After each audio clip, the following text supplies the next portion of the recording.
isn't the first thing that comes to mind when you think about chess and esports, but it affects our focus, decision-making, health, sleep, and more. What's in the air you breathe? Find out with Airthings.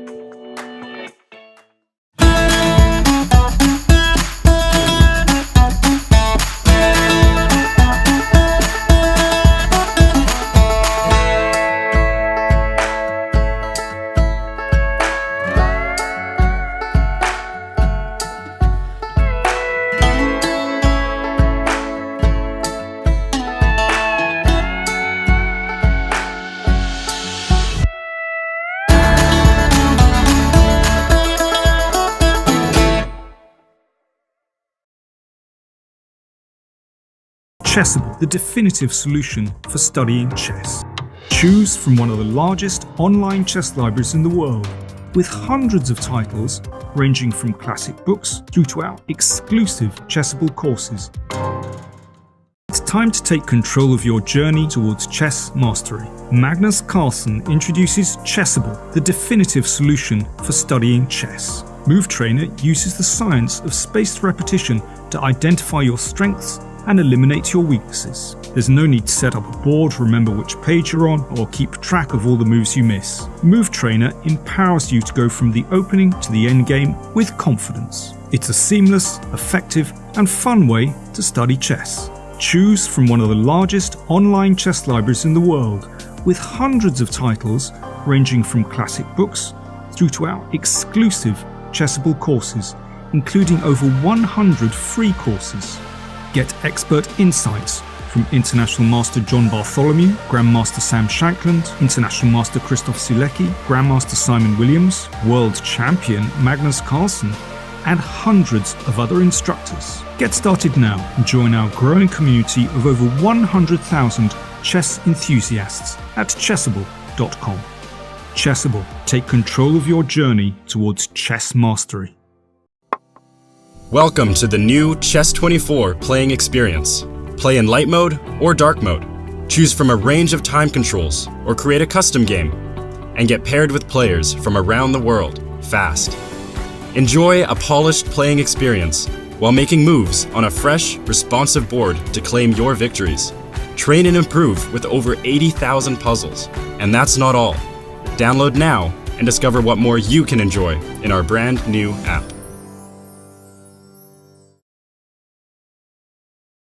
I'm ahead of the game.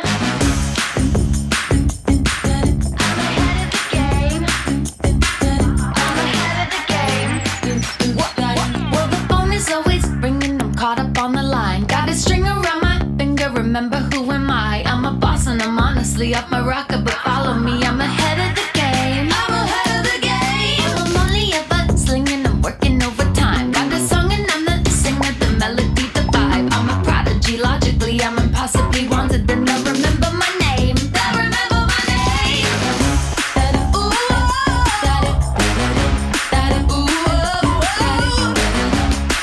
I'm ahead now. I'm ahead of the game. I'm ahead of the game.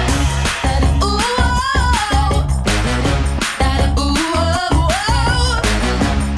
well, I'm ahead now. I'm ahead of the game. I'm ahead of the game. Well, I'm ahead now. Well, I'm ahead now. I'm ahead of the game. I'm ahead of the game. This is John. John loves to study chess. This is David. David loves to study chess as well, but efficiently. John spends more time setting up the board and figuring out what's on the page of his book than he gets to study. David likes to take it easy and use his time wisely.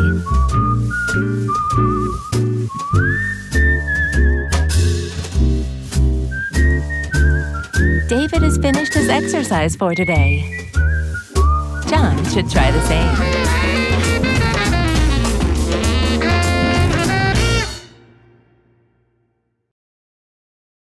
It's time to take control of your journey towards chess mastery. Magnus Carlsen introduces Chessable, the definitive solution for studying chess. Move Trainer uses the science of spaced repetition to identify your strengths and eliminate your weaknesses. There's no need to set up a board, remember which page you're on, or keep track of all the moves you miss. Get started now and join our growing community of over 100,000 chess enthusiasts. Chessable, take control of your journey towards chess mastery.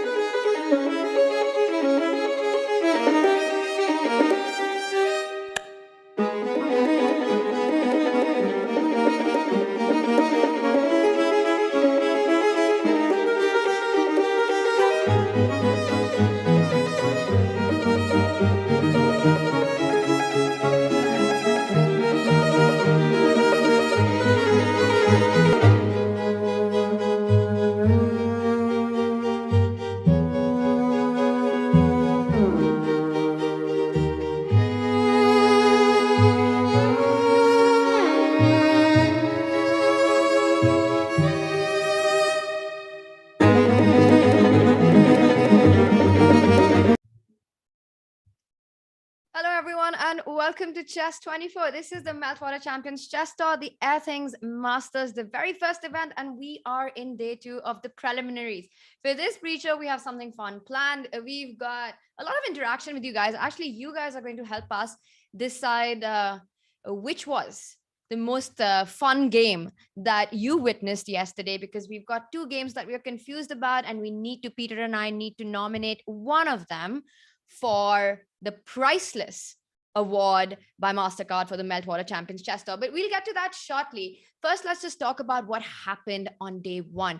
It was such a thrilling day of chess, and I think lots of twists and turns. Few of us could have predicted how day one would end.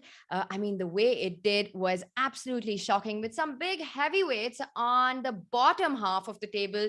This is where we are at. I think a lot of us are very happy. Let me pull up chat so I can actually have you on board with me. How's everyone doing? A big shout out to all of you who are joining us on Twitch, on YouTube, on Chess24. I'm going to keep an eye out on our YouTube chat and on our Chess24 chat. And our producer will also keep an eye out on the Twitch chat. So a big shout out to everybody. And yes, the standings. Let's just have that on our screen one more time. Now, I think we're all very happy to actually see Ding at the top of the table. It's been a rough couple of months and a rough year, actually, more than a year for Ding. He's not been able to participate in a lot of tournaments, over the board tournaments, due to travel restrictions. He missed out on the Grand Prix, on the Grand Swiss, and it seems like he's not going to be able to have a shot at making it to the candidates, which is, of course, very unfortunate. Given that he's world number 3, he definitely belongs there. So I think a lot of us are actually really hoping to see Ding do this one super well. And this is what Peter and I were also talking about once the show ended yesterday, that we're so happy with the performance that he's had on day one. Let's see how it goes. It's still a long tournament ahead.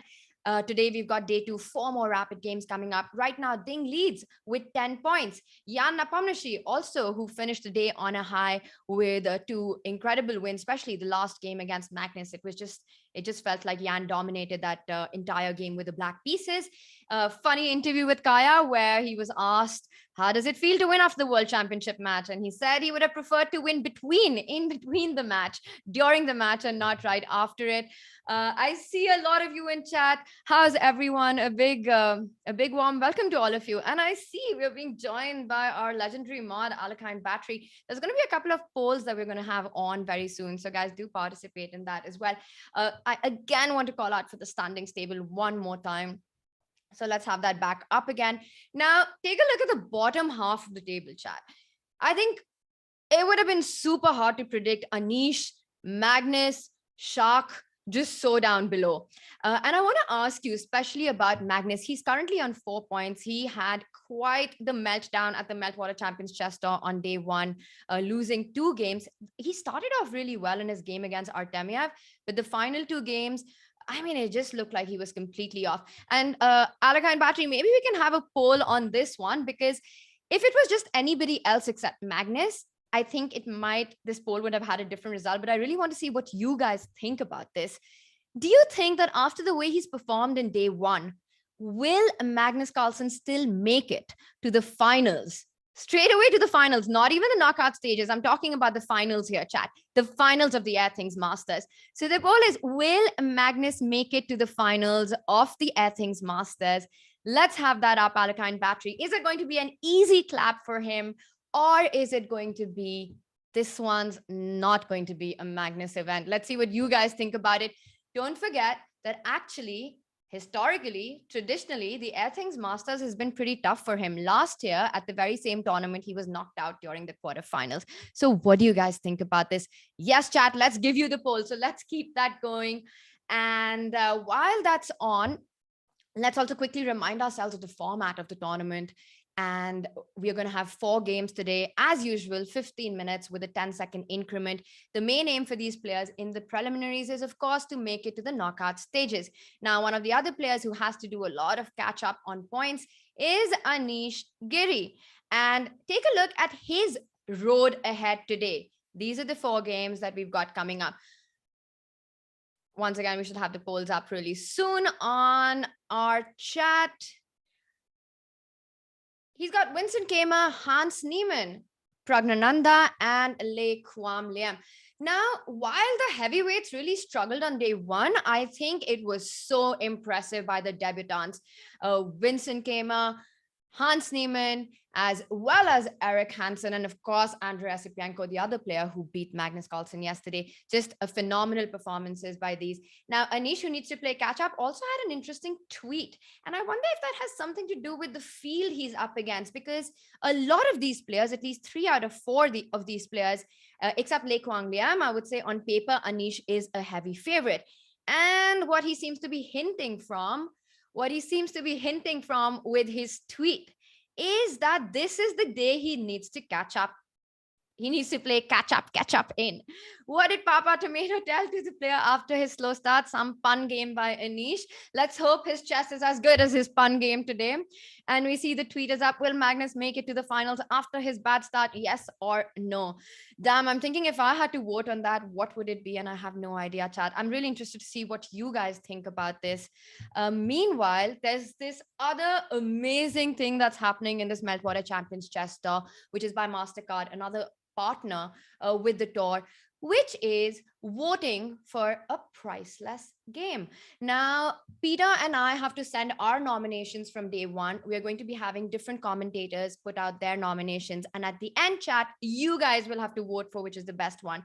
Peter and I were torn between 2 games. We couldn't decide. So we thought, what better way to go ahead with this than to let you guys do the dirty job of picking up the game for us. So really quick, wow, we trust on Magnus. That's interesting. You know, this is what I find so fascinating, that if it was any other player, after this round 1 performance, we would be like, this is going to be tough. But when it comes to Magnus Carlsen, there's still a lot of faith on him. So let me quickly show you the 2 games now that we are confused about which one to go for. And I'm going to try and pull that up on my screen.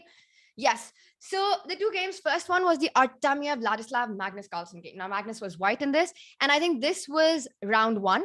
And here we felt that he's going to have a good event because he just seemed to outplay in a position which otherwise would, to a lot of us, to mere mortals like myself, would feel impossible to make something out of. And I think what we were very impressed from in this game was simply how he managed to create magically, in a position where it was hard to imagine what was going on, something so amazing. And it was a queen pawn ending, which was anyway very impressive. Now, this started as a reti, and this is definitely a surprise that Magnus has in his opening arsenal for this game.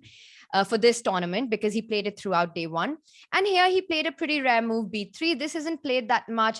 Usually in this position, white either goes for d3 or for d4. So b3 is pretty rare anyway. But Artemiev handled it pretty well. Knight c6, the bishop comes out. And all of this feels fine. So we're going to go on with the game, because I want to really quickly get you to the key points, which are so instructive and really why this game stood out for us. So the knights were exchanged, and this was the first moment where I thought b4 was a brilliant move, trying to create a weakness, taking advantage. So trying to create a strategic weakness by taking advantage of a tactical motive. So white looks like he's giving up a pawn, but can black actually take this pawn? And the question is no, because take a look at this really pretty motive. White goes knight c6, you're attacking the rook. And if you go rook d7, trying to defend the a7 pawn, bishop e5 actually traps the queen. So that was a really pretty idea, I thought. And after b4, if you take the pawn, knight c6, if you move here, trying to keep the queen a square on d7, white picks up this pawn, and this is better for white because of black's pawn structure. So b4 was a really nice idea, trying to create something, but Artemiev responded well. The game goes on. It's a pretty equal position, and we are talking about a world-class player like Artemiev getting outplayed from here on. So everything got exchanged, everything. I think if I had to pick a color here, I would probably pick black. Magnus trying to create something on the king side, trades off the rooks. And let's keep going. He plays in the center. Once again, very active play here by Magnus with these 3 pawns, the pawns rolling down the board. And eventually Artemiev also started rolling down the queenside pawns. And this is where it gets fun. Magnus first trades off the only active piece in Artemiev's position, the light squared bishop. It's still a very equal position. And now queen c2. And this was just so amazing how he handled this queen pawn endgame, queen d7, because white had a nasty threat of queen c6. So black gives a check. And after king g2, brings the king to the center, closer to the d pawn, everything under control, and now queen c5. Very nice maneuver by white because he first pushes black's king to the corner, make sure it's far away from the d5 pawn, and only then goes here rather than going directly. So super cool play. And this was a big mistake because now Magnus gets a check on e7. And if black goes back with the king, you give another check, and king g7, you pick up this pawn with a check. So in fact, surprisingly, at this moment, if we just go back to queen c5, the correct move was queen to a4, controlling the e8 square. After queen g4, it was a stunning conversion chat with queen e7, queen f8, and the brilliant move queen f3. And the point is that there will always be a mate, both sides queen at the same time. But Artemiev ends up getting checkmated from a position that one would just not believe this was a possibility. To take us through the next game, I see we've also got Peter joining us. So let's get him on because it would be, it's always fun to have him on. I think he's not completely ready right now. Games do start in about 10 minutes. Peter's here. So Peter, hi, welcome. Yeah, hello Tanya, hello everyone. Yes, I'm back. Yeah, so, this was really an incredible masterpiece by Magnus. His technique, I mean, outplaying Artemiev from such a seamless drawish position so effortlessly, and this king h2, bishop h3, exchanging the light squared bishops was really instructive. 100% agree. Now, Peter, we've got a few minutes, so let's just show chat our second game that we nominated that you and I were really confused about.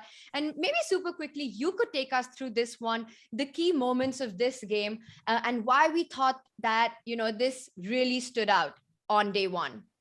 Yeah, this was a completely different game between Duda and Pragga. The point was that why I really enjoyed this game, and I felt like, you know, it's very, very instructive, that just few runs before, Pragga himself played the same line with the white pieces against Ding Liren. And this is exactly the game between Pragga and Ding. However, there, I think Pragga went for short castles. However, Duda came up with a slightly new twist with bishop b3, and how dangerous this Italian can be. You know, Pragga exactly fell into this prepared trap, I guess, from Duda. Castles h3. Also, just Peter, I want to point out that actually Prag's move a5 is pretty rare as is. It's not that often played. If we just go back to that point really quickly where Pragg went for a5, moves like a6 and g5 are pretty common. a5 is rare, but there are two players who have played it, two very notable players who've played it recently. It's Vidit and Anish. So I think Pragg was very inspired by those games and decided to go a5. And a very crucial point is that he misplayed g5 at the wrong moment. He had to do it before he castled, because once you castle, knight g5 becomes so much stronger. Exactly. I mean, that's the point, because with king on e8, it's clear that white cannot really sacrifice on g5 yet. However, he got careless, he castled, and Duda very devilishly with h3 inviting g5, because he's maybe threatening g4, g2, g4, and g4, g5 himself.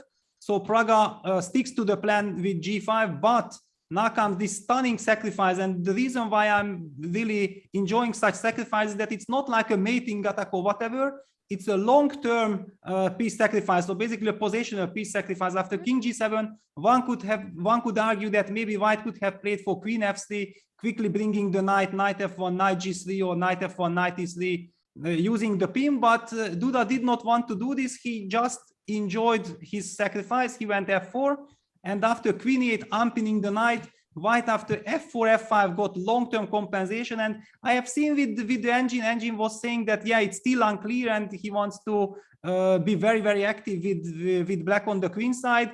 However, okay, in a rapid game, you just play natural moves like rook h8, and then the ease how Duda just improved his position. Knight b8, another good move. I mean, very, very nice, showing understanding from Pragga. The knight belongs to d7. You're going to get b5, bishop b7 in, but you just can't do anything to white's position. White pushed h4, knight b7, g4 comes, and slowly white is marching on the king side. Knight f1, knight g3 also coming.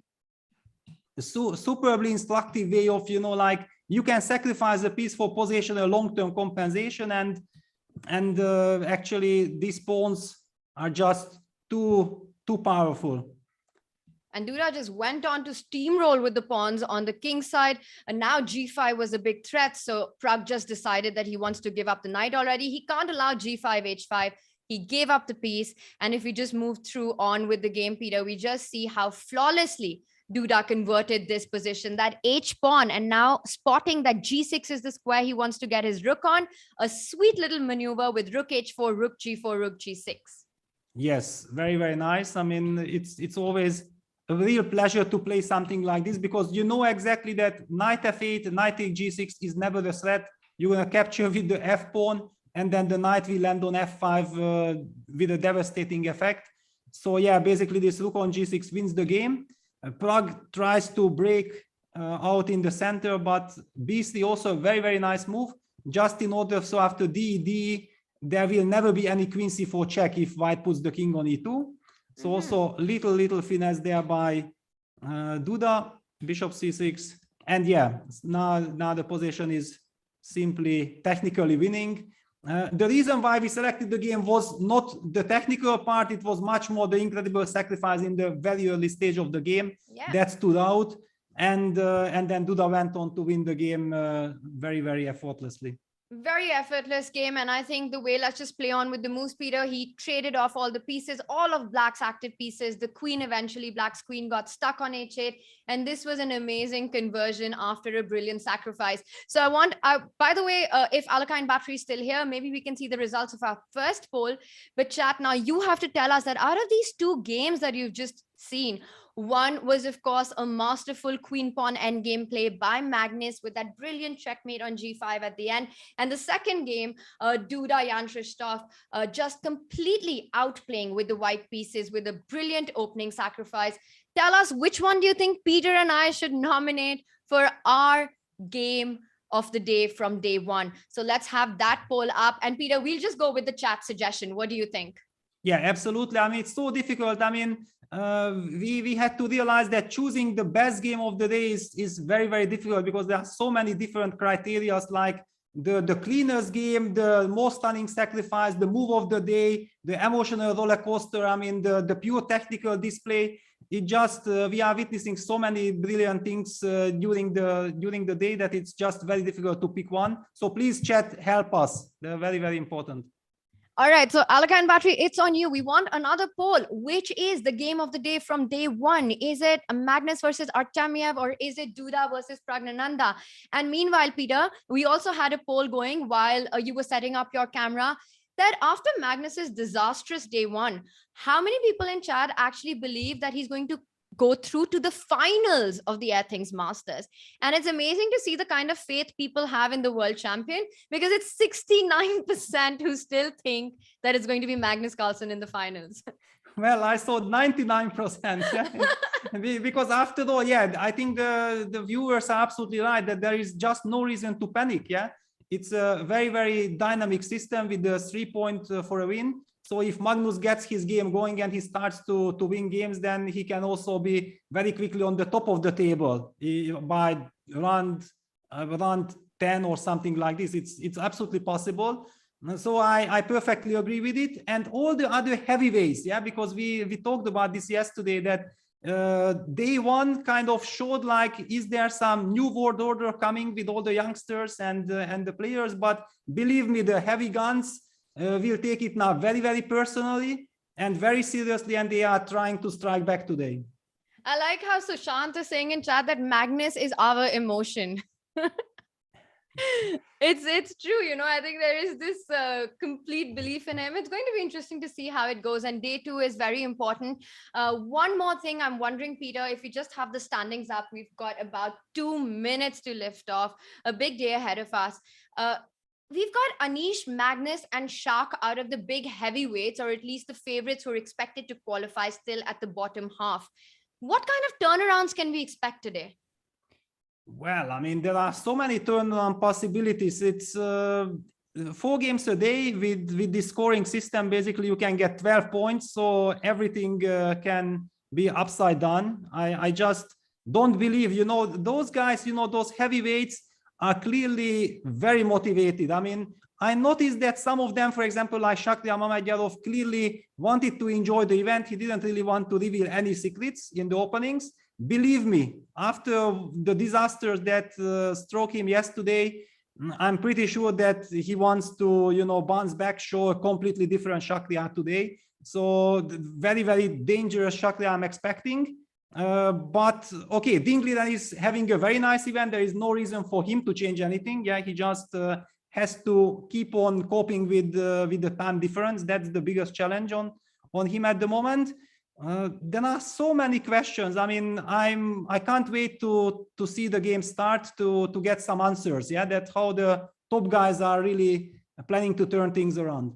Wow, and awesome. Look at our screen, Peter. The players are just getting ready for a long, exciting day of chess. 4 games now. One player who really impressed us yesterday, quite a few of them, but Hans Niemann as well. And we see that pre-game prep is on. Alexandra Kostanovic will be taking on Magnus Carlsen. It's been a tough debut for her so far, and she starts with the world champion, playing against the world champion today. So that's going to be interesting to see how that turns out. These are our matchups. These are the pairings that we've got going for round 1. Andrei Esipenko up against Artemiev, Jan Nepomniachtchi against Nordebek, Abdusattorov, Alexandra against Magnus, Vincent takes on Anish, Hans Niemann plays Shak, who is really in troubled waters right now. He needs to bounce back, but he's got Hans, who's so in form in this event. Pragg against Lev, Lei Kwang-Liem against Duda, and Eric is up against Ding. One very interesting thing that I noticed in that pairing, Peter, was just how there are some favorites of the tournament, these elite players who are playing against the debutants. So we can expect maybe some shocking results at the very start, but not a very shocking opening in this one, as Jan starts with the Italian. Yes, exactly. The reason why I picked this one, of course, there are so many incredible games coming up, but we have seen the playoff, yeah, in the World Rapid Championship. It was finally, the playoff was played between Jan Nepomniachtchi and Nordebek. And Abdusattorov sensationally managed to win that playoff as well. So in this regard, I feel like there is a lot of prestige at stake. I'm pretty sure that Jan is still very, very upset and very angry with what happened there and eager to take his revenge. Well, Magnus was very eager to take his revenge against Nordebek, Peter. That didn't go according to plan. He did get out. It was a tough game for Magnus. He managed to draw that one at the end. But getting revenge from Abdusattorov, the world rapid champion, is never easy. Knight D2, he's slowing down a little bit. What is he thinking about at this moment? Well, there are so many move orders in the Italian. Yeah, let's actually come back to the very beginning. So everything so far is kind of typical. There is the 2 different plans, like black can of course start with d6. Yeah, that's the typical way. And the other one is going for short castle like happened in the game, which indicates that black wants to play d5, d7, d5. And the move h3, which played by Jan, is actually trying to fight against d5. Yeah, of course, black can play d5, but suddenly completely new dynamics appear because white hasn't placed his pawn yet on c3. Yeah, that's the trick that Jan wants to use. I mean, it's not a trick by itself. It's a very, very logical kind of way of happening. Bishop e6 played. Now we see that the bishop on e6 is slightly vulnerable because black hasn't played h6 yet. So white jumps immediately with knight e4, hitting the bishop. The bishop has to retreat to b6, and white goes with a to a4. And there we have the current position. Trying to target this bishop. The bishop on e6 is still loose, yes. So black would love to play something like f6 or h6 clearly, but white is trying to push. I don't know exactly what is the stat. So for example, why can't black play f6 at the moment? Because it would be really desirable to play the move f6. Can I do this? Whenever you play f6, you have to be so careful along this diagonal of a2 to g8 with that bishop on e6 still under pressure. Is there anything that white can do to make use of that immediately, trying to put pressure on the d5 knight? Well, but how do you, yeah, f6 on the board. So it will be very interesting to see how Jan will deal with it. I'm pretty sure that it's something that if you prepare it, it's the first move that comes to mind, like, okay, what am I gonna do with after? And wow, there we go. There we get the answer, b2, b4. It means that black is pinned, so the knight from d5 cannot take the b4 pawn because the bishop on e6 is hanging, and black cannot really capture the pawn with the c6 knight because then a4, a5 probably traps the bishop. Yeah, after bishop d4, white has c2, c3. And again, due to the pin, due to the pin, black actually loses the piece. So very nice little trick there by Jan.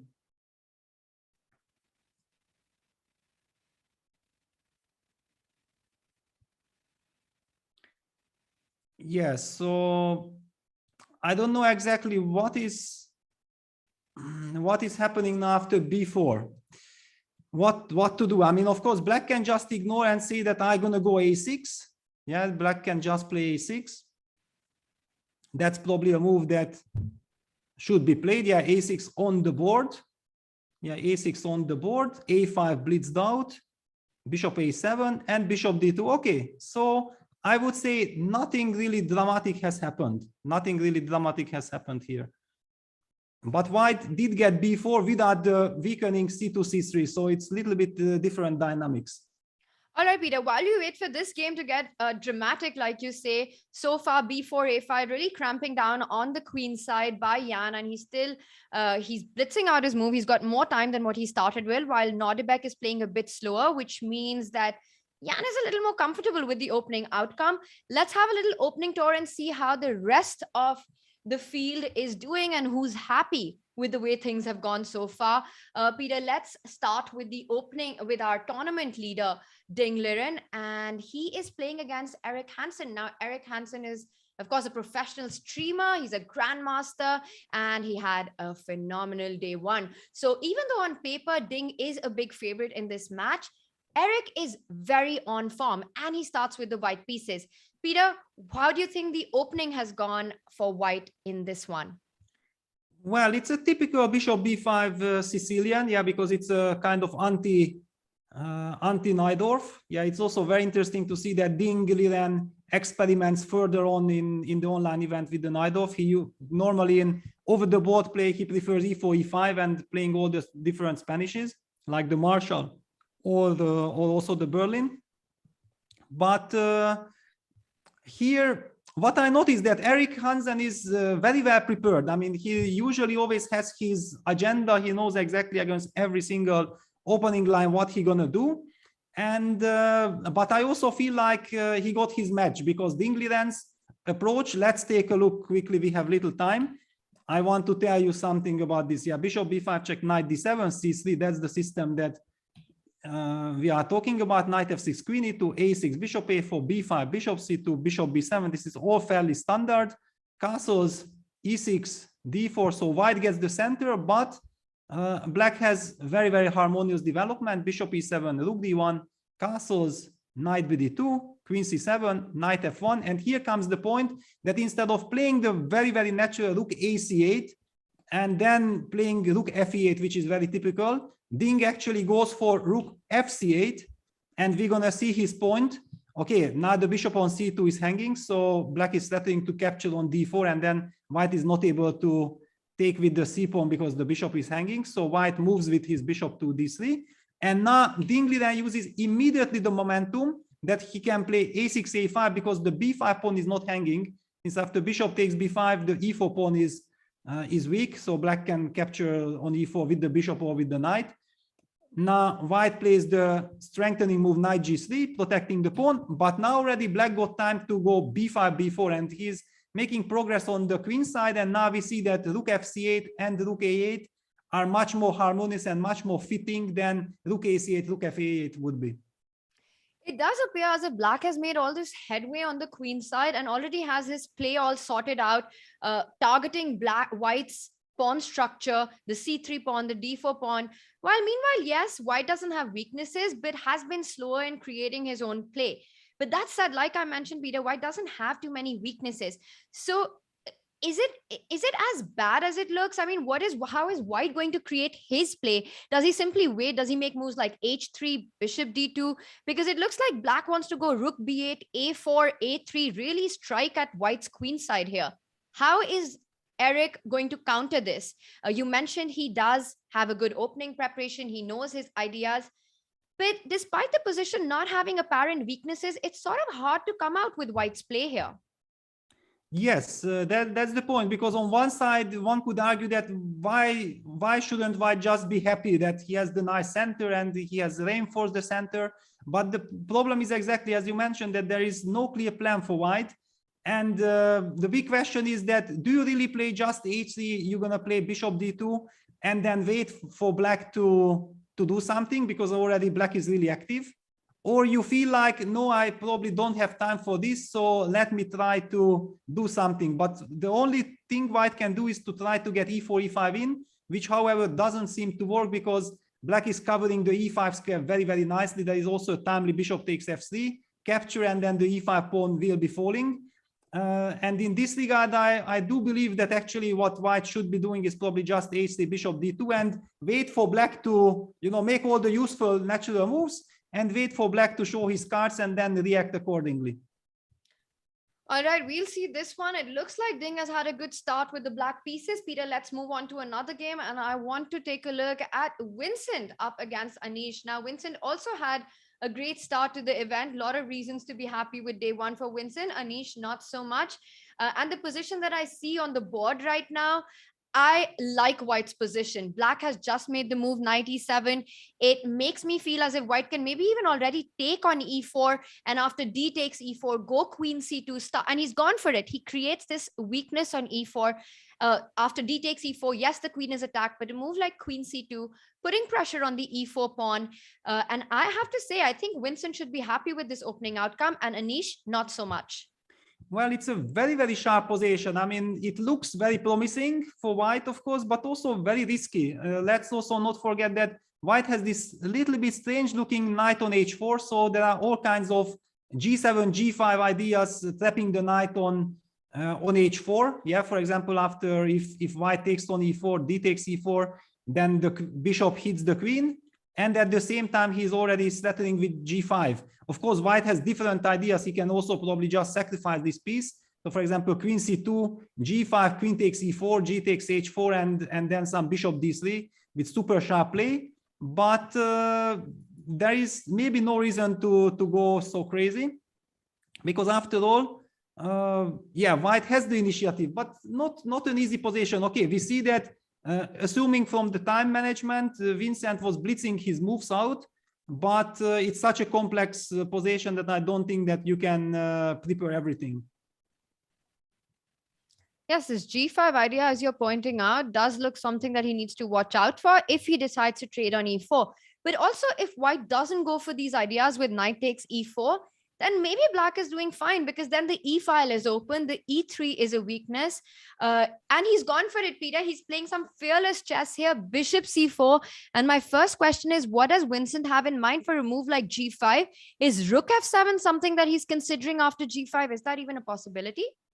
Well, I mean, my first thought was like after g5, probably d4, d5 is an option as well. So of course, actually, d5. Yeah, just d5, and then okay, I'm coming. However, okay, of course, one needs to calculate. Yeah, knight takes d5, bishop takes d5, then you take gh4. That where do we? But it seems like white has wonderful compensation. Yeah, black's pawn structure is destroyed. Even white can maybe play slowly. However, okay, it's unclear. Very, very complex. Of course, the players are calculating. We see the engine bar saying that what white is doing is great. And you mentioned some g5, rook f7 also. Let's discuss but it's this. too crazy, Peter. I mean, it just looks like it shouldn't possibly. But I don't know. Rook f7. So bishop e6 is a threat. If you go bishop f7, then bishop f7, that has to be fine for white for sure. Yeah. And if you go king f7, the idea that I wanted to do was bishop e6, queen e6, and then rook f1, or maybe rook f1 directly. Yeah, basically you have a choice. Yeah, you just win probably on the spot. Yeah, with rook f1 check. Yeah, very interesting. The big question is that, for example, after rook f7, really this, which looks like a terrible move, bishop f7, bishop takes f7, king g7, you probably have to collect my rook, but then I take queen e8 and the knight is still trapped. Yeah, Yeah, then the knight is hanging, yeah? still. Of course, you can just come back bishop e6 and I think white is probably winning. Then you're gonna go knight f5 and you just sacrifice the exchange with the light squares and so on. Also, maybe when you can sacrifice with something like queen d8, d5, you can sacrifice the knight and then activate the other bishop as well. It looks awfully dangerous. In any case, yeah, Anish will not let this happen. I mean, there are too many things hanging the air against g5. He's gonna go c6. Yeah, he wants to stabilize. But Peter, even with c6, if white just destroys black's pawn structure right now with the trades, it looks, is that something that is a bit of a dream position for white? Or do you think this d5 square gives black enough counterplay after a move like bishop e6? Well, but hang on, after c6, actually your move rook takes f7 is still very much alive, yeah? Let's take a look at that. That's a very direct option. Why not? Yeah, rook takes f7. I mean, king f7 loses exactly the same way. Now, of course, you can maybe just yeah, rook f7. He's gone for it, Peter. Rook f7 on the board. Yeah, it's on the board. However, the game is not over yet because black has control of the d5 square. So maybe you can just trade on c4 and then put the knight on d5. Yeah, that's an option. Like bishop takes c4, queen c4, and then cement this knight on d5. Yeah, of course, white has won a pawn and probably you're gonna go rook df1, and let's not forget the knight is not trapped. The knight can jump to g6 as well. Peter, I'm loving white's position here. I mean, rook f7 on the board, Vincent not up on the clock here. And I know that, you know, we're commentators and you're supposed to be all professional, but he is your student. And if for a second, if you had to tell me how you're feeling honestly about Vincent's position, this must be exciting for you. Yeah, definitely it's exciting, but I also try to, you know, keep myself under control because first of all, it's a rapid game. Anything can happen. Yeah, it's a wonderful game so far, but we have seen yesterday as well that having a winning position or having a good position doesn't give any guarantees at all. And okay, so let's enjoy it. Yeah, let's enjoy it. For the moment, it looks from the white side really enjoyable. From the white side, really enjoyable. Peter being very professional right now, and I'm sure he is very happy with the way things have gone. I want to ask chat about this because it's always also really exciting, Peter, to see when young talents, the debutants, really give a tough fight and create this interesting, fighting, combative chess on the board. We see a move like rook f7, we love it. And I'm going to ask our chat to, at this moment, I mean, of course, Anish is he is just such a strong player, and you can't just say that this is winning for white. But if chat, you had to predict a result for Vincent and Anish right now in this game, let's see what they feel about this position with rook f7. So I'm going to ask our mods to run a poll on this one of predicting this wild game that we have in front of us. Let's see what chat has to say on this position. I love the action. And but king f7. Anish takes king f7. What is this? But this just loses on the spot. No, you just go rook f1, bishop e6. I mean, I want to try to stay calm, but I can't. After king takes f7, it's impossible to control myself. I mean, why isn't black just losing on the spot?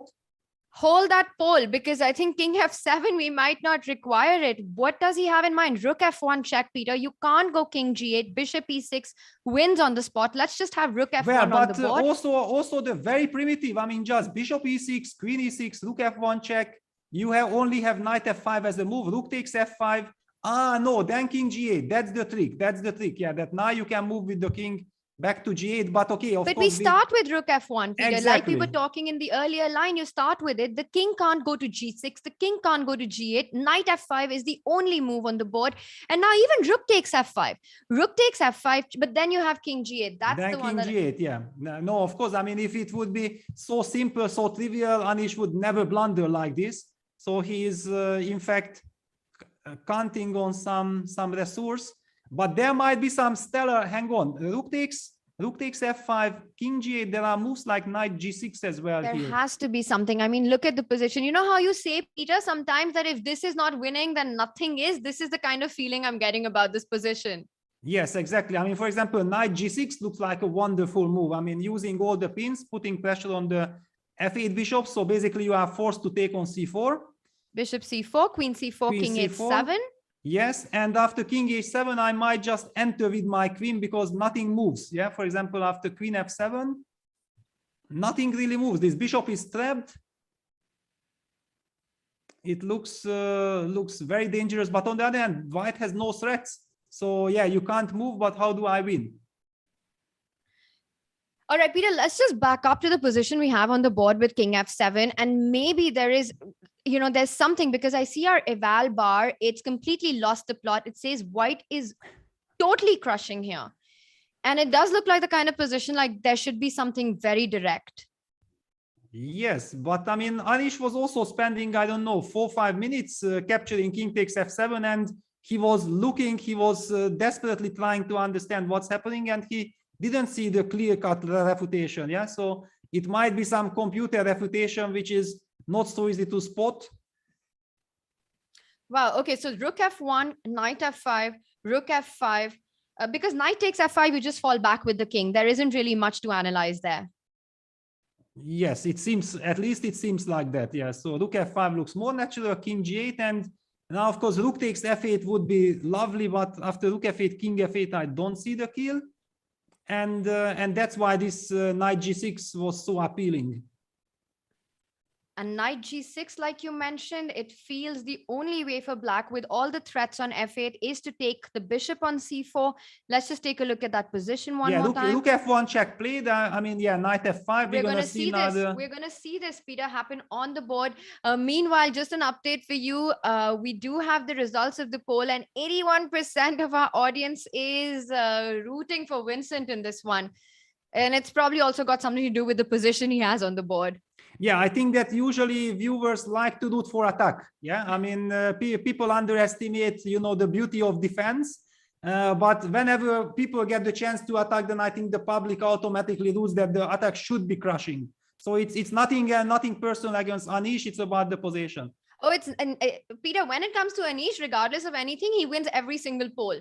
The audience, spectators, viewers just love him, and he has this massive fan following. But I think this one, definitely something has gone terribly wrong for black.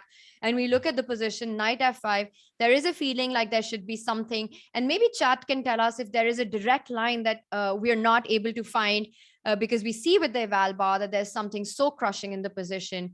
We're looking at rook takes f5, king g8. Peter, it might happen, so let's just have that on the board. Yeah, I mean, rook f5 looks very tempting, king g8, and somehow, I mean, the human heart says like knight g6, that the piece which is not yet participating in attack, if it has a chance to join the party, it looks so nice, but it's not over yet. Yeah, knight g6, black needs to capture on c4. Now, all these intermediate moves, rook f8, don't seem to work, so I have to take queen c4 check, king h7, and somehow I feel like this paralyzation, maybe just a complete paralyzation after queen f7. So queen f7, you can't go queen e6 because there's knight f8. By the way, Peter, rook f5 on the board. I think we are headed towards this. You do know Vincent pretty well, I must say. Yes, and knight g6 on the board. Yeah, of course. And look at this, the engine bar so far agrees with everything what have happened. So we weren't completely wrong. And I'm getting an update, Peter, that your move queen f7 is super strong here. Yeah, and queen f7 on the board. It's on the board. Yeah, it's on the board. I mean, it begs to be played, but that's the difference between the human brain and the computer, that we know that, I mean, we feel that this looks very good. I mean, but it's not winning on the spot, and then you are thinking like, okay, hang on, but what is my strat? Maybe your strat is just, you develop bishop d2, bishop c3, get ready for d4, d5, and then after you capture on f8 and give queen g7 checkmate. If black is completely tied down and cannot move, yeah, you have all the time in the world, because the only move queen e6 loses to knight takes f8, and then you lose the queen, and nothing moves. It's a total box. It's crazy that black has an extra exchange, and it's a middle game with so many pieces and pawns on the board, and yet it's a zugzwang for black because the queen can't move anywhere. There's no square at all. The rooks are not moving. The f8 bishop is hanging. The king doesn't have a square to go to. And as you mentioned, white just needs to get one more piece into the attack. So the idea of getting the bishop into the game with bishop d2, even bishop e1, and transferring it to e5 or bishop c3, d5 would be just game over. Meanwhile, Anish struggling to find a move on the board. Yeah, absolutely. I mean, it's a devastating position. First of all, yes, we are talking about that black is exchange up, but if you look at the position, it looks like just white is overwhelming black. You don't really count material at this moment. Of course, it would be a big turnaround if suddenly the rook from a8 could make a knight move and jump to c7, yeah, and kicking the queen away. However, even that would not work because then the f8 bishop, yeah, bishop e7 played. It's the only move, yeah, because knight takes e7, rook takes e7 is a nice little trick. Knight e7 runs into rook takes e7, and then queen e7, queen takes f5 would be good news for Anish. Of course, there is simply no reason for Vincent to panic because still black doesn't have any next move, yeah, because the move bishop f6, which will make sense, runs into rook takes f6. So nothing really changes. And bishop f6, you've got rook f6, and bishop g5, you've always got the move h4. Yes, so basically you can just continue probably playing your plan with bishop d2. No reason to change your mind. All right, wow, this looks like a crushing position for white, but he still has to convert it. And the thing is, when you're playing against players like Anish, you can't really take it too lightly because they're so resourceful, and just Vincent can't afford to just mess this up. He needs to still be very focused, but it looks like exactly the kind of position that he could have dreamed of. Not a better position than this, with none of black's pieces being able to move. Peter, let's jump to another game. We'll come back to this one. Do you want to get a quick update on the Alexandra Magnus game? I see, and my first feeling is that Magnus, well, it's equal material, but probably black's got a better position here simply because of the bishop. If you just compare the bishop on b6 to white's bishop on e3, the d4 pawn is a weakness. The idea with bishop c7 entering with the queen to h2 exists. The rook on e4 very strong. Compare the rooks, compare the pieces, and it just looks like Magnus has got to be better here. Yeah, it almost feels like it's close to winning, yeah, because nothing really moves from white side as well. It's how do you react to this? What was the last move? And Magnus played simple rook f7 move. You have now white played rook c8, trying to activate the rook, but I mean, after bishop c7, the rook is also getting maybe trapped. Yeah, bishop c7. But I think maybe bishop c7. Does she just want to go rook c1? Oh no, I mean, I don't believe that. Maybe you have to, but I mean, if this is not checkmate, but maybe it's not. Maybe it's not. It's not immediately checkmate, at least. Yeah. So I mean, but okay, I'm gonna give check. King E. I only king have G, one move. King E2, queen G2. Then already c7 bishop is hanging. Yeah. Bishop c7 on the board. As we were looking at these plans, he wants to go queen h2. So yeah, queen g2 you can't take in that position because of the c7 bishop. Yeah, rook c1 played, Peter. We are calling rook it c1 out. played. Yeah, rook c1, and now okay, there should be a killer blow here. There should be a killer blow, but not easy to spot. Okay, one of the problems, of course, for white is that white still doesn't have a threat. Yeah, there is no real threat. Is there an option to try and play queen h2, king f1, and then get rook e7 in? Yeah, or you can also try to play rook e7 immediately. It's also an option. I don't know with which move order. Yeah, Magnus goes for queen h2 and bishop f4. Yeah, nice. Okay, That's very super professional. Nice. So bishop takes f4 is impossible because of queen h1 mate, and just getting out of the way, and queen h1, queen g2 is the threat. Yeah, and basically just seals the game because there is no defense against queen h1, queen g2. I mean, such a simple move, yeah. But it's very easy to forget about it. Yeah, it's it looked like because the queen was on d6, the queen was blocking the diagonal of the bishop. Yeah, so maybe in the mind you can easily forget about this square for the bishop. Yeah, very effective, and yeah, that's it. I mean, Magnus seals the game. Amazing stuff. So that's an angry Magnus starting day 2 with quite a bang. Peter, the other game that looks, what is going on here? Looks like a crazy position, but white has an extra piece. If black is not checkmating, then white is just winning. Yeah, exactly. And now with the move c2, c4, it was a very, very nice defending move. First of all, it defends the d5 pawn and makes way for the bishop to come to d1, because the only problem is this knight on f3. Yeah, black plays f5, but bishop d1 on the board. And the only trick, but the trick doesn't work. Yeah, so after f4, basically white can just take on e4. For the moment, I thought like maybe this is the trick, that after queen takes f3, rook e1, check comes, but then rook g1 defends everything and wins the game. So after f5, bishop d1, it looks like if the black has to retreat from f3, then you are piece down without any compensation.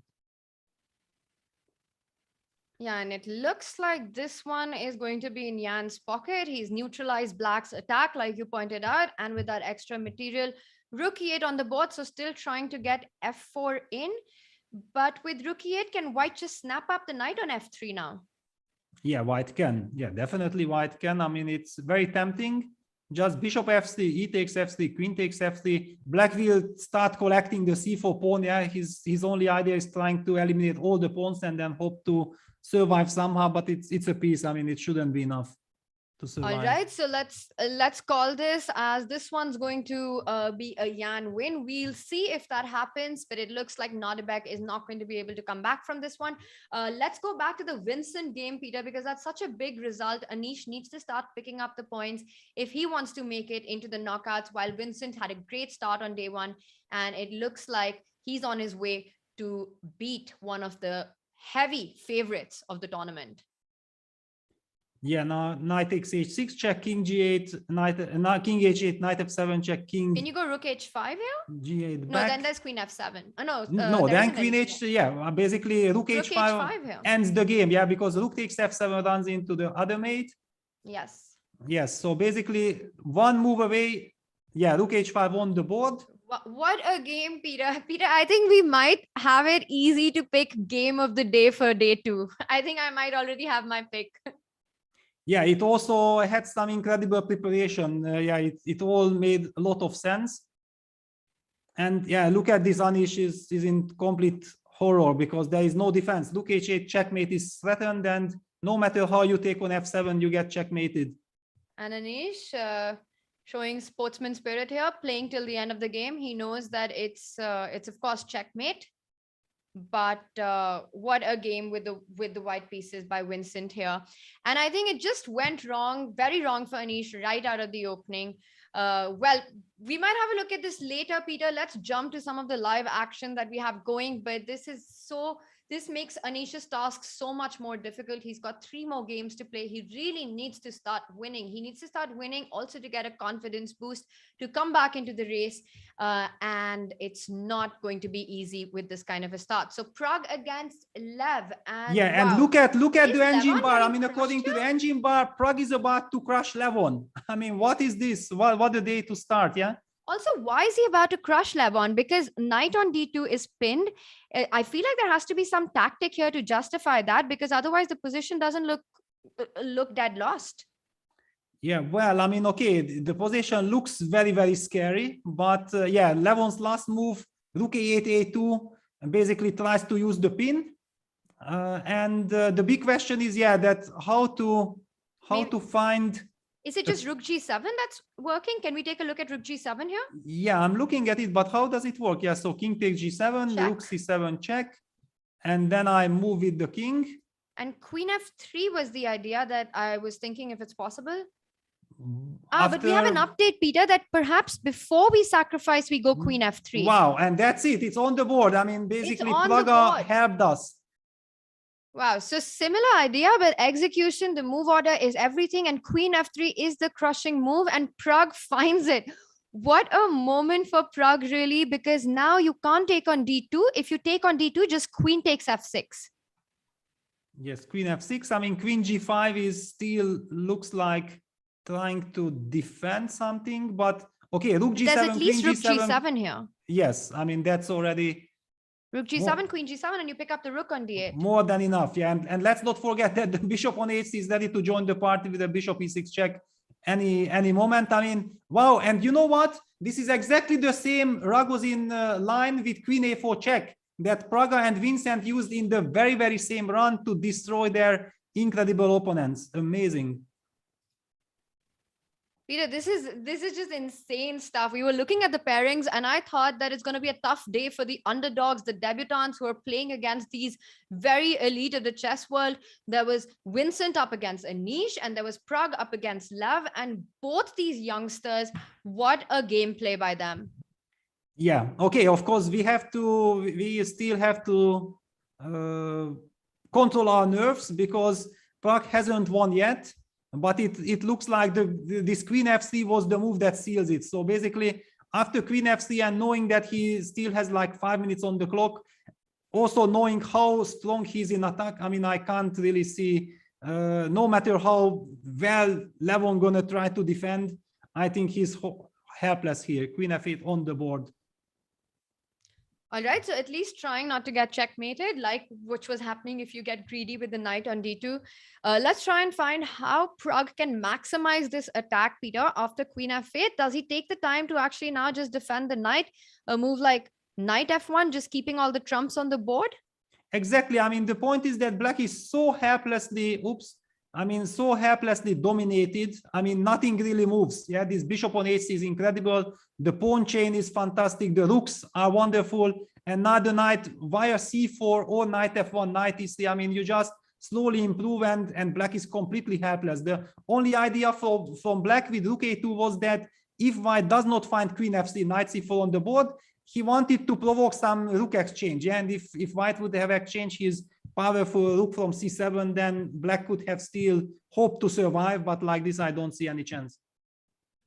Wow, so knight c4, it hits the b6 pawn, but that's not the main idea. The idea is to get after b5, you get your knight to e3 and to f5 and get rid of the only defender that Black's king has. Once this knight is gone, the whole position will fall apart with mating threats on the h7 square and the bishop coming to e6. This is just absolutely crushing. We've got another result, Peter. Andrei Esipenko continues his brilliant form. He started the day on third position and he has won his game against Vladislav Artemiev with the white pieces. Magnus has won his game as well. Vincent with a win. Dingleren also starts with a win against Erik Hansen. And as we were seeing, that was the opening with Black, which we felt he got everything that he wanted and Erik never got going. Yeah, it's amazing. I mean, okay, we have some incredible games here. But yeah, that Pragg dominates Levon like this and Vincent dominated Anish like that is just the sensation of the day. I mean, it's just unbelievable. I just have one doubt that we do have a result on the Shark Hans board.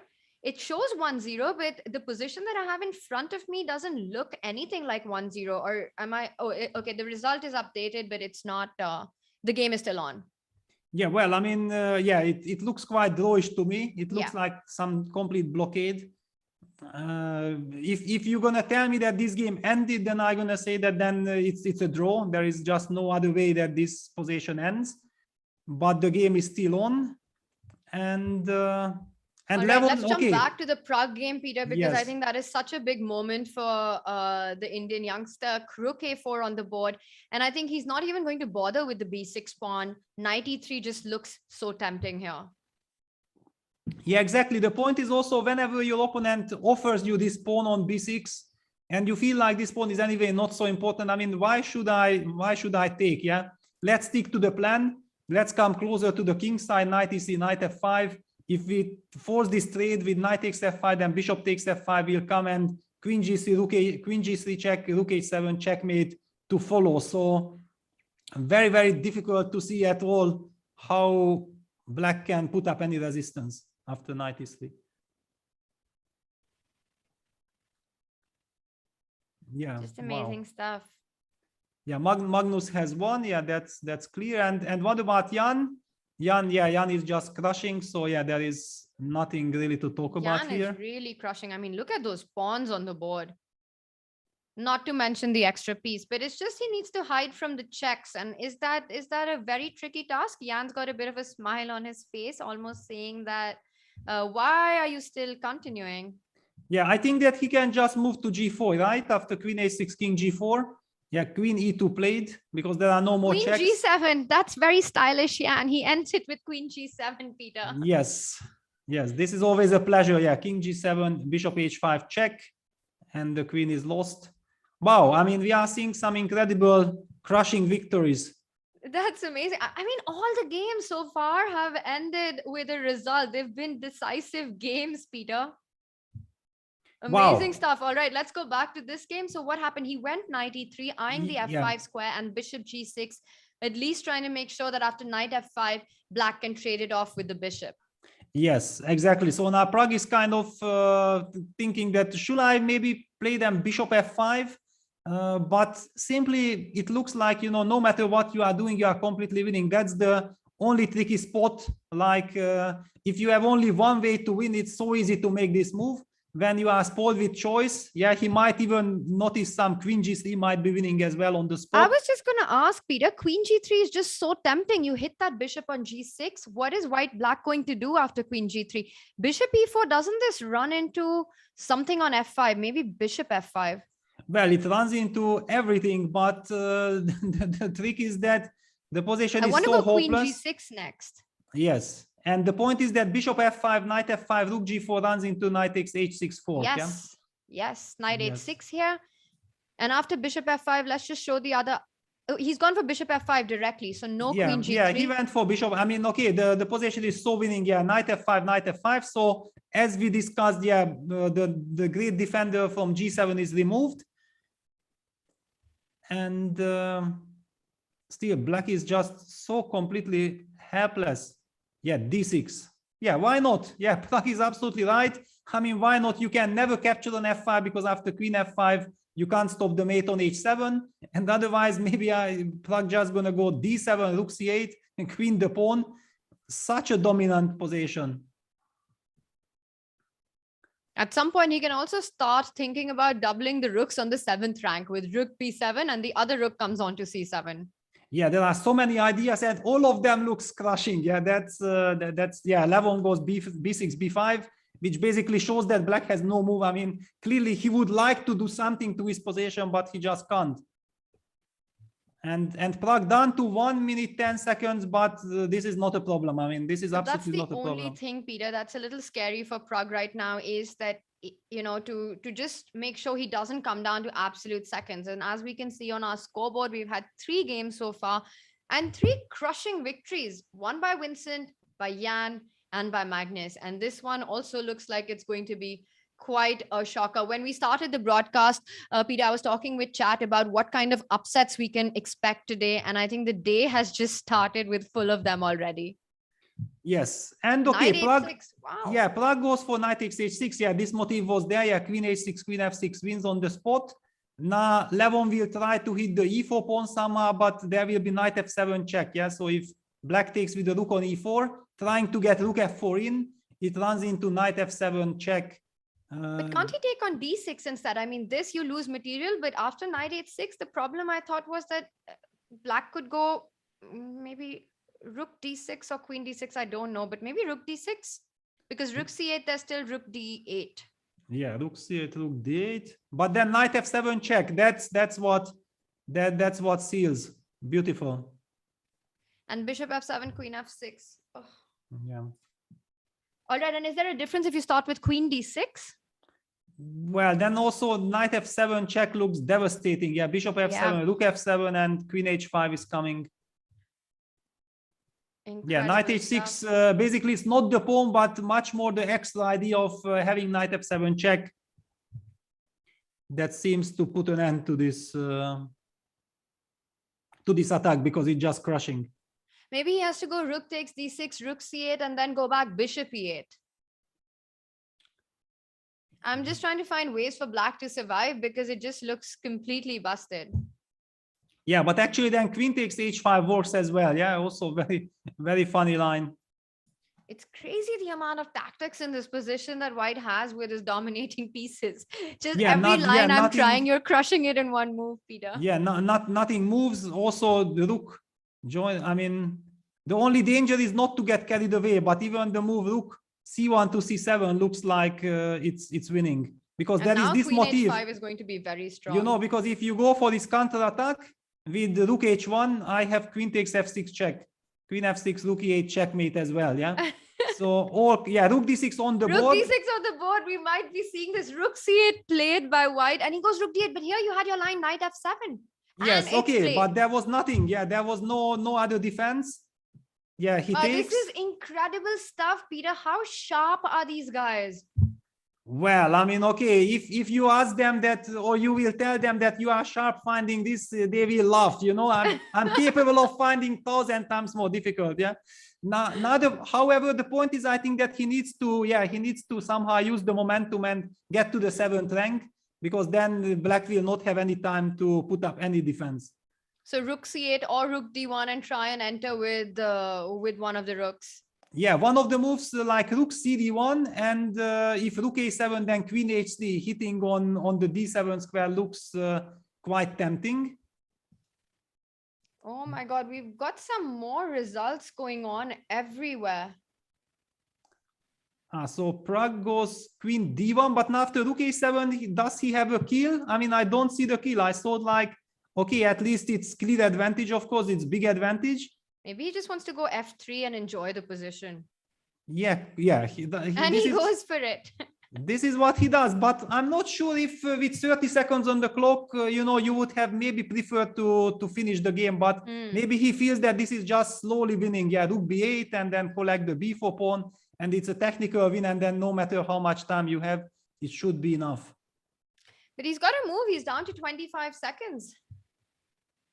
Yeah, I'm pretty sure that actually at the moment Levon is a little bit relieved, yeah, because there was a chance that he just gonna lose immediately. Of course, it's a lost position, and also the problem that after rook b7, queen b7, queen d8 will be super strong, and the rook will enter to c7. Yeah, that's why actually black can't do this line. And we have another decisive result with Leko Tania coming on top in his game against Jan-Krzysztof Duda. A tough run for Duda so far. Yeah, well, also for Leko Tania, it was a very, very important bounce back, because also he had a rough day yesterday.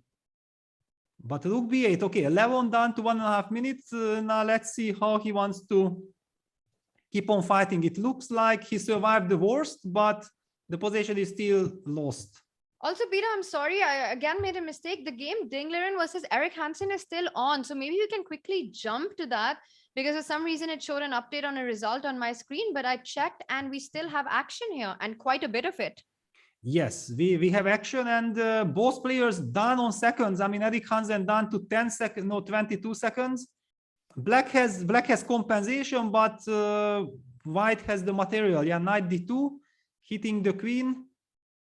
The engine doesn't like this. Maybe just queen f4, because the bishop on d3 protects the f1 square. Yeah, queen f4 on the board, and Erik Hansen is about to win this game. I don't see defense, and let's not forget, white's rook is threatening to come to a2 and then deliver checkmate by activating the rook on a7. Wow. That is just incredible. Both players down to 20 seconds, and Erik goes back with the knight to e4. No, it's Ding who is going back with the Sorry, Ding knight. goes back with the knight to e4. Yes, I mean, he needs to go back, but I mean, now it looks like the position is just lost. Yeah, I mean, after rook a2, how can he try to defend? Yeah, rook a7 He check just is has no coming. time to take on f2, yeah? Yeah, he even takes on e4, yeah, because actually black has to go for the losing endgame with queen e4, otherwise he will just get checkmated. So very, and very... queen e4, fe4, you lose that pawn immediately with rook e2. Rook e2, yeah, and your king cannot come. And this is really pity for Ding, that he sees that Erik Hansen has no time, so he does not want to trade the queens, but otherwise he gets checkmated. He has no choice. If you take it with the pawn, rook a2, rook a7 was game over, and rook e2 plate picks up the e4 pawn. This is going to be, this is busted for black. He goes e3, he continues to fight. Yeah, but I mean, okay, now white's king is coming, king f3, king e4, and there is no fight at all here. This actually gives us the chance to jump back to the Pragg game, because I feel that now that this Erik Hansen game is a technical end game, I think it's it's the right moment to switch back here. Levon still hanging. I mean, incredible defense also by Lev, that how he managed not to lose on the spot that position. I mean, now it looks like Pragg has got some technical work to do here. You know, it's not completely clear. This b3 pawn is alive. You Yes. can't at any point go into any sort of king pawn ending. So it's how do you break into black's king position? The b3 pawn is giving counterplay. So this one suddenly isn't completely over. He wants to go rook b8 and queen f8 check. But there's king g6 in any case, which keeps black's king pretty safe. Yeah, I think he also tries to make sure that black queen is not activated with queen c4, because with queen c4 he would protect on f7 and still kind of eye white's king. Yeah, because white's king is also kind of weak, but queen c5 was a very, very nice move. I think it seems like he's controlling the situation. It seems like he's controlling the situation, because after queen a6 he has queen c7. After queen a6, queen c7 is very, very nice. Still attacking the f7 bishop and taking c4 square under control. Then if the queen comes back to e6, you have rook b6. Yeah, let's just show this line, because I think it's very, very instructive and important. Yeah, Levon goes back to e8 and queen c7 on the board. Yeah, this is the winning construction. Now rook takes b3 is threatened. King g6 had to move, and king h2. Yeah, black is kind of in Zugzwang. So you can't come back with the king. As you were mentioning, rook b3 falls. Once the b3 pawn falls, it's all over. So black basically doesn't have any move except moving the queen to defend the bishop. So a move like queen f8. Yeah, On queen the board? f8 on the board. Yeah. Now, of course, also rook b8 is very tempting, but rook b8, queen a3, it's still not. Yeah, rook b6. Now queen takes e5 is a threat. Queen e5, a big threat. So white has to come back. If black goes queen e8, defending the e5 pawn, then there's queen d6, and there's absolutely no way to defend the f6 pawn after that. Yes, this is basically now grand game over, because queen e5 is a threat. King g7 runs into rook takes b3. There is just no way to. I mean, black needed a pawn on g7 to. I mean, put the pawn from h5 to g7. Yeah, he goes king g7. Now rook takes b3, and that's going to be technical. But these last few moves that Pragg has played with queen to c5 and then queen to c7, setting up this construction, very precise play in down to seconds. Yeah, absolutely. But exactly at the moment when we thought like he gonna take on b3, he makes a teaser, rook b8, queen f8, and now he gonna take on b3. He got a couple of seconds. He got a couple of seconds, and he's going to take it eventually. No, he doesn't want. What is? I mean, I'm little bit. Why is he not taking on b3? Okay, maybe. No, he just, for some reason, you know, he calculated so much, and sometimes the simplest thing does not appear to your mind. If he would have seen rook b3, he would take it immediately. Queen h8, but doesn't this run into... Okay, he wants to go queen h6, queen f4. So Levon trying to find a way to get that queen into the game through a very unique route. After queen e7, queen h6, and then you start threatening checks. Yes, so now Pragg better finds rook b7, forcing back the queen and taking on b3. Because not that he runs into some threefold repetition, you know, that's a danger. And now if you go rook takes b3, queen h6 still gives a lot of counterplay to black. Yes. I mean, what? Queen goes, e7, but he now lost there's this. queen h6. Queen h6, look, he calculated this. Okay, wow. I mean, queen g6, but now h4 is a threat with queen g3 ideas. And the point was that Peter, queen f4 is just one check, and after king h3, there was no check, and black would lose the f7 bishop. Yeah, exactly. Yeah, queen f4 check, king h3 wins. Well, I mean, okay, Pragg has some iron nerves. I don't know. I never seen something like this. I mean, not taking rook takes b3 instead of finding all this incredible stuff with few seconds on the clock. Now h4 g4, and he wants to use some, and then g4 g5 as well. It could easily be, because black cannot move. Black cannot untangle himself. Okay, he will use b2 as a distraction. Maybe g4, he goes b2 immediately, and then rook takes b2, queen g5. Yes, exactly. That's the idea. So in fact, after b2, it's very important after b2 to play king h3 first, so that after b1, yes, and king h3 on the board. Yeah, wonderful play by Pragg. So that the queen will not be activated with queen f4 check, and you step out, and then it's a complete win. Wow. So the difference is that you take on b2, and now after queen g5, you'll go back rook f7, and black doesn't have time to go queen f4 check, activating the queen, but has to fall back with the queen, defending that bishop. And then you can go into a winning king pawn ending. Yeah, then you can do whatever you want. Yeah, so What is Levon this goes move? king h6. Okay, now... So queen f7, watch out. You can't go queen f7 immediately. Yeah, now Pragg will just take this pawn on b2. I mean, enough is enough. Yes. Could have won that pawn about 10 moves ago. Peter, what do you think? Was that just a blind spot from Pragg? Yes, it was definitely a blind spot. I mean, there is so much tension. Yeah, there is so much tension on the players. He knows that he's completely winning against Levon. And then, you know, he's looking at all kinds of incredible wins. And suddenly, sometimes you just miss the simplest one. Yeah, bishop f1 check. Okay, king h2. And queen g5. No, king takes h4. Wow, okay, this is... Yeah, why not? If you can take it, queen g5 check, king g3. And queen d2 is always trading the queens. That's the Peter, that's the you're point. never going to believe this, but Ding Liren has survived a massive scare, and somehow he managed to draw his game. Wow, I mean, okay, this is insane. This is completely insane.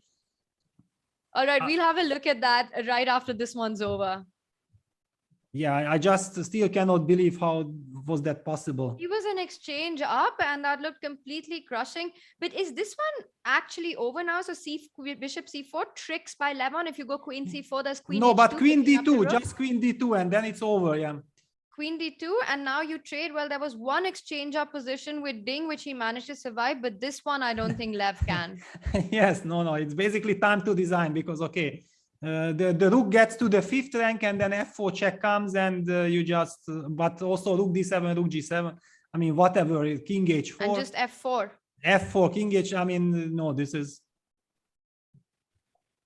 Yeah, f4. I mean, even with the black pawn on g5, it would be completely lost. But without this pawn, there is nothing to talk about. I've noticed that Lev has somewhat of a hard time against Indian youngsters. His score against Arjun Aragesi is also pretty bad. And now this game against Pragg, there is a little bit of, I don't know, something that goes against Lev whenever he's playing these. And he said it that, you know, they're so talented and so strong. It's never easy to play against these guys. Yeah, exactly. I think this is the point, that these guys are super strong. I mean, also very confident. I mean, I think, wow, now rook e7 even traps the bishop. The bishop has nowhere to go, because bishop a6, we run into rook e6, pinning the 6th rank, and then, yeah, okay, there is nothing else, but now rook e6. Rook e6, and then you've got e5 coming in. So bishop c4, and now rook c6. Yeah. And you keep attacking the bishop, and that's it. Levon Aronian has had enough, because another attack on the bishop, bishop d7, rook d6, and then eventually white gets an e5. Maybe you can just show that, Peter, that after this e5 move, there's nothing to fight for, and Levon eventually resigns. What a shocking first game we've had of day 2. Absolutely incredible plot twists and turns. Peter, do you want to quickly take a look at how Ding Liren survived that endgame? Because he looked completely busted, and I still can't believe he made it alive out of this one. Yes, definitely. I mean, okay, this is a shocker of the day. I mean, we have seen the sensations of the day, and this is clearly the... Okay, c4, bc was the only idea, but yeah, I saw that Eric has played rook f2, b2, rook f1, and I thought, okay, that's it. Now the king comes closer, king f6, king e4. How on earth did this end in a draw? King d3, bishop e5.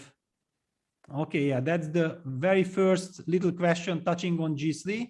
And sometimes when you are down to few seconds on the clock and the game keeps on going, it's really irritating. Rook g1 as well looks like a very nice, safe way to just win. Rook g6 check, king f5, rook g8. I mean, somehow rook h6 looks like a cleaner way, yeah, because you attack the pawn and you force king g5, which is a terrible construction for black. Then the rook moves and the bishop on h4 is kind of tied, and the c pawn starts to march.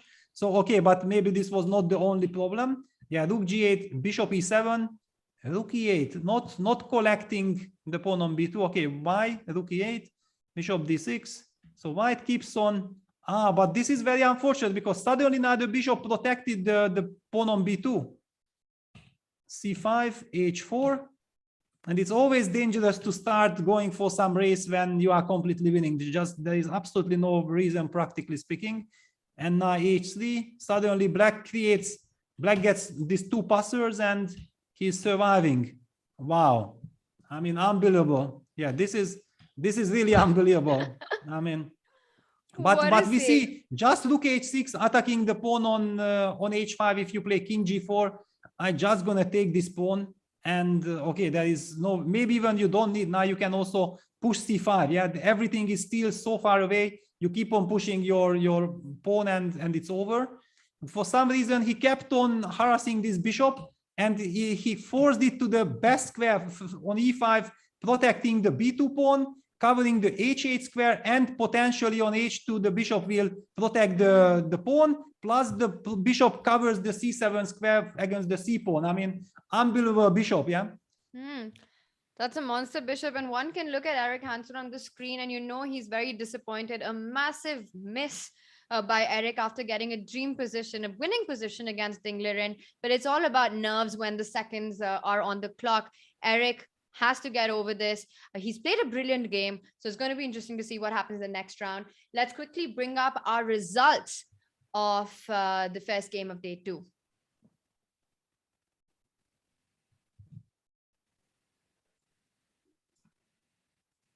And we've got it with us. So Andrei Esipenko actually lost to Vladislav Artemiev. So it's not been a great start for Esipenko, while Artemiev, who needs to start scoring, he had a tough first day. This is exactly what he needed. Jan Nepomniachtchi keeps up the momentum with a crushing victory against Nordebek. Alexander Kostanuik struggling so far in the tournament. She lost to Magnus Carlsen.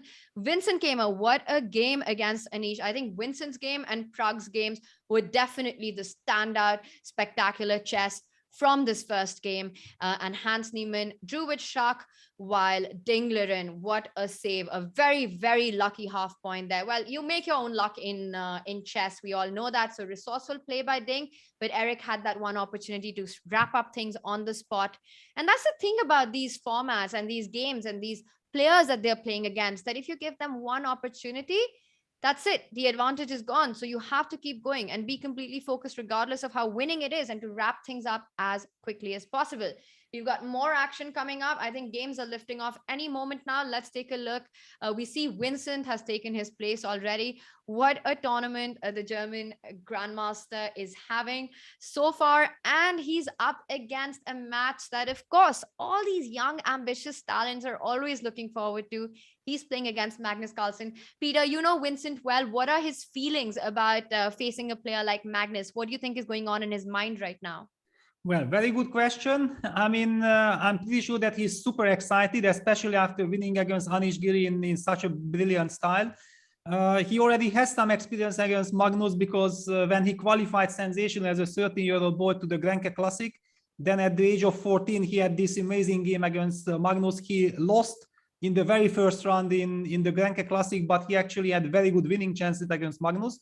So I think there is also some kind of respect from Magnus's side toward Vincent, because Vincent played that game very well. However, there was a difference because there Vincent had the white pieces and Magnus was, of course, trying to win at all costs. So he did some dubious opening, playing some kings in them, but not exactly a classical one. And now it's a different stuff. Now Magnus with white, and you already mentioned, yeah, the angry Magnus. And angry Magnus started to do his catch-up. He crushed Kostenyuk with the black pieces. Let's take a look. But I also see that this game haven't started yet, but some games did already. Anish Giri is super angry, super mad, and he already started his game against Hans Niemann. He started his game not because he's super mad, Peter, but because his last game finished early on, and those who finish early have to start on time. It's only players whose games go on for really long that we've got a little bit of delay in their games. But Anish's previous round is definitely something that he wants to get past and start winning points in. So yes, he starts with an open Spanish. Yeah, well, actually, it's Hans who chose the open Spanish. It's kind of interesting that I don't recall him. I recall him. I also saw the broadcast. You were interviewing him during the World Championship match, and I heard him talking about the anti-martials, that this is also kind of his opening terrain. So I'm a little bit surprised seeing this open Spanish from him. And I think also Anish is surprised because Anish haven't chosen yet his system. I mean, Anish is a big expert in the open Spanish, as in all the other openings as well.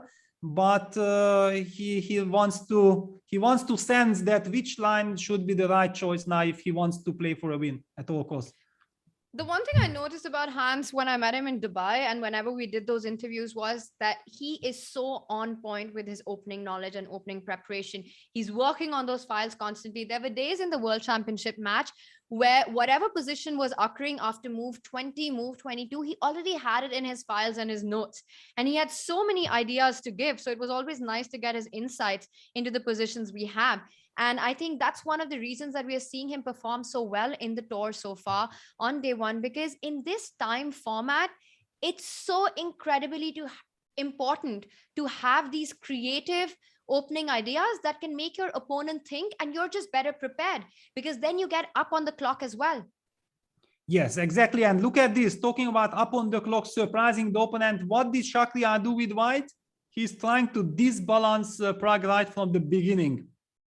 I mean, d4, knight f6, knight c3, d5, bishop f4, c5, e4. I guess this is some inspiration from Hans. Yeah, we have seen Hans use something similar against Duda yesterday.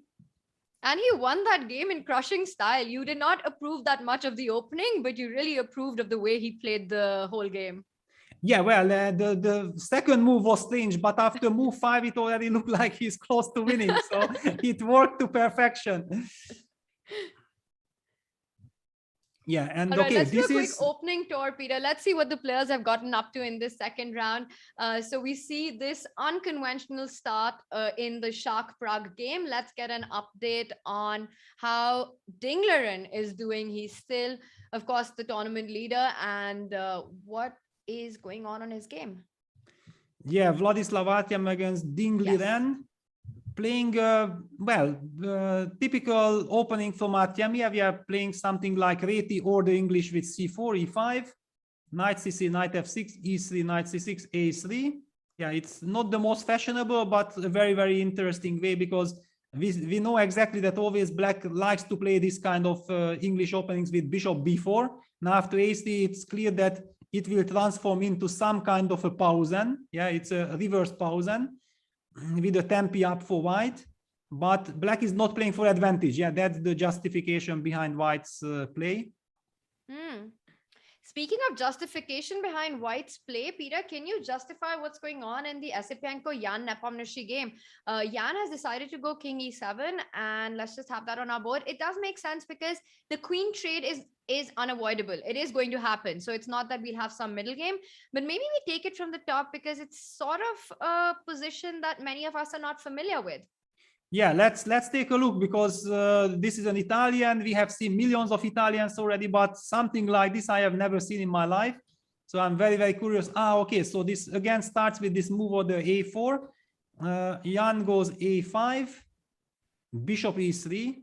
Yeah, this is kind of some special Andrei Esipenko preparation. He used it against Hikaru Nakamura in this very, very important game in the Grand Prix, where he was about to win this fantastic game against Hikaru. But Hikaru survived and went on to win the event. So d5, e5, knight d5, queen d2. This balance of structure, yeah, that now what has happened, black managed to break with d5, but white has another e-pawn. So very, very flexible situation. f6, trying to reinforce the position. Black wants to get bishop to e6 and have a very safe position. Knight c3 comes. And now Jan goes for knight takes c3, queen d6. And he's heading towards the b4 square. Yeah, he's trying to get queen b4 in. But still, it looks a bit provocative the way Jan is doing everything. But he's blitzing his moves. Knight e4, king e7. Yeah, of course, the reason why black can afford to play a move like king e7, because he knows that there is no way of for white to avoid trade of queens. Yeah, that's the justification. And bishop d5 takes, knight d8, king d2, bishop e6, c4. Okay, queens are traded off, but it looks to me like with this wonderful knight on e4, actually white has all the chances to fight for advantage or to claim advantage. Interesting stuff by Andre, who did lose in the first game. So it's going to be exciting to see how he manages to grind this endgame. As Peter, you're mentioning, it does look like pleasant for white to play. And I want to ask you that yesterday when Andre beat Magnus, there was a bit of a celebration tweet by Sergey, by Karyakin. Did you see the tweet? My boy? Yeah, I saw something like my boy, right? That's the one. Peter, I'm quite amazed by how updated you're constantly with Twitter. And I just feel that there might be a possibility that you have some sort of a secret account on Twitter, which you're not giving out. Well, no, but actually the solution is very, very easy. I was reading the article on Chess24 about the day one tournament, yeah, and everything was there, yeah.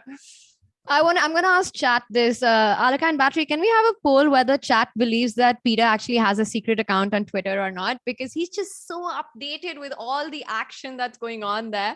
But while chat tells us what their feeling on this is, Peter, now, while Sergey had that supportive tweet towards Andre, we also know that Sergey was involved in the team at the World Championship match with Jan. So what is it like? Jan and Andre Esipenko also, is there some sort of, they've played together? Have they trained together? Can you tell us anything about their equation?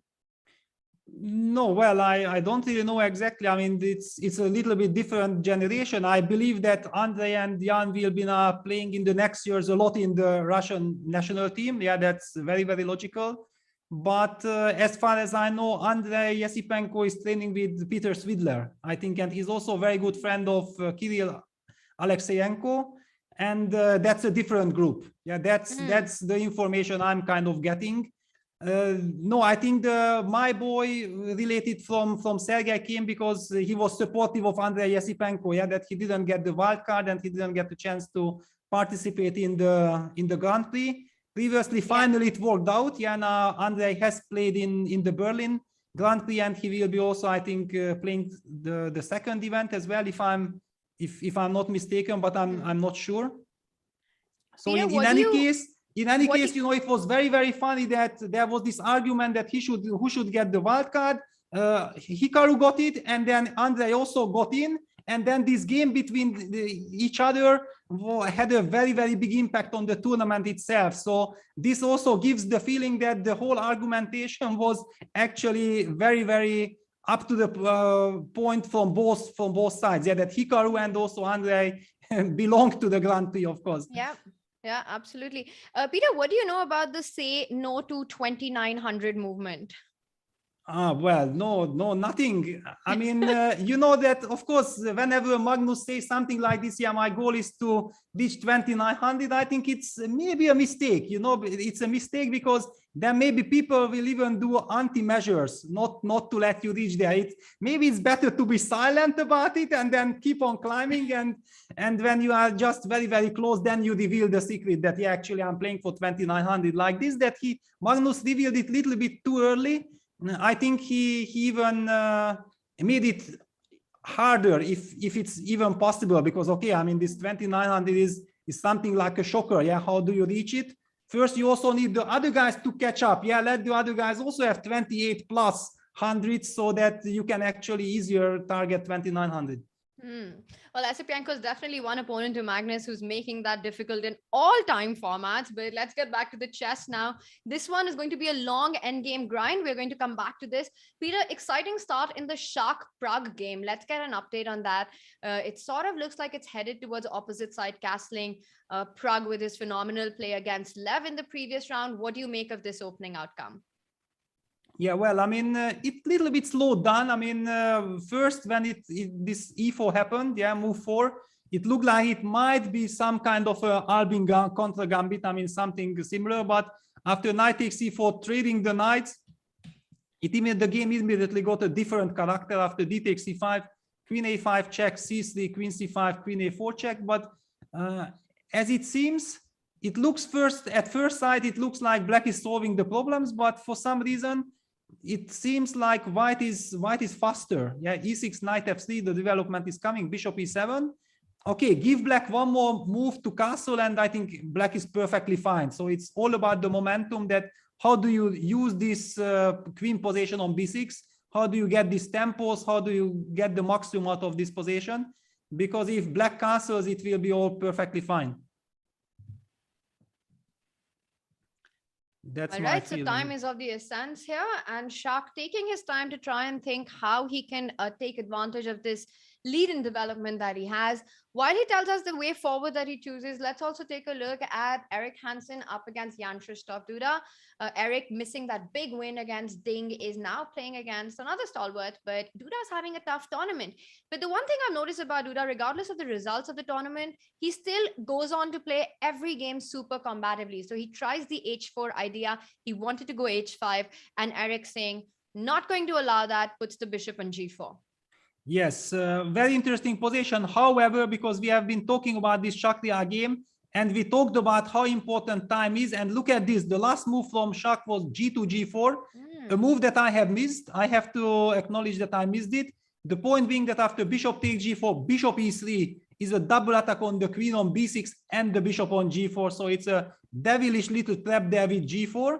And if you can't take it, and it seems like you can't, then if you have to fall back with the bishop to g6, then all this momentum that we have been talking about, that maybe some h4, h5, knight e5 jump is coming before black completes the development, is very much in the air. So a superb touch there by Shakhriyar. Well, he is very sharp when it comes to these tactics. So if bishop takes g4 is not a possibility because of this idea of bishop e3, doesn't that leave Pragg with just one move?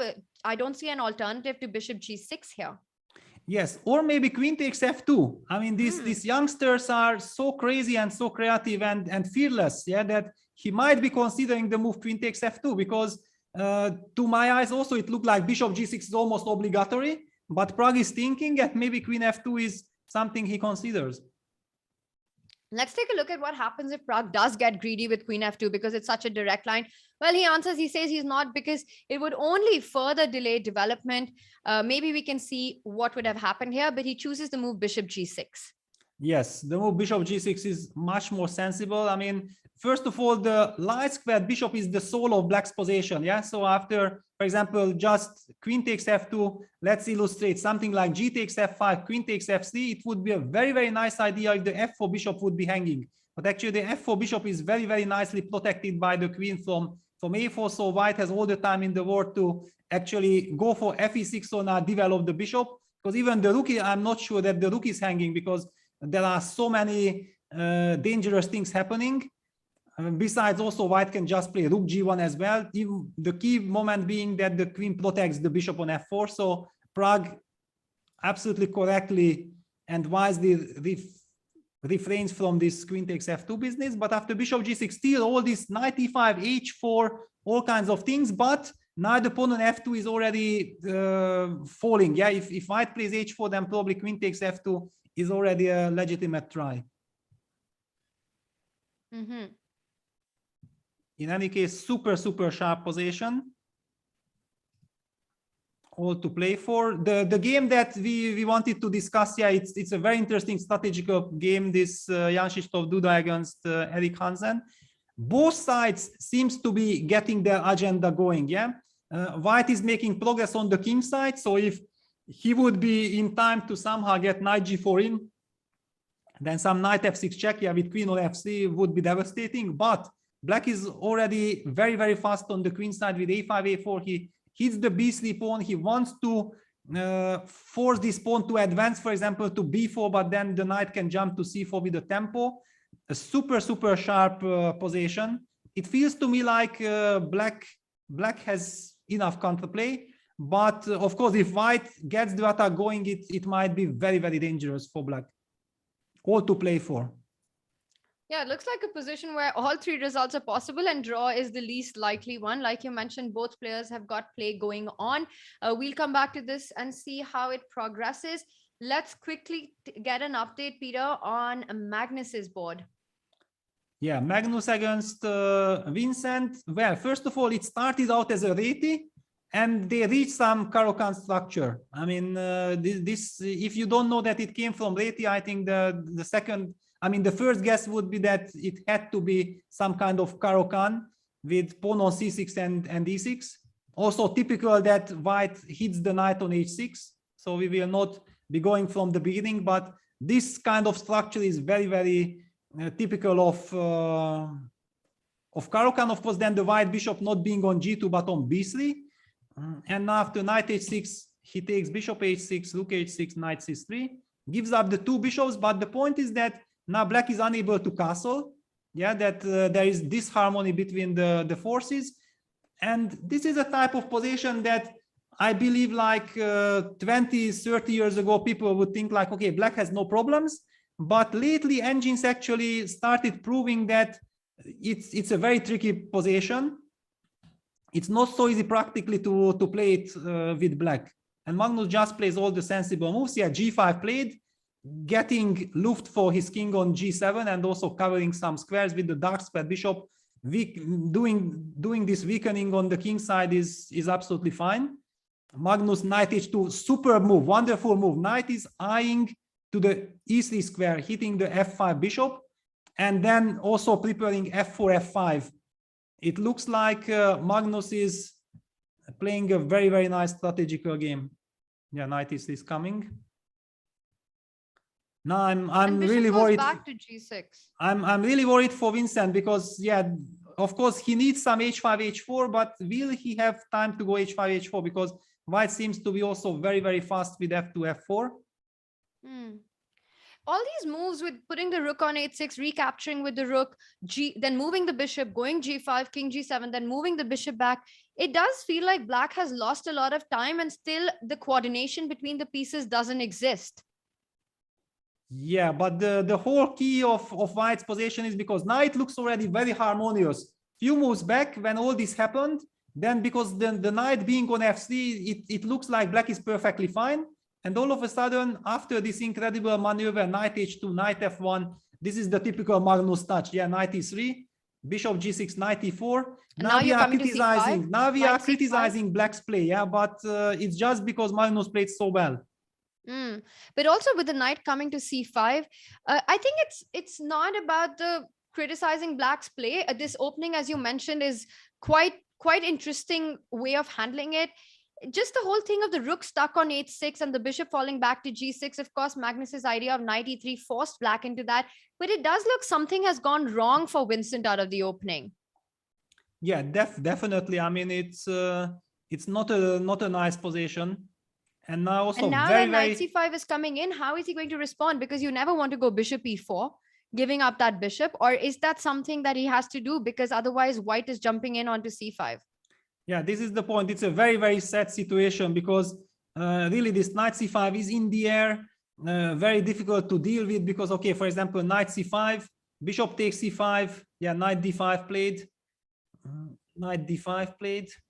What I wanted to highlight that, for example, if black plays a move like rook d8, a very natural move, it can be met by knight c5, bishop c5, d takes c5, and after knight d5, suddenly white has knight c4, and the knight gets to d6, and if this knight lands on d6, it's terrible. Something similar might be seeing in the game as well. So knight d5, knight c5 was played. Yeah, Magnus opted for knight c5. Yeah, bishop takes c5. You can't really tolerate this knight on c5, so you have to capture. Another big question is how Magnus will recapture this. You know, Peter, for me, instinctively, I want to take with the pawn. I want to take with the pawn to open the d file and also to make sure you don't have time to take knight e3 so that I can go knight c4, knight d6. And he takes rook c5. So can you explain to us why he chose to take it with the rook and not the pawn? Yeah, well, I think rook takes c5 makes a lot of sense because he wants to, you know, if you take dc5, there was a good chance for black to somehow move the queen in a way like queen e7 maybe. You unpin yourself and you are not able to play knight c4 because the c5 pawn is hanging. Yeah, that was the move or the point from black with knight d5. That's a very nice subtle touch. And then once you're able to trade off the knight and nothing can land on d6, then it's already fine for black. Yeah, it could be fine, but yeah, Magnus with rook takes c5 keeps the pressure. He also says like, you know what, you really want to take on e3, but then, for For example, after knight e3, white has even a nice choice. F e3 is also possible, but queen e3 looks more natural.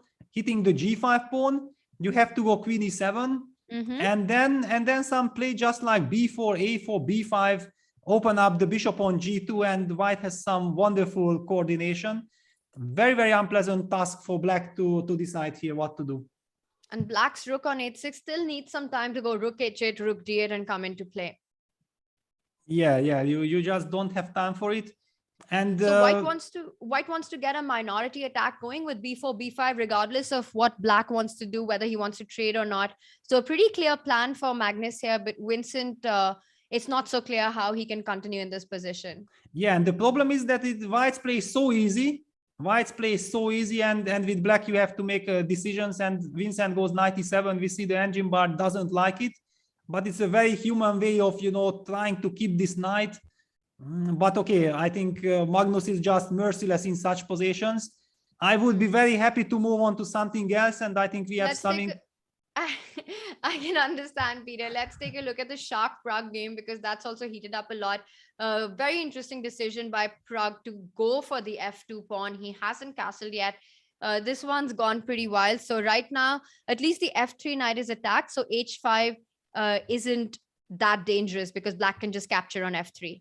He goes rook h2. Wow, rook h2. Whoa, so queen g2. He wants to go bishop g2 and take on c6. Yes, but still rook h2. Also, Peter, after queen f3, there is the move bishop e2. And is the queen trapped? No, the queen is not trapped because queen can go to e4. Queen e4, and then you're just getting mated. So bishop g2, as we were discussing, and bishop c6 coming up.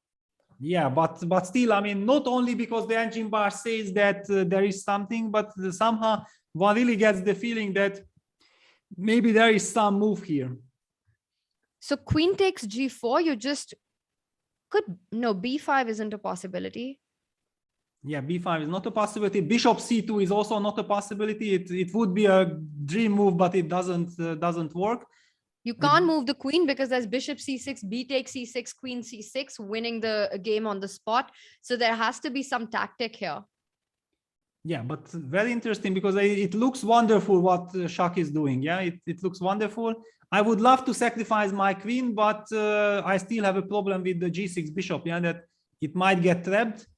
But still, can I just take on d1? How to evaluate this position? Just take on d1. Peter, I'm wondering if bishop c2 is a move there.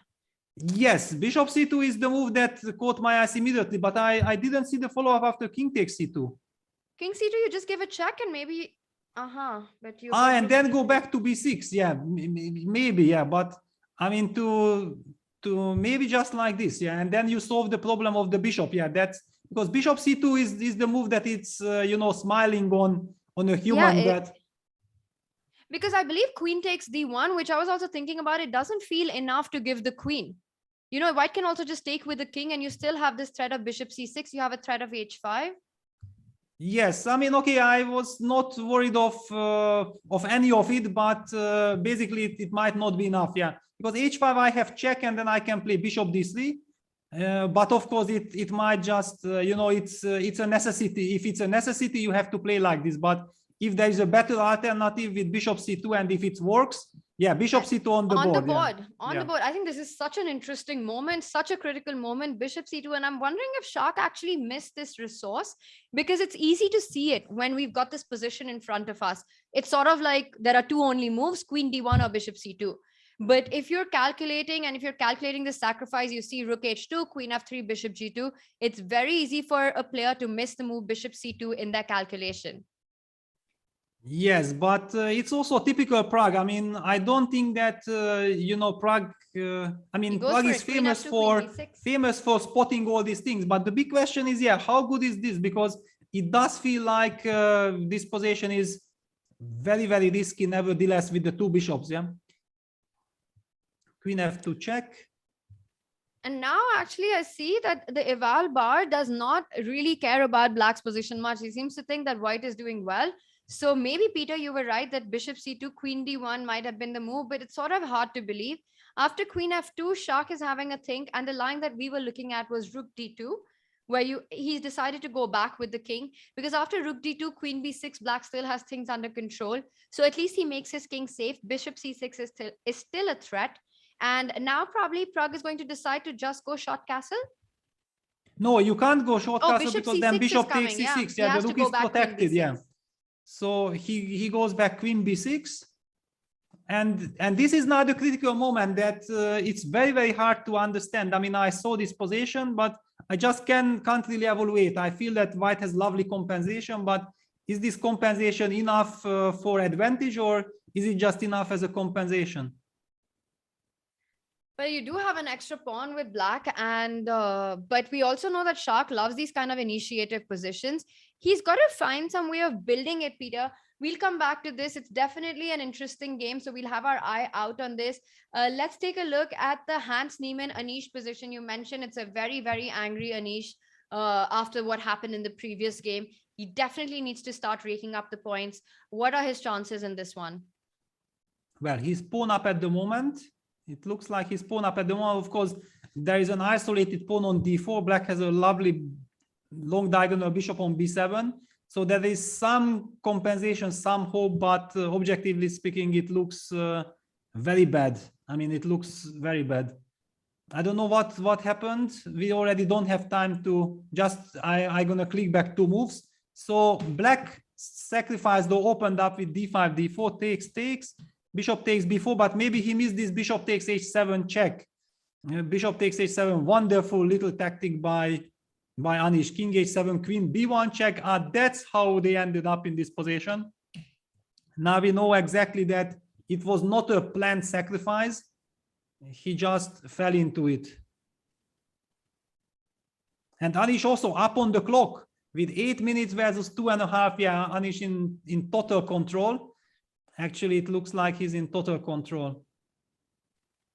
And there is a game that caught my attention, the game between Jan-Krzysztof, Duda, and Erik Hansen. I mean, a completely wild game. We have been talking about this, that the most expected result is a draw. I mean, you just can't imagine in this position the game finishing in draw. Looks like white has devastating attack, but never underestimate this nice knights. They are blockading. There is a fantastic pass pawn on b3. So basically, if white is not mating, and the king side attack looks very, very dangerous. But this is an insane position, Peter. We've got to look at some lines. I mean, look at that pawn on g6. You can blow open the king with g takes h7. And like you mentioned, white needs to find a forcing continuation. So let's take a look at some of the critical variations. Yeah, well, if you take on h7, I'm going to go king h8. I will not take on h7. I want to use this pawn as a shelter. The dark square bishop is super important because I'm covering the g7 square. So I have the feeling that white does not want to take on h7. He would like to keep the tension with knight g4, maybe to get the Knight tempo g4 going. Is another very forcing move. You hit the bishop. Yes, hit the bishop. And now it's the big question that how does black want to continue? Maybe he has to go bishop g7. Maybe he needs to retreat to g7. But the key position is that this knight on c5 and the pawn on e4 is blocking the b1 bishop. That's the key, because if this bishop would be open, it would be checkmate automatically. And like this, we have some complete chaos. And you don't have time to take on e4, because then suddenly after the trades, the b3 pawn becomes a complete monster. So you can't go bishop e4. Exactly. And Duda is taking his time. He's taking his time because it's so difficult. I mean, from distance or first look, looks like there is no way black gonna survive. And then the more you look at it, you start questioning that how is white gonna crush? Yeah, that's the big question, because black has a super solid construction after all. All right, Peter, let's take a look at some variations which can happen. Let's start with knight g4, like you suggested, hitting the bishop. Yeah, I'm gonna go bishop g7 and please crush me. I want to defend black's position. Oh my God, that's too much pressure, Peter. I mean, I don't know if I'm up for that task, but okay, let's try something. Let's go for g takes h7. I feel like I need to open up the game. Yes, and I'm gonna hide my king on the dark square with king h8. Okay, so how do we crush Peter here? Well, you know, I also have no idea how to crush from white side. So well, at least you don't have queen h7. So with your bishop on g7, and let's say we fall back with the bishop somewhere. He's gone for knight g4, so we might be seeing some sort of a similar action. Let's come back with our bishop somewhere. Bishop f4 or bishop g5, one of these two moves. I don't know which one is correct. Let's go with bishop f4. Yeah, bishop f4. Okay, basically, are you threatening nothing at the moment? Yeah. Thanks, Peter, for that, for those words of encouragement. Yeah, well, I have, I'm defending from the black side. I need some positive momentum going because, okay, I give up some pawn and my position is dangerous. I have to have some positive thoughts. Okay, maybe I'm just going to go b2. You are not setting anything yet. I'm going to go b2. I actually do have a very devious plan. I want to go knight h6, queen g6, and knight f7 and crush you like that. Yes, I know. I feel that this is coming. I feel like I shouldn't have given it away, but at least I know you're going to stop it anyway. So at least I get my plan out there. Yes. No, I somehow felt that it's coming.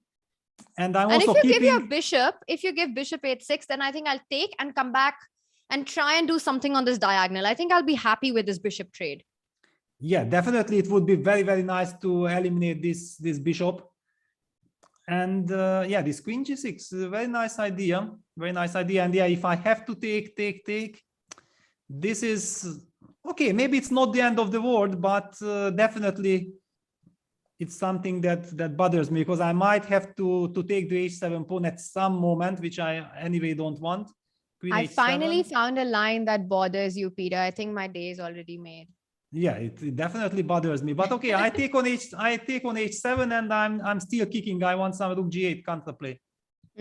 So do you think in such a position, white can go, let's say, bishop e3 and say if you take knight e3, queen e3, at least that monster knight is out of the way? Yes, it's definitely a possibility. And look at this, knight g4, bishop g7 on the board. We might actually be coming to something like this. Also, big update, Peter. We'll come back to this super exciting middle game, but some good news for Giri fans, because we hear that Anish has already wrapped up his game and he wins against Hans Niemann. Yes, but okay, basically it was already expected. Yeah, this is the final position. Yeah, when we saw that he won the pawn and it was not a sacrifice, it was basically a beautiful tactics, then it was already clear that he gonna win. And we have some other super sharp situation here. I mean, Magnus seems to be winning against Vincent. I mean, he's already pawn up and is completely dominant. Yeah, there is basically no intrigue here. It's just a total crush. It's over, and I think that the two most exciting games are definitely Shakhriyar Mamedgyarov against Pragg and Duda against Eric. Let's go for Duda against Eric. I really like that position and these lines that we were seeing, very dynamic. And it's interesting because I see our eval bar and it seems to say the position is completely equal. But that's just so mind-boggling because when you're practically playing this position, it feels like anything but equality. Yeah, it's maybe dynamic equality, yeah, but definitely white is looking for a crushing attack. Black is looking for a good defense. Definitely during a game, you can never really know what the exact evaluation of this position is. Yeah, everybody is trying to get his own ideas going. Yeah, gh7. Look at this, gh7. Apparently, engine doesn't like. King h8. Now, interesting. Will Duda play bishop f4? Your move? You know, even if he plays bishop f4 and the eval bar hates it, I'm still going to be so proud that, at least I'm going to be proud that I suggested it, even if it's the worst move. No, it's. I'm happy playing a bad version of Duda as well. Yeah, well, I mean, okay, this knight g4, gh7, and bishop f4 very much in the spirit. I mean, I don't think that anyone can fault any of these moves. And yeah, but it's funny that the eval bar doesn't like g8-7 and clearly thinks that there's something better. But maybe we'll find out later what it is. But so we're looking at this idea of going bishop f4 because we want to trade the knight for black's bishop. He goes bishop g5, Peter. It might mean that he has a similar idea because it also threatens knight h6. But there's no queen g6 though. There is no queen g6. Yeah, exactly. That's the point. I feel like your bishop f4 was a bit stronger than bishop g5, but I mean, yeah, rook f8 played. This is a human game. This is a human game. They are playing on emotions as well. Yeah, black is bringing his forces. Rook f8 coming closer. Probably queen f7 will join in the defense as well, trying to hit the f2 pawn. I mean, it's a very, very human kind of reaction, no? Queen f7 here. After queen f7, if white goes knight h6, then you've got queen g6 or even maybe take on d5, yeah? Yeah, I suddenly feel like I have many, many options. I really like your move queen f7 because the point of d5 and keeping f2 under check, the knights are still alive, and we can see that the computer also feels that black is completely in control now. So it looks like Eric Hansen once again looking like he's got the upper hand, but will he be able to convert it this time? Duda down to about 2 minutes. Peter, do you want to quickly jump to another game? Because there's some fun happening on the other boards as well. Yeah, well, I mean, just a quick update on Shakhriyar against Pragg, that it seems like now that white collected the b7 pawn and he has this wonderful light square bishop, it looks like white is in total domination. Even just trading queens with queen e2 might be a technical win. So yeah, it's looking very good for Shakhriyar, but he goes for attack with g6. Of course, who can fault him? He wants to crush. Both players equally low on the clock with something like 1.5 minutes on their clock. And what else do we have? I mean, Levon Aronyan, we haven't had a chance to look at Levon Aronyan against Lek Liam, also completely wild and mad position. Knight takes f5 was the stunning combination from Levon, and Lek Liam down to 1 minute. He wants to counter strike it with knight b3, hitting the queen, targeting the rook.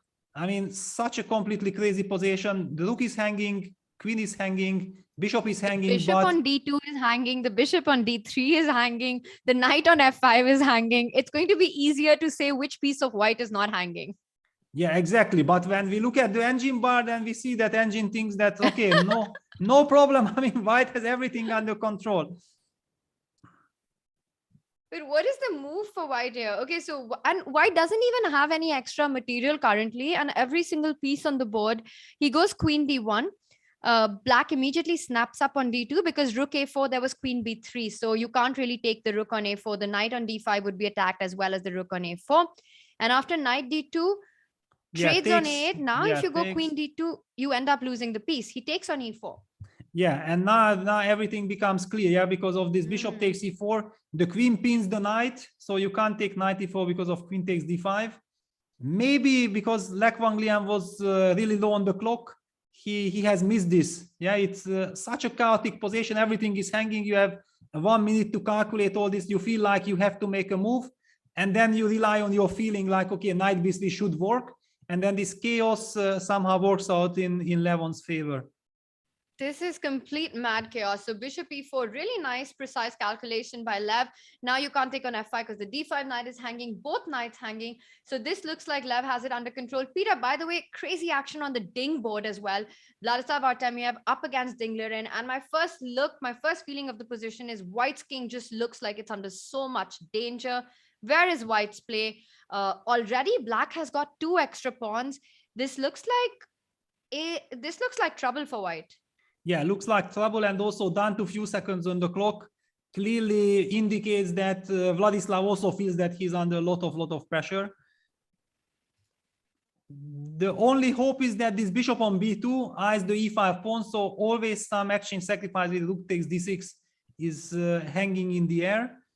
So Ding just wants to be solid rook g8 back. He has won 2 pawns, as you said. Yeah, he doesn't need to deliver checkmate. He needs to stabilize his position. Also, a quick update that Jan Napomniachtchi has won his game against Esipenko. Jan is on fire in this tournament so far, Peter. Wow, I mean, he has now won 5 out of 5. Yeah, he lost the first game, and ever since he won all his games. And he lost the first game really badly. I mean, Levon just simply crushed him with the black pieces, and it looked like Jan is going to have a tough time, but he's just been striking one game after the other. And one of the victims has been the world champion. Yeah, and I think his secret was, he mentioned in the interview, yeah, that after this terrible loss in the first game, he decided not to play like an idiot anymore. Yeah, that was the key. Yeah, because sometimes you are so ashamed of yourself when you lose such a stupid game. Yeah, where with white you didn't put any resistance, that you get so angry and you tell yourself that, okay, no way, the only way to, you know, to to not to go crazy is to show yourself that you can play good chess. And after this, then he somehow got his momentum back, and yeah, he keeps on winning. But he is still a lot of tension. I mean, Artemir is down to 15 seconds, but Ding also has just a little bit over a minute. He does have 2 extra pawns though. All right, so queen e3, the knight on b3 is attacked. What are the moves that come to mind, Peter? Can he think he can't go knight d4? So does he just simply fall back with the knight to c5? Well, actually, the big question is that did he actually plan to give it? But there is rook takes d4, yeah, crushing. So that's why he cannot really play knight d4. So he opted for rook takes g2, bishop takes g2, and queen g7. All right, so there's a mate in 1. You can't pick up. The 2 pieces are hanging, b3 and d6. But what if white just simply moves the bishop away? Because still 2 pieces are under attack. Does black want to go knight d4? Okay, he goes queen g3, not moving the bishop.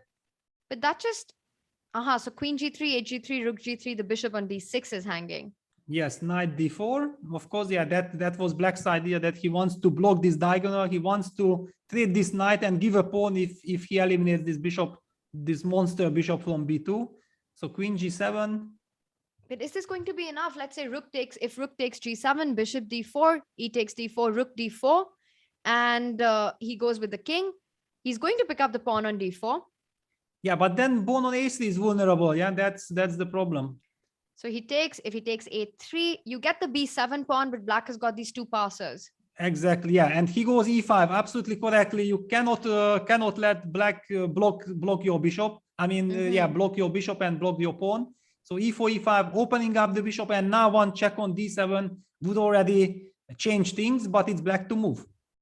So you've got counterplay after e5. That's very precise play with white, like you said. The natural rook d7, rook b7 would just mean a cramped position with the bishop on g2 stuck. Let's just show that line. So but you have to defend this pawn, and now you'll have to give up the pawn with e5 to open up the bishop. Yes, exactly. Now black is just basically totally dominating and winning. So yeah, e4, e5, a very, very nice touch there. And the game is still on. It's still a fight. Maybe rook e8, maybe just touch this. Yeah, rook e8 on the board. You need to touch this pawn immediately. So Dingley then is putting up. All right, Peter, we'll come back to this game. It's an interesting ending, but I think it's again going to go on for a while. I was just going to say, let's jump back to the Duda board, because it's just such a crazy position. Black has a pawn all the way up to b2.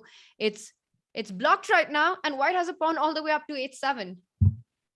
Yes, black already also has the pawn on b2, yeah, but white managed to get his bishop to d4. Very, very, very important.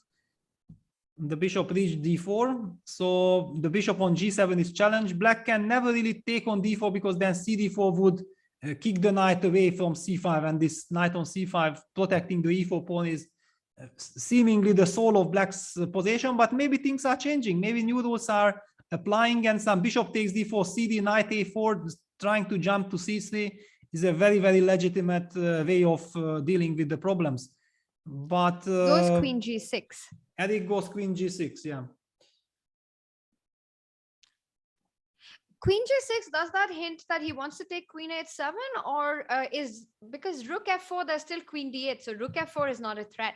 Yeah, but I'm wondering if queen e7 is a possibility. At least it's hanging in the air, this queen e7. But then g4 knight, no? No, then but queen f8, queen f8 is hanging, yeah. Yeah. You had to play rook f7. I think your only move was rook f7, and maybe it was good enough, but queen e7 rook f7, there was queen e8, then king h7. Very nice stuff, yeah. Maybe you can just show that, Peter, your idea of queen e7. Yeah, the only problem is Eric has 15 seconds on the clock. I don't think that we can show anything. We have to stick. He takes on d4, trying to simplify the matters. And knight d3, yeah.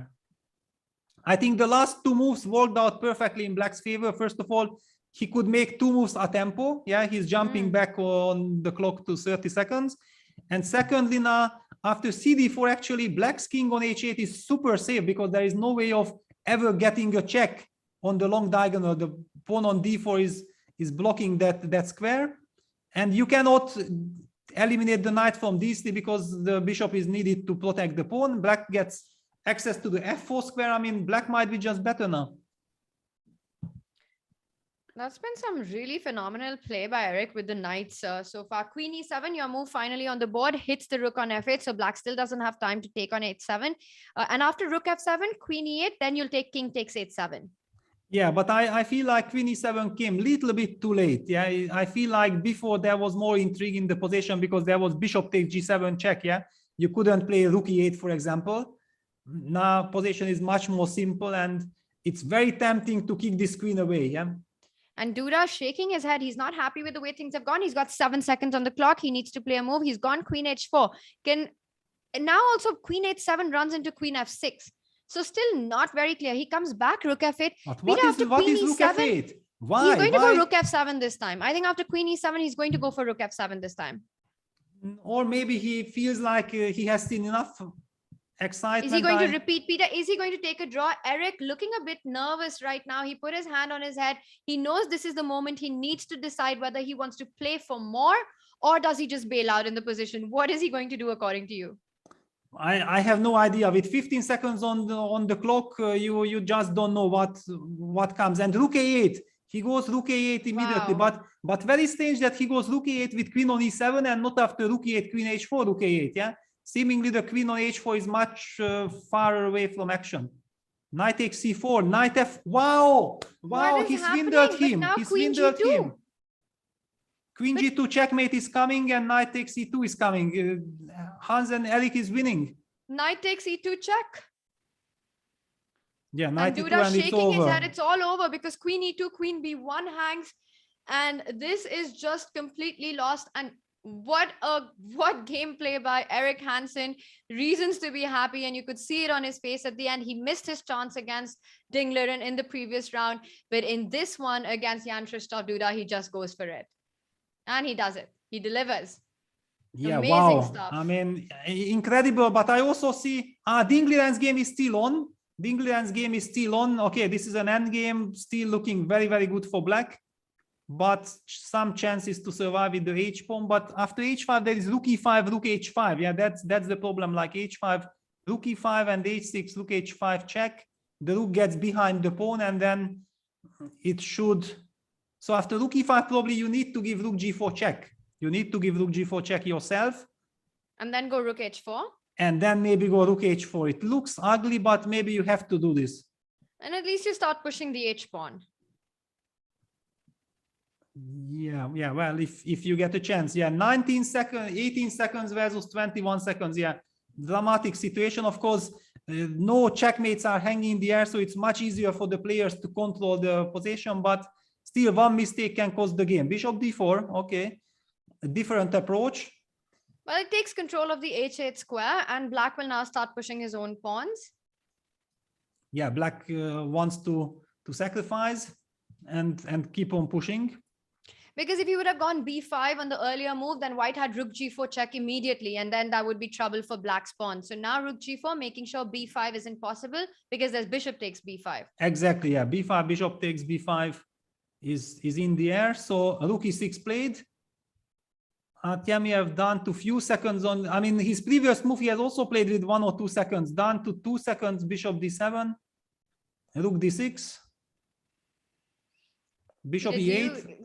This is very nerve-wracking because Dingleren has got these 2 pawns, but it's not easy to convert this position at all playing on seconds. Yeah, rook g5 fighting, but rook b6. Rook you can b6 play rook is b6, the only yeah. move. Rook b6 is the only move. And knight a4. I mean, knight really feels like it should be a win for black, but very tricky because h-pawn is going and the bishop can be pinned with rook g4. So don't be fooled that the bishop controls the pawn so easily. a3, a7, a2, but then there's bishop f7 winning that a2 pawn. So after a7, black doesn't have time to go a2. Yeah, bishop f7, you have to watch out with the a pawn. So after h7, what is the move for black? He goes for it. We're going to find out.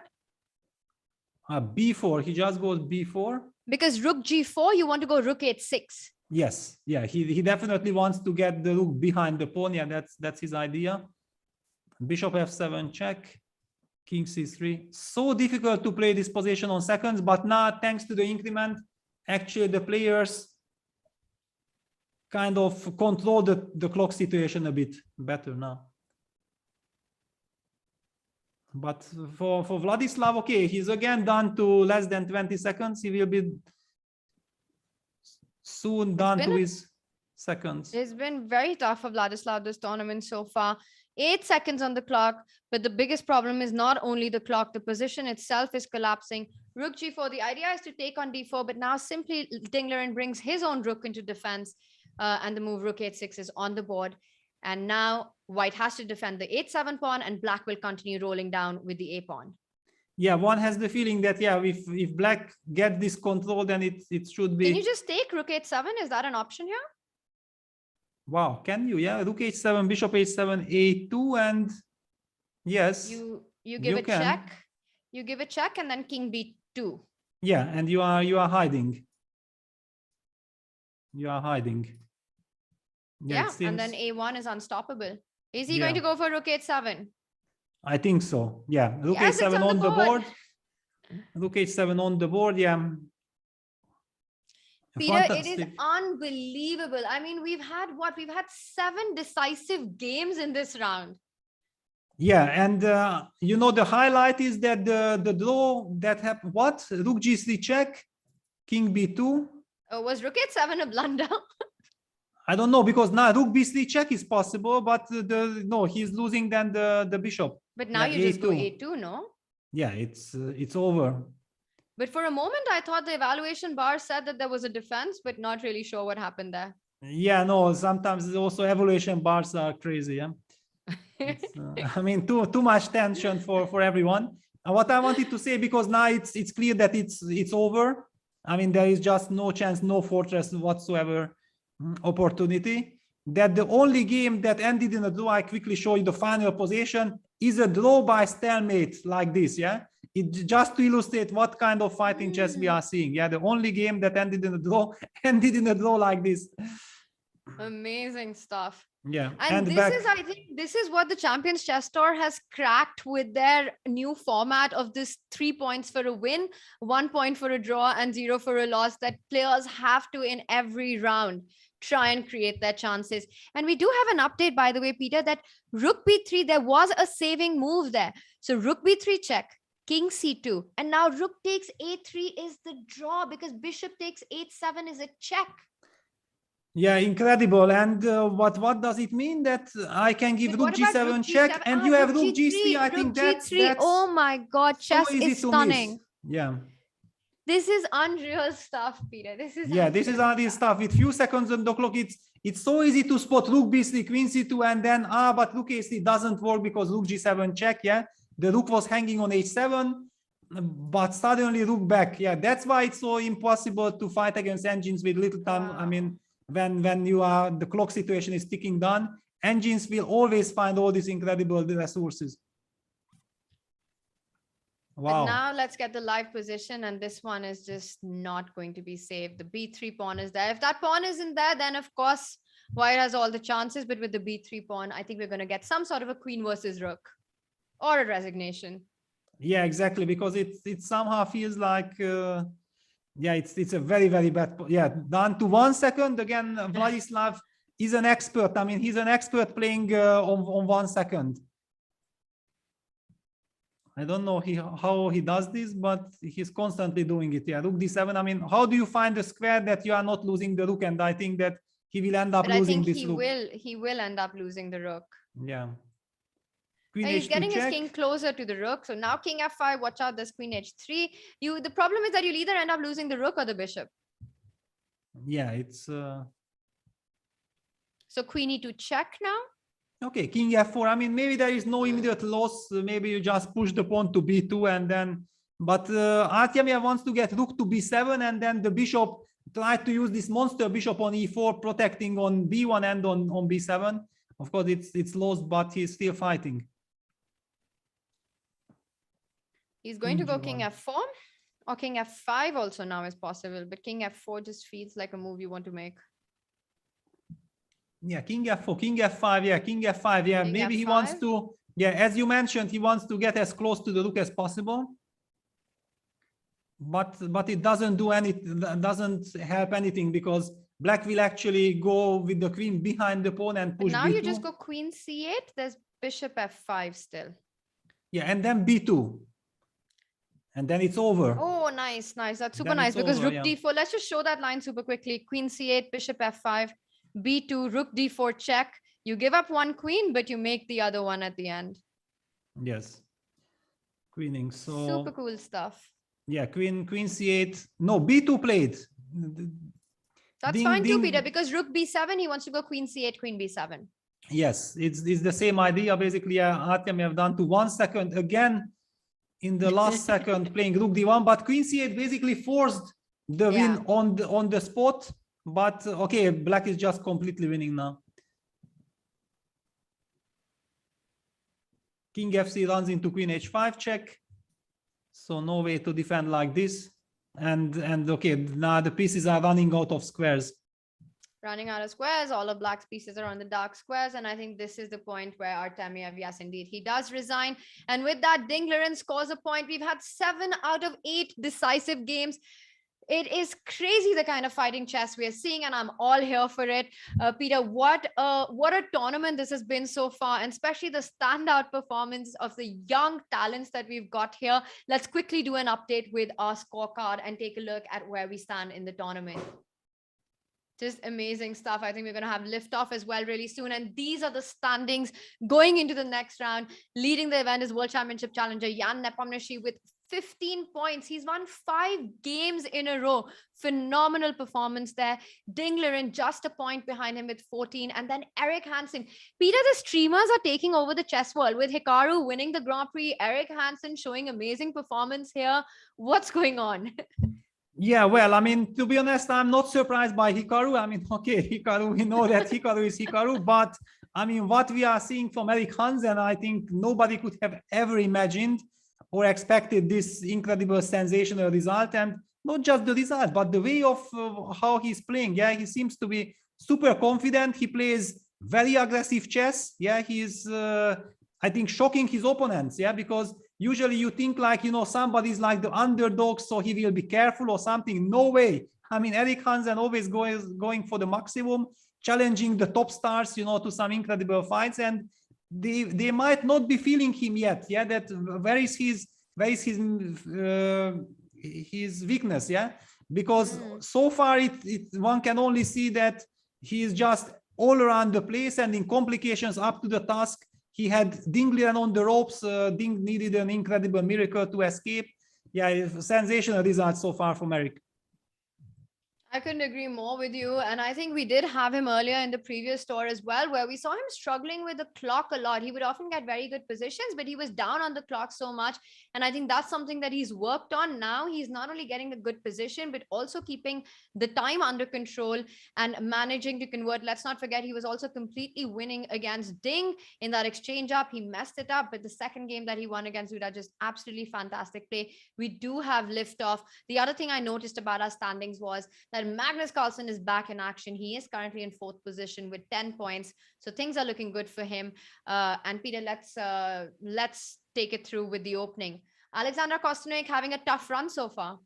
Yes, but now actually there is a very tricky spot because Andrei Esipenko has lost 2 games in a row. So he's also a little bit in a shaky situation. And Alexander is playing this very, very solid line in the Italian. I think she did it against me in Sochi in the Tar Blitz Memorial 2014 as well. She was using this line in that Blitz tournament. And I remember that in Blitz, it was so unpleasant because you did not really know that what it is all about. And you clearly, of course, I guess Alexandra are trying to keep your winning chances alive as well. And in fact, it seemed like she's not playing this line for a draw, but she has her own ideas, and it's quite a tricky line. It's quite a tricky line. Should not be underestimated. But okay, this is still, we also have other games. Hans Niemann versus Magnus Carlsen. So what is this? How does Hans react to the challenge against Magnus? First of all, he's, I think, very happy that he has the white pieces. So he definitely will get a normal opening. E3, D4. Yeah, this is some kind of a Panov. After CD4, ED4, D5, it feels like very much in the Panov spirit. But Magnus also has the choice of just castling, keeping the tension, yeah, and inviting d4, d5, which leads to a very complex middle game position. But I would say like cd4 is the most likelier choice from Magnus. And what else do we have? I mean, we have Shakhriyar Mamedyarov continuing in the spirit of, you know, I don't know exactly what is the spirit behind, but to go as crazy as possible, as early as possible on, yeah, because. So what you're saying is that Shakhriyar Mamedyarov is continuing in the spirit of Shakhriyar Mamedyarov. Yeah, kind of. But I mean, still, I haven't seen him using the Budapest Gambit. I mean, knight g4, bishop f4, and not just that it's the Budapest Gambit, but G5. also Wow. g5. Yeah. Bishop g7, knight f3, knight c6. So looking to create as messy positions as possible. Now he has just won this incredible game against Prague. So Shakhriyar is kind of starting to bounce back. And he wants to continue in the spirit. And what else do we have? So we have a Prague versus Anish matchup, an important game for Anish as well as for Prague. It is something that we can look at because it's quite interesting. We started with London. Yeah, London system, which Praga was doing in Vaikanzi as well. Yeah, I recall his game against Karyakin. And also there he was playing it, you know, in a very, very wild spirit. And going for this ultra sharp stuff, it's super, super scary. So I guess if you are blitzing out your moves, it means that you have really studied this position very carefully, because the look of it, I'm not an expert in this line. I would be terrified from the white side, because you did win the pawn, but your forces are still not developed. Yeah, everything is stuck in the center. This bishop on b4 creates a monstrous pin. But yeah, it reminds me of those Nimzo lines, Peter, where black sacrifices the c7 pawn, but here the dark squared bishop is alive as well, which makes it even more dangerous for white. Yes, absolutely. And but for some reason, I mean, Pragg believes in this from the white side. He blitzed out his moves, and I cannot believe that you know, somebody can blitz out all up till here and he still doesn't know how it continues, because it doesn't look like a position I can really start suggesting moves without knowing really what is happening. All right, well, we'll see, because like you mentioned, it looks like Pragg knows what he's doing right now. He's gone into a little bit of a think tank after this last move of rook c3. So we'll come back to this one, Peter. Lekwang Liam against Shak is the wild one. Let's just get a quick update on that. We did see it, what you mentioned, the Budapest Gambit with g5. Things have gotten a bit more crazy. Yeah, I mean, okay, it was clear, because Lekwang Liam is a very principled player. I don't think that you can scare him with some crazy play. I think he welcomes it. He is super confident, and look at this, how he deals with it. h4, knight takes c5, takes hg5, inviting black to take on c4, and I'm not going to protect this b2 pawn. I want to keep the momentum going, develop my piece myself, knight c3, and I'm loving what he's doing. I don't know exactly, you know, I see evaluation bar saying that black is fine, but I like the spirit. I really like the spirit. What happens after knight b2 if black continues to be greedy in this position? Let's just take a look at that line, because you go queen queen c2 or queen b3 b3. or queen c2. Yeah, maybe queen c2. Maybe queen c2. I mean, it's more or less the same, but after queen b3, you have this knight a4 move. Well, I was thinking knight a4 even after queen c2. Yes, yeah, but for some reason, I felt like, you know, I have maybe more options after queen c2, but maybe it doesn't really matter. But to my eyes, this knight takes b2 should not work for black. Yeah, it's too much, no? In the opening, if you make all these moves with the knight, you should be losing somehow. Yeah, usually yes. Usually yes, but okay, maybe it didn't. Maybe it's better to put the queen on b3. Yeah, okay, queen b3 and knight a4. And okay, I always have rook c1. Definitely, I have rook c1 as an option and sacrifice the exchange. But then you take queen takes g5. Yeah, rook c1 runs into queen takes g5. Queen That's g5, nasty. hitting that rook on c1. Yes, this is bad news. Rook c1 is hanging. So hang on. So after knight takes b2, maybe we have to take seriously this move. Maybe just queen c1 then. Just forget about this knight a4 idea. Yeah, I'm gonna go queen c1. And I'm also protecting the g5 pawn, and I'm ready to jump knight d5, hitting c7. So Queen Shakya, of c1 course, is a nice find because it stops knight a4, and seeing that on the board, and of course knowing about it, Shak decides to pick up the g5 pawn. Knight b2 would just be too much, but now he's threatening knight takes b2. yeah, and queen takes g5, rook h4. I'm loving things like this, you know. Wow. It's always so eye-pleasing and so nice to see this rook joining the battle on move 11. And it seems like with quite a very, very effective way. Yeah, he's threatening not only the knight, but also some rook e4 check. Yeah, the Not only double that, ideas. Peter, he stops the threat of knight a4. So now after knight takes b2, let's say you just go queen c2 or queen b3, and now black's knight doesn't really have a way back. Exactly, yeah. But basically after you lost the tempo, already knight takes b2 should never be a problem. But rook h4, how do you respond? Yeah, the question is what is in the spirit? I mean, some b5, yeah, maybe b5 or d5, yeah, maybe b5, and then try to get this bishop out. I mean, I don't feel like moving the knight is the right strategy. I'm losing the momentum then. And I wonder if after b5, for example, then that gives you the option to go rook e4 and make sure that black goes, now black has to go king f8. Yes, black has to go, I mean, king e8 would run into bishop h4, winning the queen. With this Yeah, and I was thinking about bishop h4, bishop e7, even after king f8, but maybe you just hide on g8. Of course, super scary. I mean, it looks like you shouldn't really survive this with black. The other question is that does d5 do something more positive to the position? But I was afraid that knight takes d5 with knight takes c7 ideas will be too much to handle. That looks very scary because after knight c7, even the queen comes into action. So knight d5, c4 is attacked, c7 is attacked, rook h4. I love that move by Leko. Peter, we'll come back and see how Shak solves his problems, or are they already too deep to get out of? Let's get an update on some of our other games. Let's take a look at what is going on between Magnus and Hans. Now, Magnus has just made the move queen e7, hitting that pawn on e3, and it does look like this should be fine for black. Yes, I mean, actually, we can just come back very quickly. How did Magnus react? He played cd castles. Yeah, and he didn't play d5. Yeah, he wanted to keep as much tension in the position. So he invited white to go d5. He's breaking up the center with e6. Bishop e2 takes.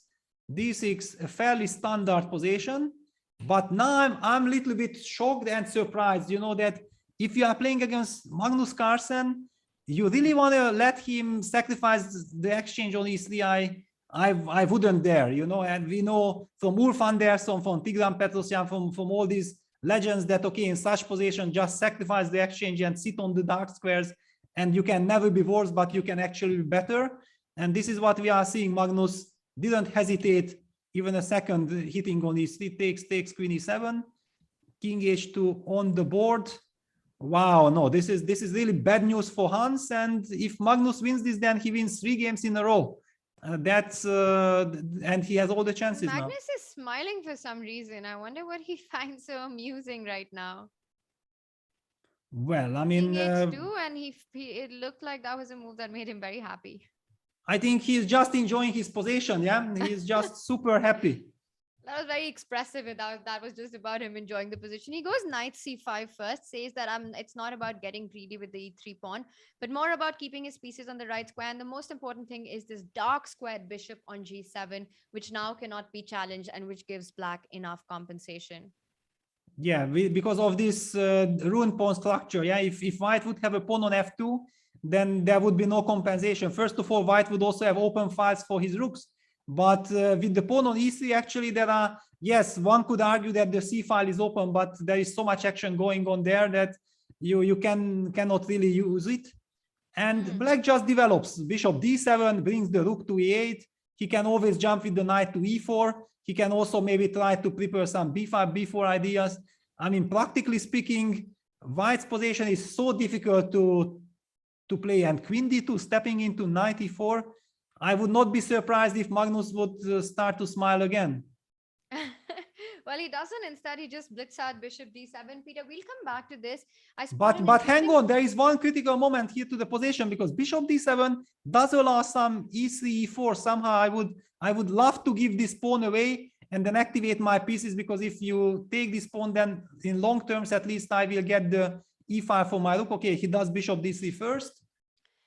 So we'll come back to this and see how this proceeds. Peter, I spot an interesting moment in the Alexander Kostanovic-Esipenko game. Esipenko hasn't had a great day so far, and it looks like the troubles continue in this one as well. My first impression looking at this position, even though material is open, white just seems a lot more active, and he made the move rook d1. Actually, when I wanted to go to this position, if you just back up one move, Alexandra made the move. I was thinking that white had this very interesting option of going e6 here, which would blow open the position. But perhaps there was something that she didn't like about it, and instead we have rook d1, queen e8 on the board. Yeah, also, I mean, both moves look super tempting, and definitely Alexandra feels like this is a golden opportunity. Yeah, she has a wonderful opportunity to strike, and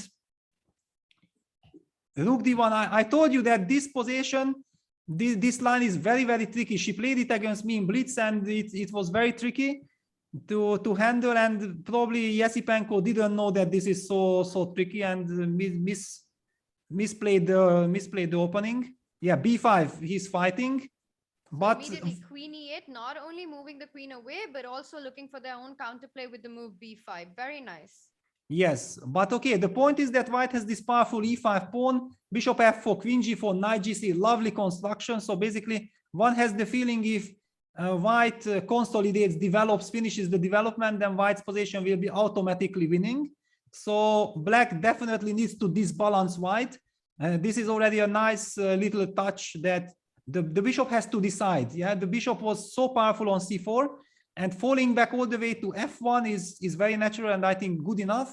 But if you had in mind that maybe I can crush my opponent, then after bishop f1, you know that it's more of a positional play. Bishop e2 played. And wow, Peter, let's take a moment to look at all our players and do some body language reading about what's going on here. Well, to me, everybody looks really focused right now. And of course, some of these players haven't had a good run so far. So, for example, Jan-Krzysztof looking a little disappointed with stuff. Hans just looks very chill. Peter, what do you think about these 16 players who are fighting for those top 8 spots? It's always nice to get this player's view. Yeah, it's absolutely beautiful. Yeah, it's just wonderful to see all of them, you know, at one screen. All of them fighting very, very hard. Yeah, all this incredible tension. Yeah, because people, you know, at home watching the games, enjoying the action, you know, they might not really feel that how nervous and how tense the players are. Yeah, because playing these online events with few seconds on the clock in all these dramatic, crazy positions, if you are not in the same situation, you just cannot even imagine what the players are going through in such moments. Speaking of focus right now, the most focused is Ding Liren. I don't even know if his camera is stuck or he's just not moving. Well, I mean, Ding definitely is very, very focused. I mean, he knows that finally. He's not even blinking. Okay, finally we know everything's fine with the camera, and there we have it. These are the 16 players. But finally he knows that things are going his way. Yeah, he has been suffering in so many of these online events with the time, with the time zone, with internet connection and so on. I'm so happy that so far it doesn't seem like anything can affect him and anything can stop him. Yeah, he's just a brutal force at the moment. And Anish there, he knows he needs to start winning the points. These 16 players fighting to get into the knockout stages. The aim is to finish in the top 8. Peter, let's get back to the chess action and take a look at some of the positions that we've got. What catches your attention? Do you want to get back to the Lek Wang Liam Mamadiyaro Shakhriyar game? Because bishop d3 on the board, an immediate threat of bishop takes 8-7. Do you still think that white is keeping the initiative here? Well, I mean, it looks good for white, but at the same time, I feel like Shakhriyar also improved his position. Definitely has improved, because getting castle in, developing it already means a lot. So let's take a look. How did he manage to get this coordination. Knight e5 played, so he's already avoiding this rook e4 check business. Knight d5, castles. Yeah, he knows that he cannot afford to lose any time defending c7 pawn. He needs to activate e3, d6, knight d5, bishop e6, and it looks wonderful from one side, but I mean, actually after bishop d3, I already feel like there are some moves like knight g6. I mean, can I play knight g6? Because it's kind of a double attack on the rook on h4 and the knight on I've d5. got to take on g6, no? Because otherwise I'm just losing material. Yeah, but after bishop g6, h6, am I blind or... I mean, because there are all kinds of knight e7 checkmate ideas, but I didn't see how it will happen. But instead, Shakriar goes h6, and this h6 move feels very, very dubious. Well, he does have a threat now. He's threatening to take the d5 knight, so white has to fall back with the bishop. Yeah, but okay, maybe even just some knight f4. I don't know. I mean, knight f4 just to, you know, because I'm having some rook h5 ideas. I was so scared of this knight g6. This knight g6 had such an impact on me because I don't want to take on g6, and I wanted to keep my structure. So if I can keep the structure after h6, I would be very happy. All right, so h6, we'll come and see if this move has drawbacks. As you're mentioning, you're not happy with this. We'll see how Leko continues. Meanwhile, let's take a look at the Praggnanandhaa board. That was an opening that we thought looked a bit dubious. White has got an extra pawn, but black so much piece activity, and we still see the coordination is not there between the two white rooks. Black already has got one of the rooks on the 7th ranks, and the development continues. Peter, this looks like enough compensation for Anish, but is it more than that? Yeah, it's very, very hard to say. I mean, the soul of white's position is the bishop on d3. Yeah, this is a lovely light squared bishop covering any kind of knight e4. Yeah, there is the other route, knight d5, knight c3. Yeah, that's another way that black can try to get his knight active, but it's white to move. Yeah, and in this position, every little tempo matters a lot. I only, you know, the point is that Pragga entered this line, and I would have preferred to see him blitzing out a little bit, 2 more moves. Yeah, he started to think. Probably he believes he knows the position. Definitely he knows that he knew that he can enter, but he did not expect from Anish that this will happen. And now he has to kind of find all the moves over the board, and he's not done to 5 minutes. It's tricky spot now. This bishop on a5 is still very, very disturbing. The king on d1 is cut. Rook b1 can be answered by rook a2. Yeah, and how are you ever getting that rook from h1 into the game? You can't even go rook e1. Everything is under control. So Pragg, though a pawn up, has got lots of problems to solve. Peter, let's jump back to Andrei Esipenko's game, where we felt that this could be Alexandra's chance to finally start scoring in the tournament. But it does look like Esipenko has managed to create his own play on the queen side with the c5, b5, and now bishop d3 offers an exchange. And the point is that if black actually trades, then knight h5, once white gets that knight to h5 and starts threatening on g7, that's going to be troublesome for black. Yes, okay. Black can, of course, rely on his knight on e6. Yeah, it will be a very nice defending piece. But then white gets the d file. Yeah, he already doubled on the d. So it's a lot of psychological game also going on. I feel like black doesn't want to take on d3 because bishop takes g6, f g6. Maybe it's kind of a nice construction. Yeah, and Andrei goes a5. He doesn't want to push the pawns. He wants to make sure that he will get rook a6. Wonderful defending move. Yeah, that's a multi-purpose move there. These rook lifts, rook h4 by Leko, Andrei Esipenko eyeing rook a6. Super nice stuff here going on. And as you mentioned, bishop g6, f g6 doubles the pawn, but that pawn on g6 controls such important squares. Knight is not coming to h5 or f5 now. It opens up the f file for counterplay. And I think this is something that Andrei would be happy to get. Yeah, Andrei would be very happy. However, Alexandra played a very, very nice move. Bishop e3. The bishop returns. kicks the knight away and opens the way for the f-pawn. It reminds me of how Esipenko crushed Magnus, yeah, with the f-pawn. Once the f-pawn started marching in that structure, and the structure is very, very similar, because now the so-called natural move knight e6 is not even possible, because then you trade on g6, and after fg the knight on e6 is hanging. So black is just one tempo short of getting his rook to a6 and covering the sixth rank. Very nice timing by Alexandra. And what about your idea after bishop e3 to go for rook a6? Will you just give up your dark squared bishop with bishop d4?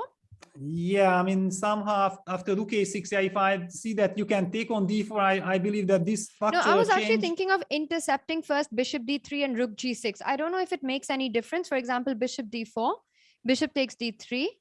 I think you have to capture, and rook g6. Yeah, but okay, I just move my queen, and the pawn on Takes d4 on will fall. And it's a pawn, yeah, it's a full pawn. Yeah, I might even not take it. Maybe I will go knight f5. I can take this pawn whenever I want.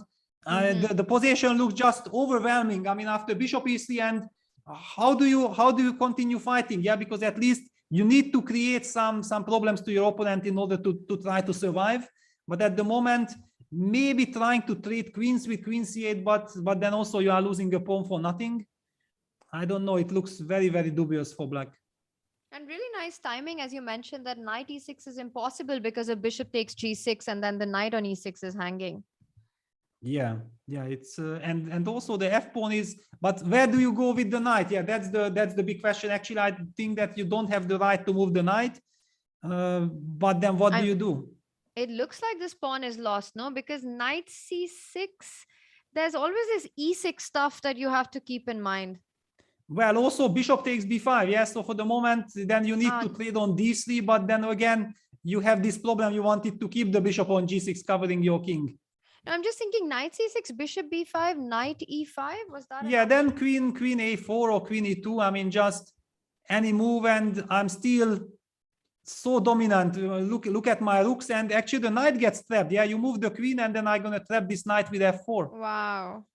And Esipenko looking very disappointed with his position, because this is, of course, a big game for him to keep in the race to qualify.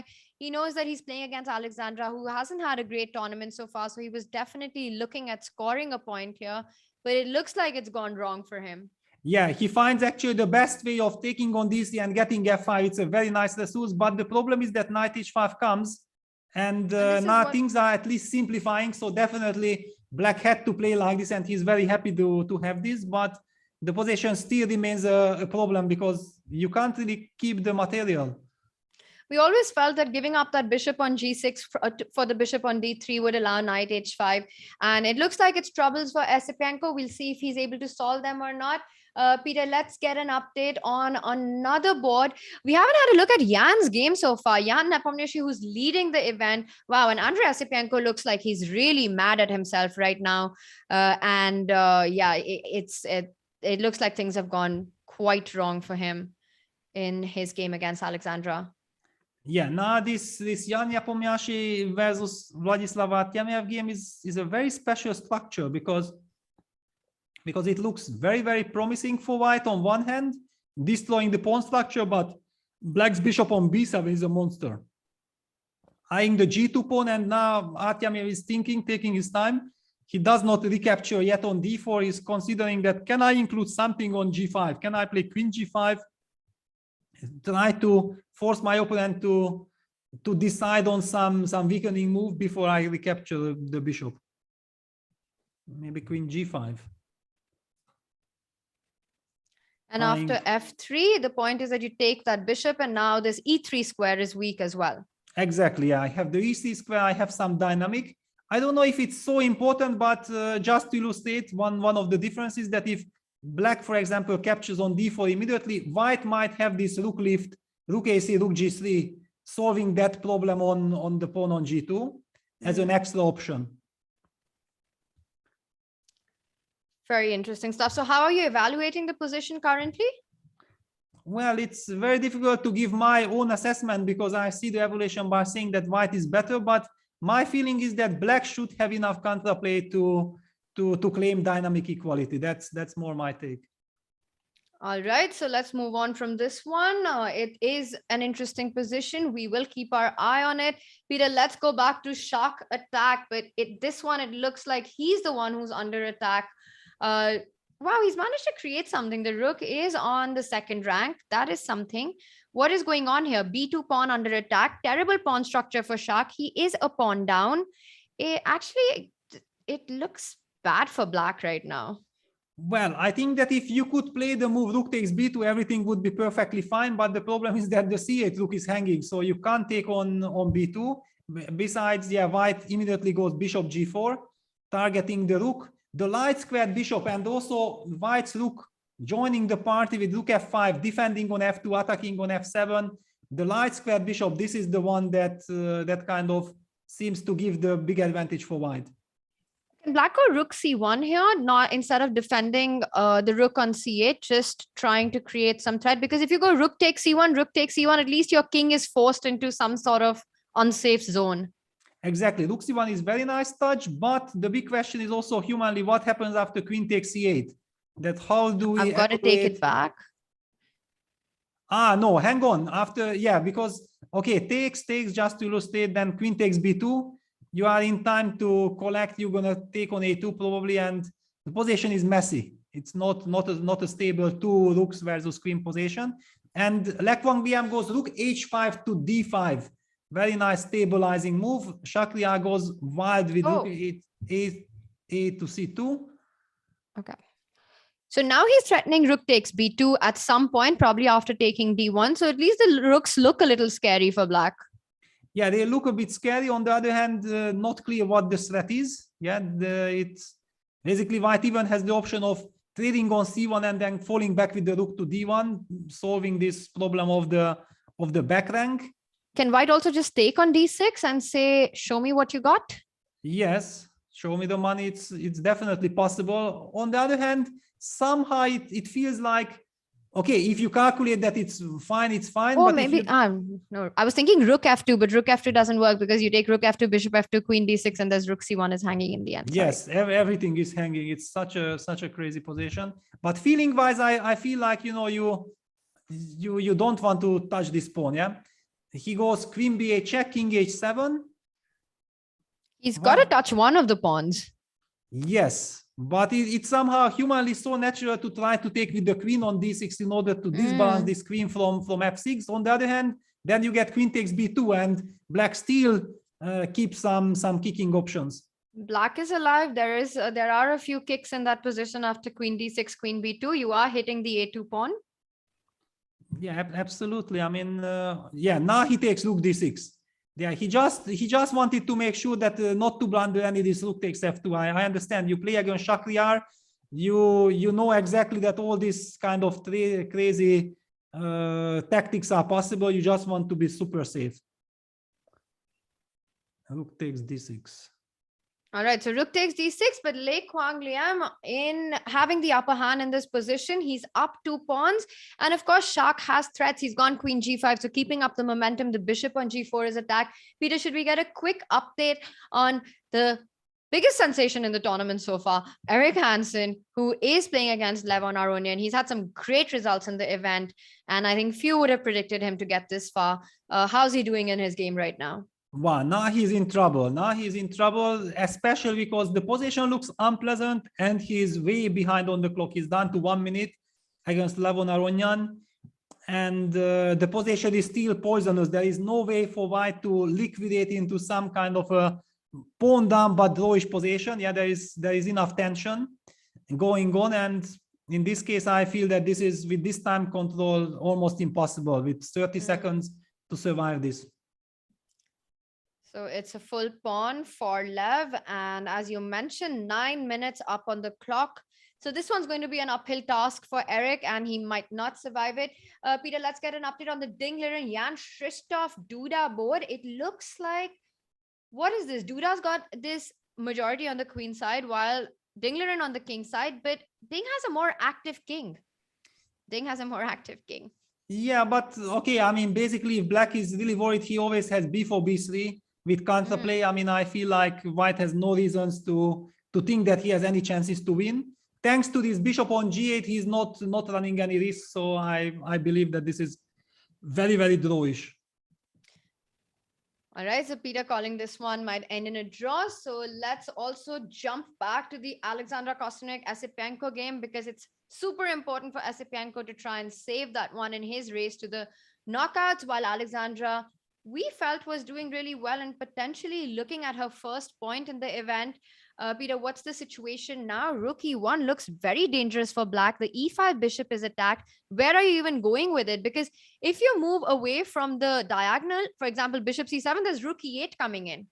Yes, I mean, this is a devastating trick. Yeah, bishop c7, rook e8, winning the game. So you have to keep the bishop on e5. Yeah, and he plays queen c5. But I mean, one really has the feeling that you cannot survive. The only trick is that queen f5, which would win on the spot, loses on the spot due to bishop h2 check. That's the trick. But maybe just I mean, somehow to touch this bishop. Yeah, can you play? But queen e4 maybe. Queen e4, bishop h2 check. Okay, you will be pawn done. I just wanted to, you know, trade this knight, but it comes at the cost of losing a pawn. What if you go queen d7 instead, Peter? Yeah, also very, very nasty. Queen d7, I want to go queen e8. And now just to point out why bishop h2 has a stronger reason it doesn't work, because in the end, there's queen c8, queen a6 picking up the rook. Yeah, queen d7 actually played. So now queen e8 is a massive threat on the board. And if you go king h7, then there's queen f5, queen e5. So it looks like black has to fall back with the rook. Can black go rook a8 here?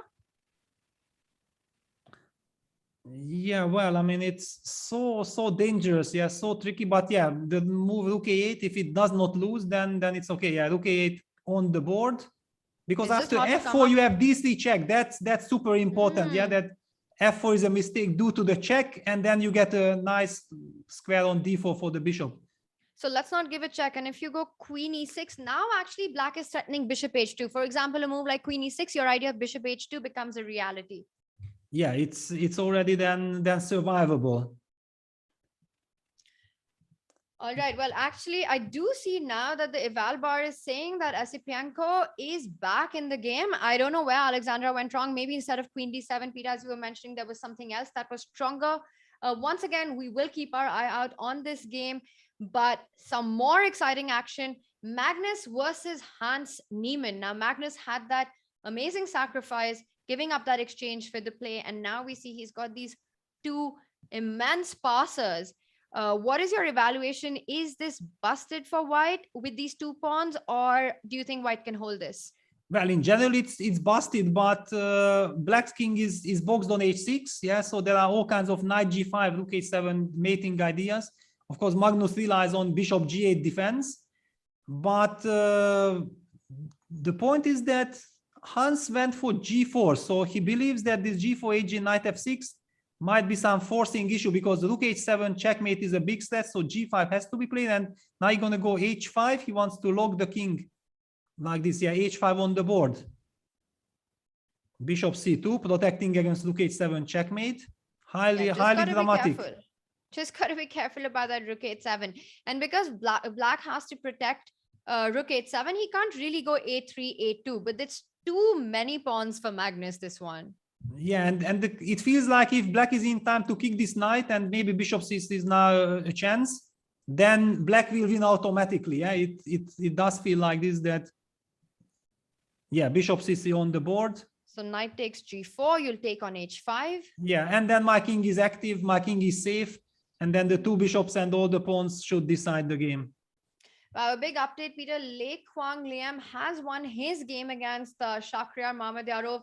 So the Budapest Gambit still questionable, especially after that move g5. But I have to say, Leko Tania really handled the opening very well, never getting intimidated by Shak's moves, taking the material, keeping things under control, and that move rook h4, super impressive. Yeah, absolutely. I mean, that's exactly the spirit, how you have to deal with such, provocative style of, I want to get at your throats kind of approach. You know exactly that you can't play like this, and you should not you should never give your opponent the chance to play this psychological game that you go on the defensive. No, challenge him and play exactly in the spirit as he did. Let's go back to the Esipenko game, because I see some big updates, and maybe Esipenko is escaping and maybe in fact winning this game after all. The bishop, yeah, this f4 d3 did happen. This f4 d3 check did happen. Black opened up the bishop, and with this bishop protecting the g7 pawn and having this dangerous passer, actually it looks like Black is going to win. Oh, and you can see Esipenko on the camera, very relieved with this opportunity that he's gotten out of a very tough start in this game. He knows the importance of these points. And Queen A8, but Peter, how is Black surviving the check? So Queen A8, you've got to go King F7, or do you go because no, Queen F8? Yeah, I have two options. Yeah, King F7, of course, it's a matter of calculation. Very tempting just to calculate that I can probably get out. But also Queen F8 is interesting because it's a forcing line. Queen D5 check, Queen F7, and actually H5 knight is hanging. Yeah, so not so easy. You can collect on B5, but it looks good enough. Nevertheless, Queen B5. He's gone for yeah, King but F7. nevertheless, Esipenko decided that okay, there is no need to go for this good queen endgame. I can get even better position. But can he? Because now King F8, White can continue with the series of checks. So let's say Queen A8 anyway. Yeah, Queen A8. Where is Esipenko running? Well, I mean, since he has a lot of time on the clock, I'm assuming that he calculated what he's doing. King E7, okay, Queen B7 check, and he might run to D6. Yeah, that's his point. Yeah, that he runs to D6, and then if he gets a chance, then he might run out like this. Yeah, and hide on A4 or hide on C3. Yeah, just getting out of this danger. But after King D6, Knight G3, there is some Knight E4 fork, so it's a little bit dangerous to step into that. Yeah, because once White's knight comes into play, then it's difficult to say what will happen. So far, that knight on H5, which was so strong, putting that pressure on G7, is currently White's biggest problem. And now Esipenko slows down. Peter, I get a feeling that your idea of putting the queen to intercept the check was actually stronger, because this gives White the opportunity to bring the knight into play. Yeah, but there is also the big question that what happens after King E6, yeah? The reason why I mentioned King D6 was that since he did this, triangle with King E8, King E7, that maybe he wants to get to D6, but the most logical move is King E6. Does King White E6, have some Queen... F5 check tricks or not? Also Queen E4? Yeah, Queen E4, yeah, then I have to go back King F7. You can again you can also then take Queen D3 and Queen B3 check. Yeah, no, but why is Andre doing this? I don't know. I feel that Queen F8 was the moment where it looked like things were more under control. Now this idea, he could have potentially missed that King D6 runs into Knight G3. And that can get actually pretty dangerous for Black. He goes King D8. Yeah, he goes King D8. But the big question is, yeah, what is the big difference? Yeah, Queen B8 check. And after King D7, Queen B7 check. I don't see the big difference. He looks very flustered on the camera. Because Queen C6, Queen D6 check actually picks up the G6 pawn as well. He repeats with King E7, so Queen B7. Maybe the best thing he can do is actually go back to G8, Peter, if he gets the opportunity, and then go Queen F8. And I think he's doing that. Yeah, he's going back, yeah. But he needs to be super careful, not that it ends in some threefold repetition, yeah, because there were so many checks, but probably if he goes King F7, King G8, it will only be two times repetition. Yeah, Queen B8 check, King F7, Queen B7, King G8. Finally, yeah, back to safety. And I think we're going to see your move of Queen F8 now. Yeah, Queen F8. I think psychologically the problem for Andre was that there is a danger that this Queen endgame results something similar that he had against Hikaru Nakamura in this Berlin Grand Prix, which Hikaru managed to save. Yeah, because the position that we have been talking about, like Queen A8, Queen F8, Queen D5 check, Queen F7, Queen takes B5, G takes H5. That was my original calculation. Queen takes B2, Queen takes F4, and I assume that it should be technically winning for Black. But okay, there are still many questions. Not that after G3 opponent starts with million checks and there is no escape.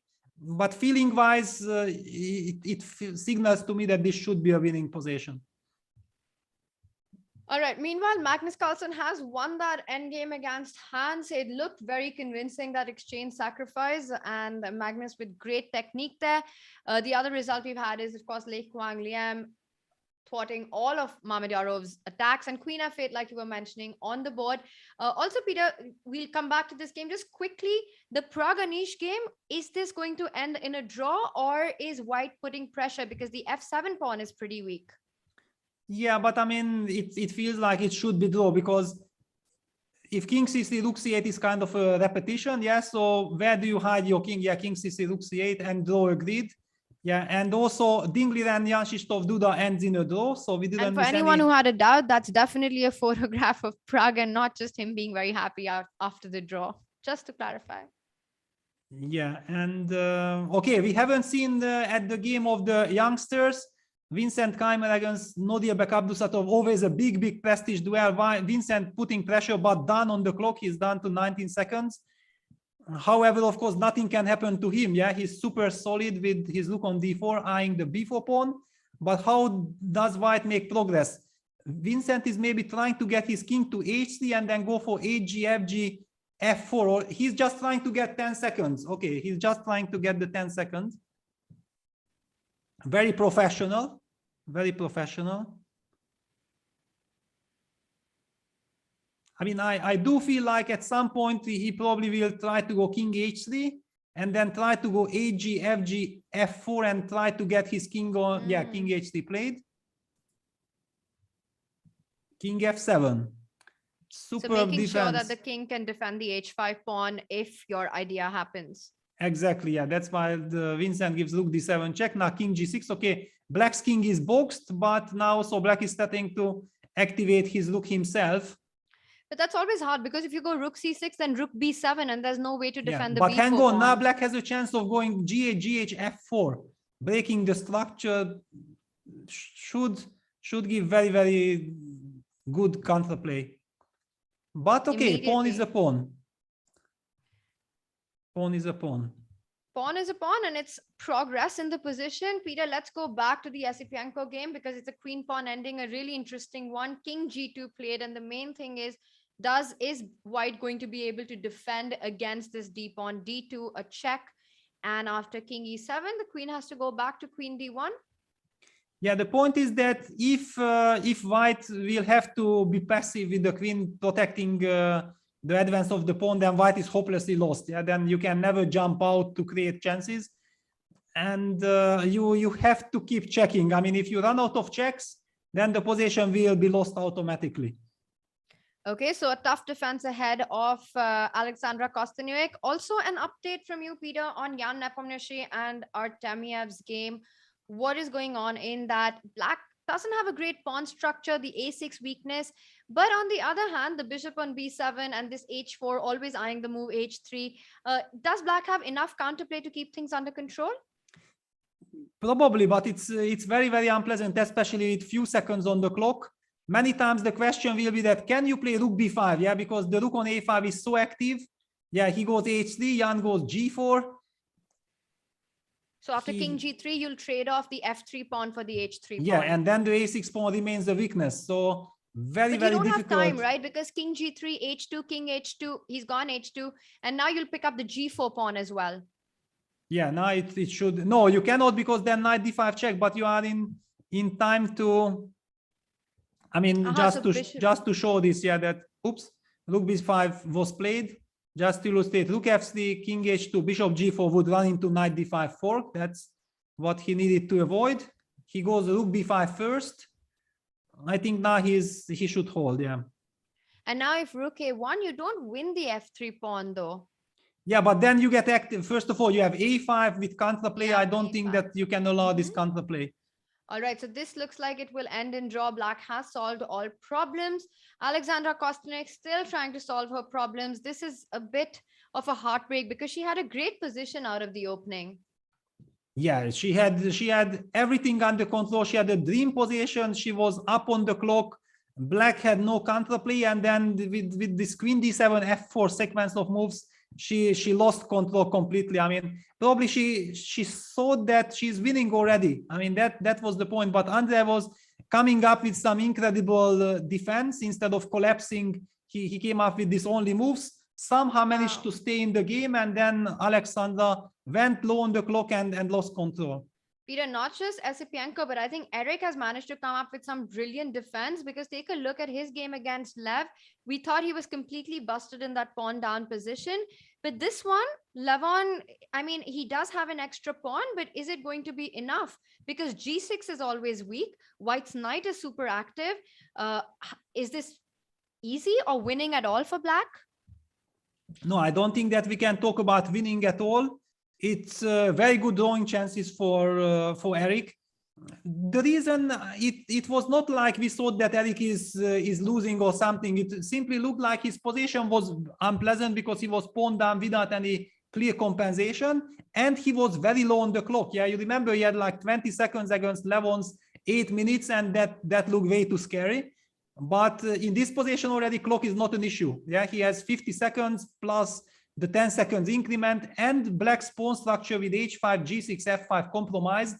So it will be very, very difficult to make any progress without changing pawns, and more pawn chains trades will lead to more drawish position. Yeah, this one looks like it's going to end in a draw. This 3 versus 2 and a knight. And it's not, the problem is this g6 weakness, which always gives White's knight the ability to attack, and Black will not be able to activate his own knight.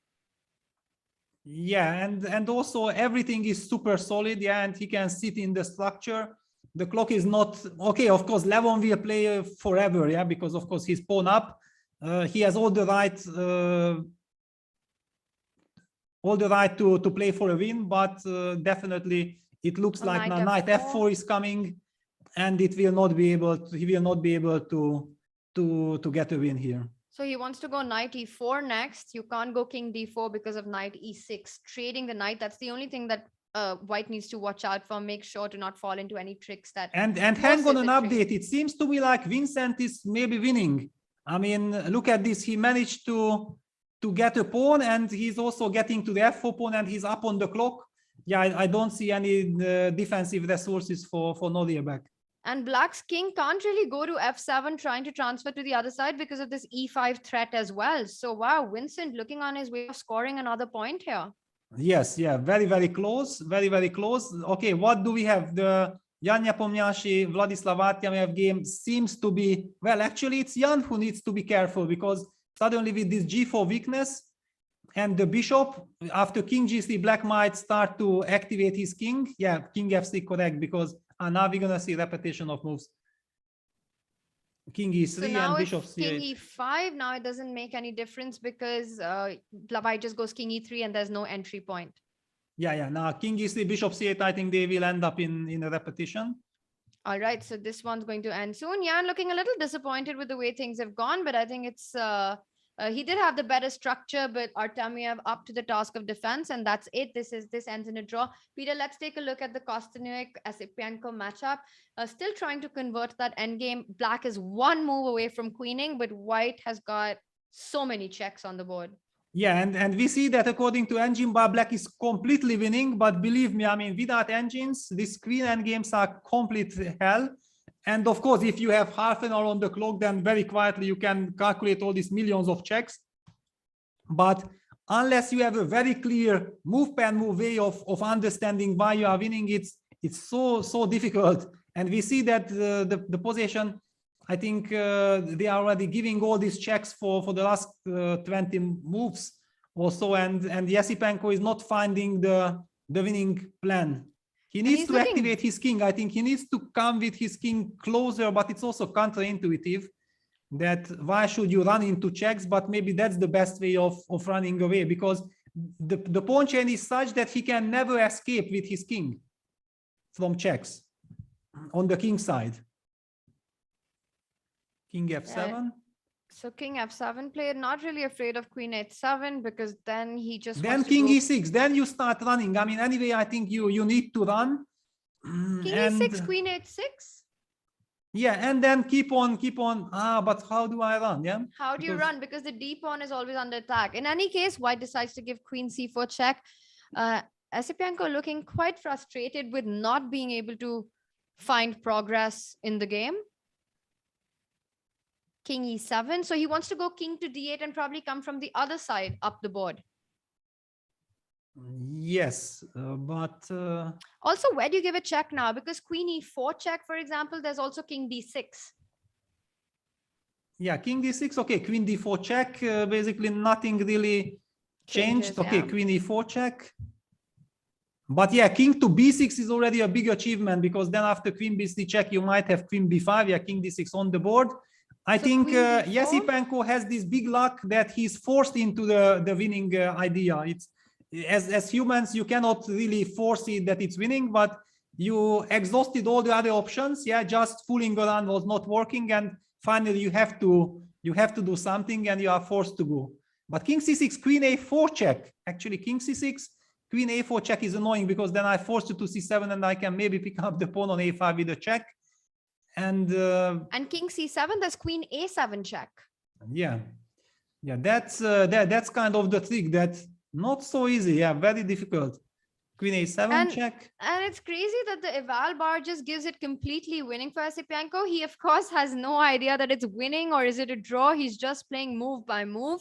And now king c6. So queen a6 check. He's Yeah, coming king up with the c5. king. This is Coming up. exactly the position that I wanted to get with black. Yeah, come with the king c4. Just come and then try to hide king e2, king e1. And if some queen f2 check, then you go with the other side. That's the only way to escape. So that's some nice technique, giving up a pawn, but marching with the king closer to the d2 pawn. And now king c3, as you're mentioning. He might even be thinking about queen b5, because after queen e6, there's queen d5 Queen check d5. winning on the spot. Yeah, queen And b5 on the actually board. just wins on the spot, because queen c8 check, then already now you will come king d4 or something, and King d4 is very smart, because queen c2, queen e2 check wins the game. And if queen d8, then queen d5 and king yes, d4 and on queen the board. h8, then queen e5, and then next queen d5. Yeah, finally Esipenko getting this. So finally, king d4 on the board. And now this looks like game over. And I think Alexandra Kostyuk realizes that there isn't anything to go on with in this position. Yeah, this will Erik be a Hansen- big heartbreak. This will be a big heartbreak for Alexandra, because this was such a golden opportunity, not only to get a draw, but really good chances of winning it. Well, absolutely, Peter. And despite having a tough game, I think it's been a lot of fight in this one, an epic fight from both players. Esipenko surviving a scare there. And Erik Hansen has survived a scare against Levon Aronian. He's managed to hold Lev in that very difficult game from the very start with the white pieces. So he continues to keep up form. And as you mentioned, queen h8, queen e5, out of checks. Queen d8 would run into a queen trade with queen d5, and Alexandra Kostyuk resigns. Peter, we have one more game running on. Let's quickly jump to that. And it's Vincent. He's managed to win both the pawns. Black's rook on h8, super passive, just advancing with the f pawn. Are there any tricks in this position? No, there are no tricks, because black is running into Zugzwang. Yeah, that king f7 runs into f6. And then he's completely lost, and rook takes h7, just rook h7, king f6 is the trivial win. So basically black needs to resign now. There is just no way to continue. I mean, it's very important that, yeah, and Abdusattorov resigns. Wow, very important win for Vincent.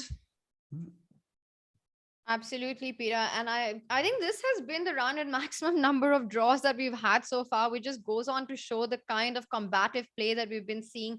We've had 4 decisive games with Andrei Esipenko, Vincent Keymer, Magnus Carlsen, and Leko Tania scoring important points, while Jan Nepomniachtchi drew with Vladislav Artemiev. We're going to go into a very short break and be back with the final round of the day and our standings.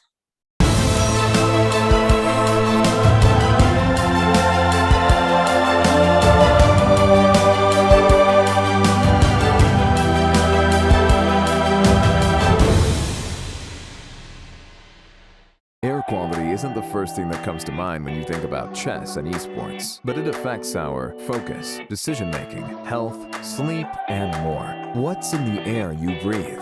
Find out with Airthings.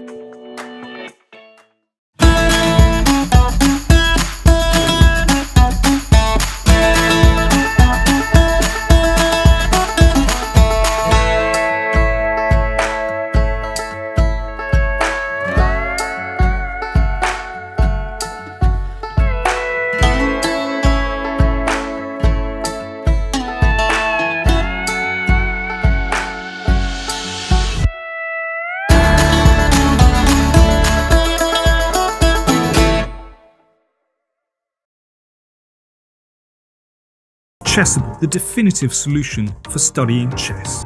Choose from one of the largest online chess libraries in the world, with hundreds of titles ranging from classic books through to our exclusive Chessable courses. It's time to take control of your journey towards chess mastery. Magnus Carlsen introduces Chessable, the definitive solution for studying chess. Move Trainer uses the science of spaced repetition to identify your strengths and eliminate your weaknesses. There's no need to set up a board, remember which page you're on, or keep track of all the moves you miss. Move Trainer empowers you to go from the opening to the endgame with confidence. It's a seamless, effective, and fun way to study chess. Choose from one of the... Welcome back, everyone. We've got one more game remaining for the day. What a day we've had with some phenomenal chess, big upsets, sensational play by so many of these debutants. Let's take a look at our current standings going into the final round of day 2 of the preliminaries of the Airthings Masters. The main aim for these players is to finish in the top 8 after 15 games. And this is where we stand. Leading the pack is Jan-Krzysztof, who's been super duper convincing in this tournament so far. He's had so many wins and finally drew the last game, and he's on 16 points. Dingler, and also showing A-class form. The world is a better place when Ding is in form, and he's got 15 points. Magnus Carlsen has managed to play catch up on day 2 after quite a disastrous start yesterday, and he shares third place with Vincent Keymer. And I think this is something Peter must be very proud of. He's going to be joining us shortly. But Vincent Keymer at 13 points, making his debut at the tour. What a sensational performance, and not just him. Take a look at Eric Hansen, super impressive with 12 points. Leko Tania Sachdev with 11.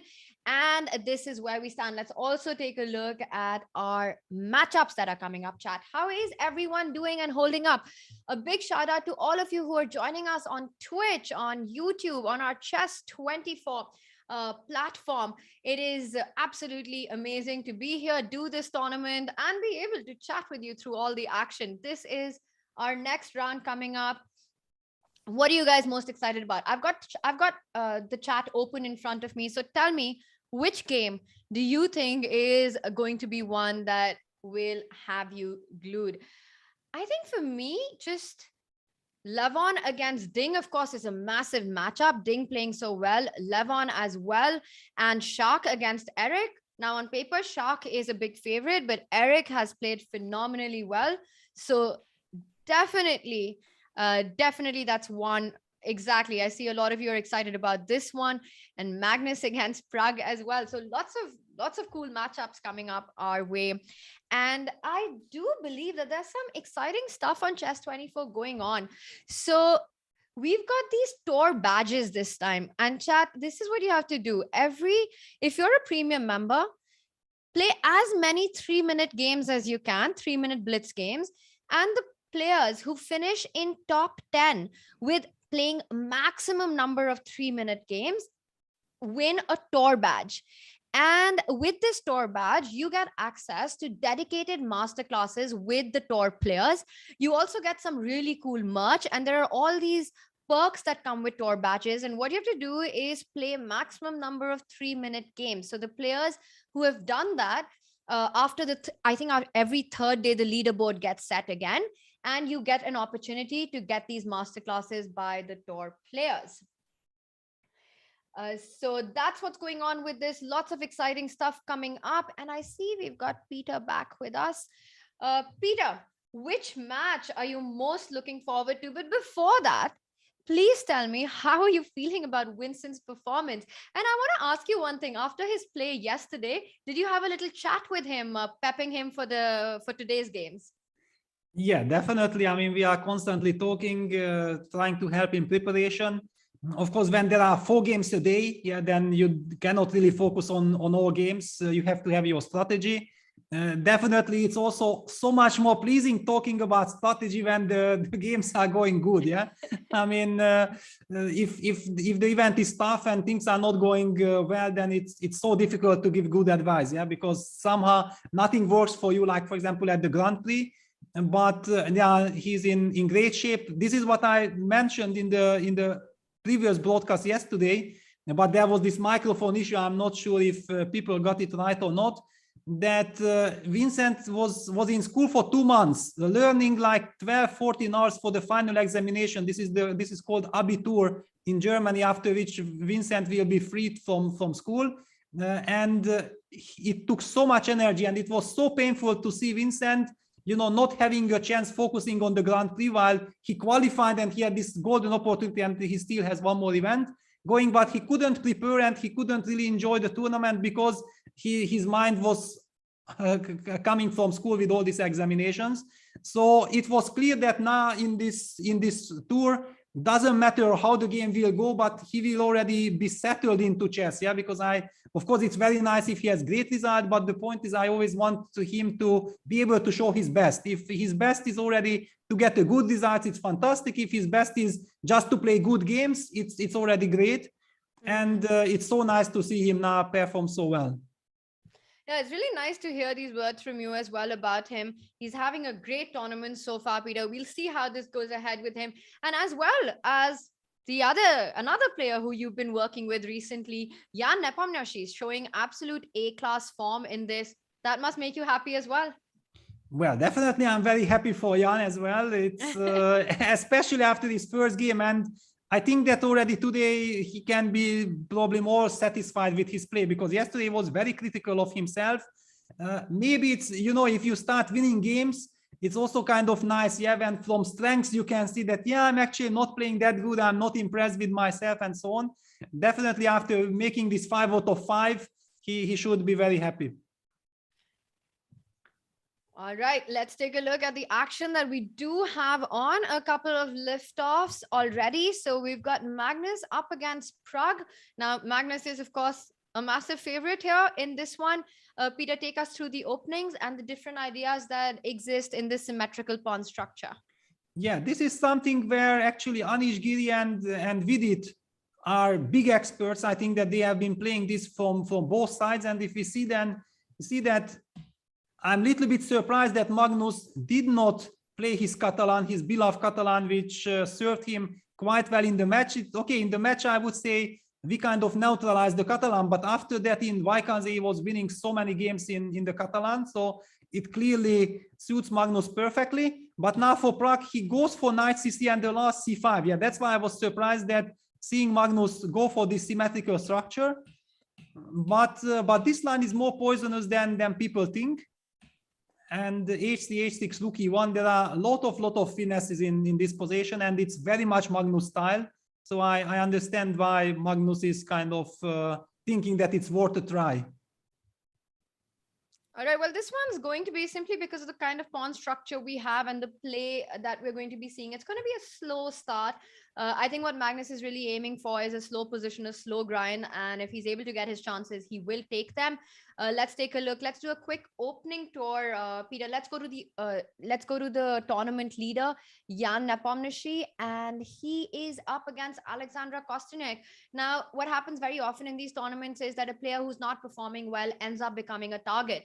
So it is a point that Jan is going to be looking at trying to score. Especially been disappointing for Alexandra in the last game against Andrea Esipenko, where she had a real shot at collecting an important point, but did not manage to do so. Both players looking away from their screens right now. Alexandra a little stressed and Peter, let's take this from the start. Interesting opening choices here. Yeah, well, I mean, it's the King's Gambit. I mean, whenever Jan gets the chance to play the King's Gambit, certainly playing it against Magnus Carlsen in the World Championship match was not really an option. But he has also done this Chessable course where he revealed many of his ideas in the King's Gambit. And it's also interesting to see how Alexandra deals with it. She goes for the d5 line. So she doesn't want to end up in the gambit. She wants to counter it. E takes d5, e takes f4, knight f3, knight f6, bishop b5 check, c6 takes, knight c3. Okay, basically I'm pretty sure that the audience, the public, the viewers are super happy seeing the King's Gambit happen. To my eyes, you know, when I know that Jan is playing against Alexandra, I'm not exactly sure that I would have suggested, you know, the King's Gambit, because I mean, okay, just play a slow game. Why do you hurry? But this is Jan, and he's completely different. He has completely different approach to me. and he feels like, okay, this is not the moment to try the King's Gambit. Speaking of the King's Gambit, you're absolutely right, Peter. It's an opening that viewers love. They love to see it. They love to play it in an online chess. It's the kind of opening that gets you so many points, because if Black is not well prepared, Black can come into so much danger. And who better to tell you how to play the King's Gambit than the World Championship challenger? Jan-Krzysztof, as you mentioned, has done a brilliant course on it. And he's showing what his course is all about here. And you can check it out. I think there's also a short and sweet version of it. I'm going to confirm which is for free, but the course is available on chessable.com. So definitely go and check out the King's Gambit course if that's an opening that has caught your fancy. So we've got this on right now, which promises to be exciting. But Peter, Jan employing this opening against Alexandra, it's also psychologically difficult for Alexandra to combat it, because she's had a tough run so far. She knows that Jan is playing rash with it. And I think the dynamics sort of work against Alexandra's favor here. Yes, that's true. And of course, Jan is especially irritating when he's blitzing all his moves out. And you don't know, is it still preparation? Is he bluffing? What is he doing? Yeah, this is actually, I think, the toughest part, because if somebody is used to be playing slowly, yeah, and then suddenly blitzes everything out, then you can be sure that, this is definitely preparation. That's why he's blitzing. But in Jan's case, you can never be sure, because he's blitzing no matter what. And now we are seeing the knight takes e6. Of course, the main point is that f takes e6 should be played, I guess. And after f e6, white will never run after the e6 pawn. White will hit the knight on c6 before it lands on d4. Yeah. So for example, f e6, bishop takes e6, b takes e6, and I'm guessing that white will try to play something like b3, bishop b2, and long castles. Yeah, keep his structure, because what I noticed, people might be thinking that, yeah, if I get a chance to play the King's Gambit, it will be all fireworks. But many times, believe me, I have seen it, that now why King's Gambit is still playable with the engines, that there are all these positional ways, and now in this pawn structure, white can just take a slow approach. And look at this, Alexandra is spending her time. She is trying to find an alternative to f takes e6. But and the only alternative, I mean, it's hard to come up with an alternative for f takes e6, because even the queen is attacked. I think Alexandra is just trying to see what happens. But hang on, can I play queen b6? Can I play queen b6? That's really, can't you just take on c6 and? Yeah, takes on c6, and my idea is that after knight f8, I want to go rook e8. But maybe even I can take on f8, but I can go rook e8, and I might be getting this queen versus two rooks, and your king is still in the center. But if I don't take on f8 and go knight g5, rook e8, knight d4, then you trade and go f5. Yeah, well, honestly, I missed knight g5. I got overexcited, but thank you very much. But it's working absolutely fine, because you have f5 in the end. Yeah, so let's put this rook, takes, f5. Yeah, but Alexandra is thinking, and I think she is doing absolutely right, because if you have to take f e6 and you get this bishop takes e6, b takes c6, b3, very, very solid construction for white, and you play against Jan, who is playing so fast, then with this damaged pawn structure, practically speaking, you might run into big trouble. So maybe it's the big question, does it work, or is it just a dream scenario of having a move like queen b6? Well, in these formats, you can't take too long to make a decision. So we're going to find out if Alexandra decides. And I think she's put her hand on the mouse. So I think we're expecting a move at the queen b6, or she simply trades on e6. Peter, let's take a look at Ding Liren's game meanwhile, because that one also looks a lot of fun. We've got, wait, how many pawns is that? White has got 2 extra pawns. Yeah, 2 extra pawns, but black has some incredible activity. I mean, this is very much in the martial spirit. Of course, it's different, but I usually only sacrifice something from the martial, and whenever I see all these sacrifices, then I relate to this. On the other hand, Levon is a big master himself on all this initiative business, and that's why, therefore, he should have a very nice sense of feeling that what you can allow. Yeah, so basically, look at this. It also indicates that Levon knows that somebody needs to stop Ding Liren. And maybe he has lost faith in his colleagues, and he feels like he needs to get in charge. Take things in his own hands. Yeah, And he goes for the, I mean, it's common knowledge that Dingliren always goes for third move, knight f6. And he's very happy with playing for compensation. h6, knight h3, bishop d6, d3, castles, knight d2. I think this was the moment that I saw, and Levon was still blitzing. c5 is the typical way that black basically says, yes, you are pawn up, but I'm gonna get my knight back to c6. You have a terrible knight on h3. I have space advantage. I have wonderful pieces. I have full compensation. So interesting to see how Levon deals with these castles. Bishop c7, king h1, rook b8, knight g1. Yeah, so losing a lot of time, but finally getting the knight back. And this is how we got this journey, that Dingliren sacrifices another pawn, goes all in basically. Bishop f3, knight h4. The point is that whenever white gives up his light square bishop, then okay, black will be very, very powerful. So of course, white can never take on d5. Levon goes queen a4 and gives up the bishop on f3, takes, and rook b6.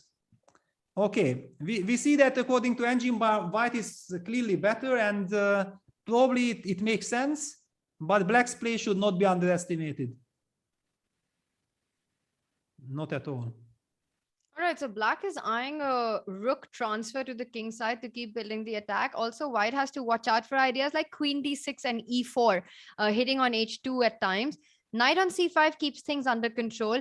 But Peter, you know, I was listening to you say stuff, and white has got these two extra pawns, but I completely agree with you that with the two bishops and this initiative, one can't underestimate black's position. I like queen h4 because it immediately offers a queen trade, trying to neutralize the pressure on white's king.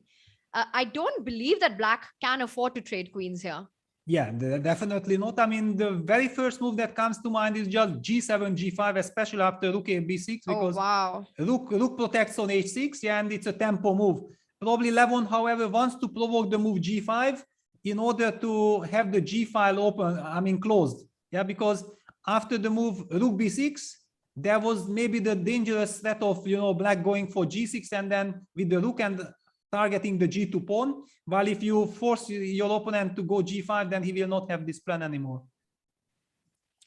g5, very interesting stuff. And he goes for it. Dingliren, he goes for it. He shakes his head a little bit, but it almost seems like he's telling himself that, you know what, you've given two pawns. Now there's no backing out of this position.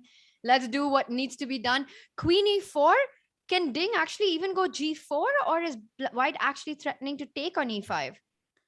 Yeah, maybe it's such a wide position that, yeah, what I'm expecting f5. f5, yeah, f5 on the board.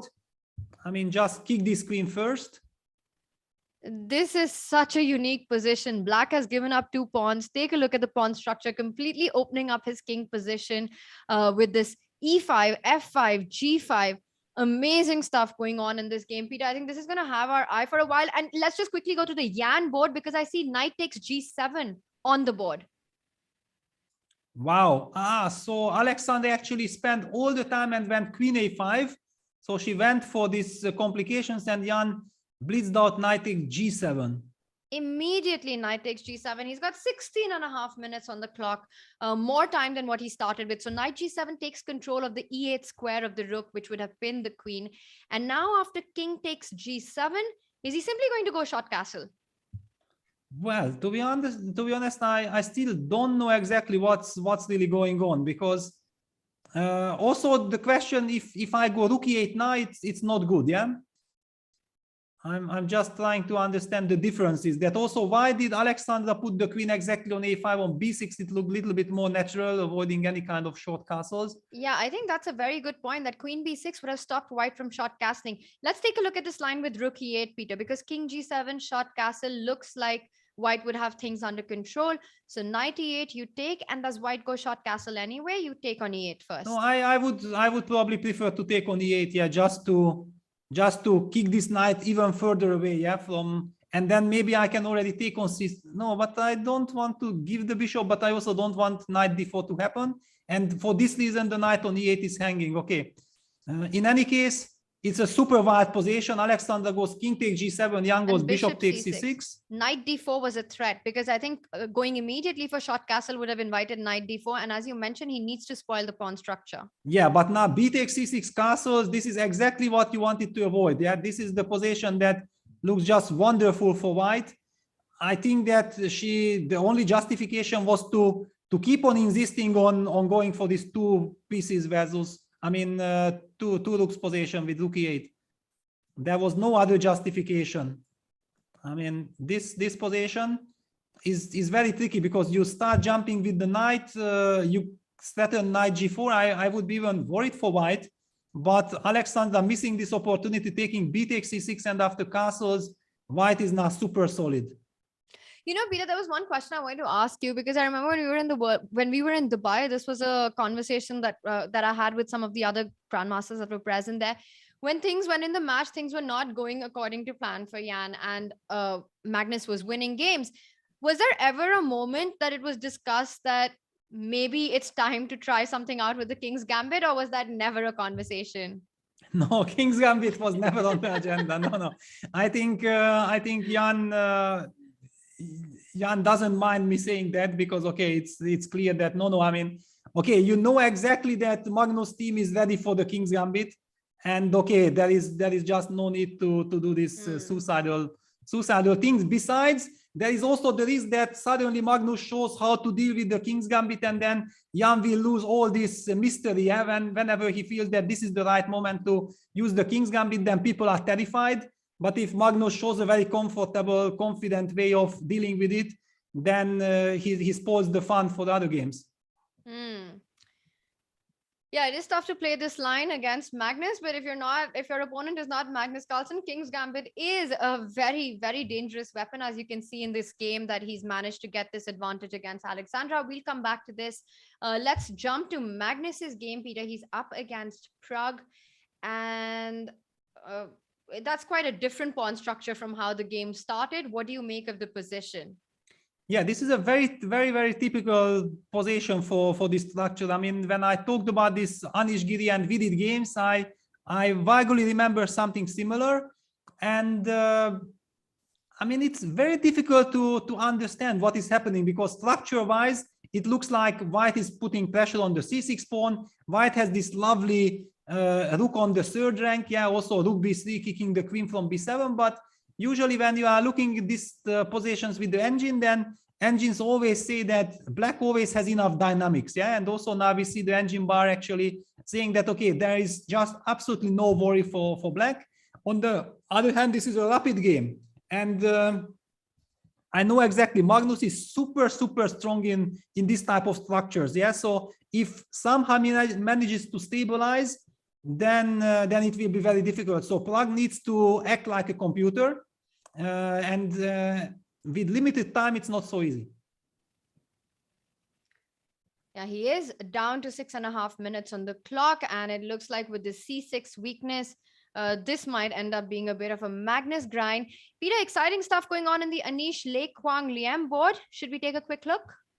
Yeah, that was a very exciting game right from the beginning. It was a Zaitsev.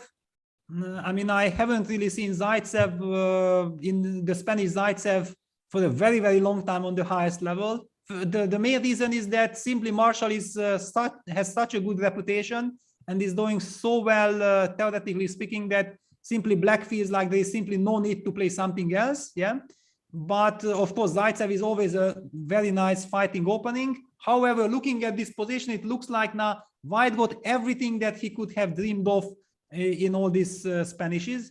F5 played out of desperation.